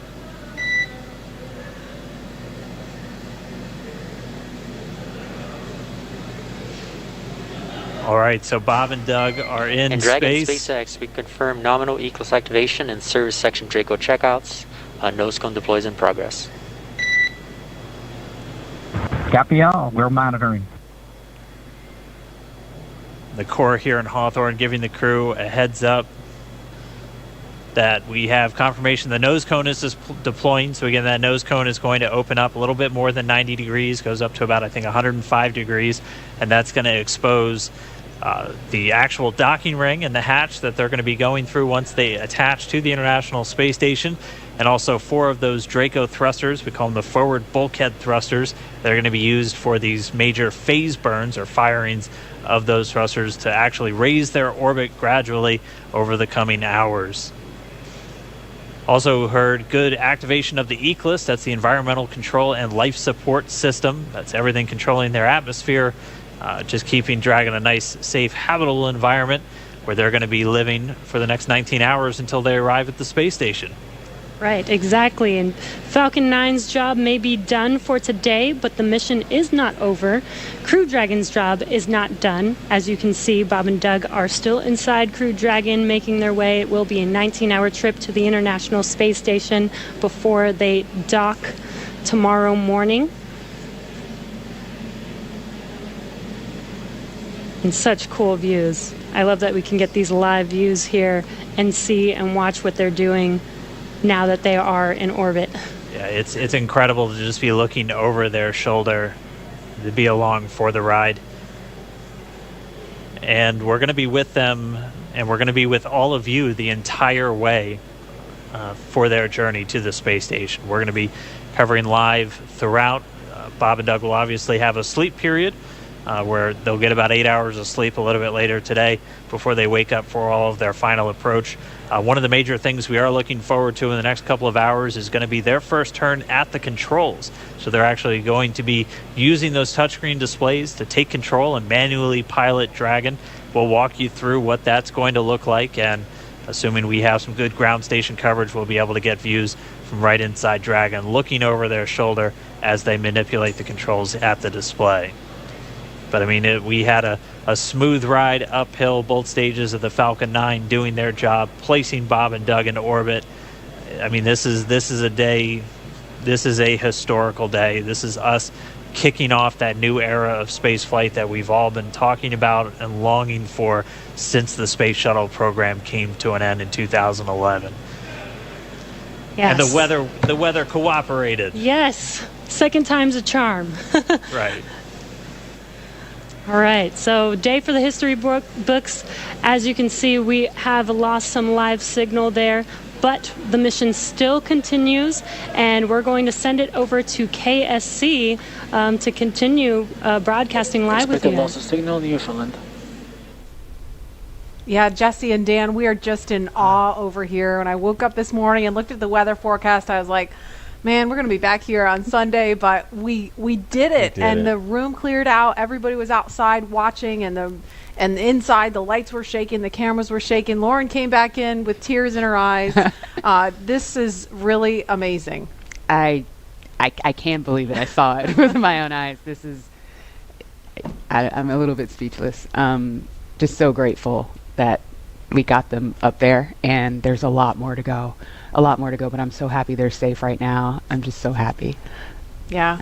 Leland, you were talking about it. It's amazing what we can do when we work together. Yes, American astronauts on an American rocket from American soil, showing you what Americans can do when we come together as a team and blast Doug and Bob off to the cosmos. This is what it's all about, and their families and everyone is working together to take them up to space safely. So I don't know what to say. That rocket fuel is still in my veins, and I want to go get on the rocket. Well, it's too late now. Maybe the next one. I know. But we want to go over to Daryl at OSB2. He's there with the administrator, who hopefully has more words than we do, because we're still kind of speechless. Daryl?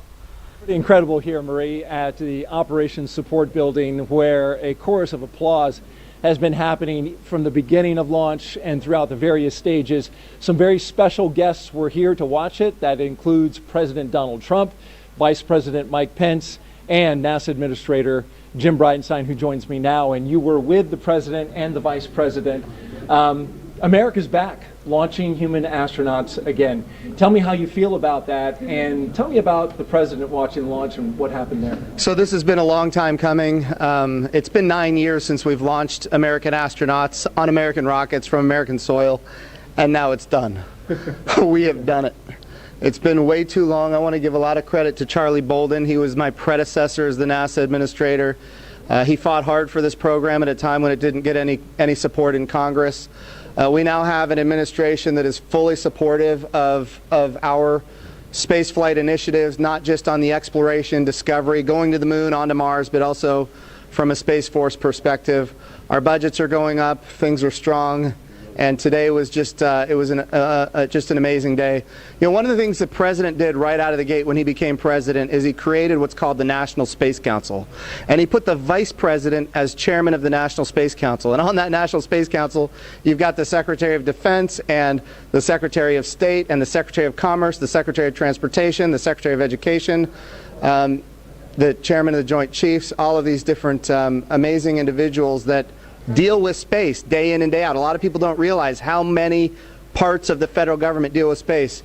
And the Vice President invited those members of the National Space Council here as well. So we just had, and then we had members of Congress, bipartisan members of Congress, Republicans and Democrats, who have been involved in supporting this program for a long time now. So I'll just tell you, I'm breathing a sigh of relief.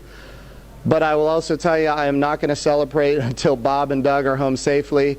Tomorrow, they're going to dock to the International Space Station. Tonight, I'm heading to Houston to be at the Johnson Space Center when that happens. So it's a bit of a relief. The nose cone is now open. It's now deployed, which means that now we're going to go into some burns. We're going to have some phasing burns. We're going to have some boosting burns, and we're going to get as much as we can in alignment with the International Space Station as early as possible here. But also, I know it's hard, but the big thing that we need to do now is we got to get Bob and Doug, who have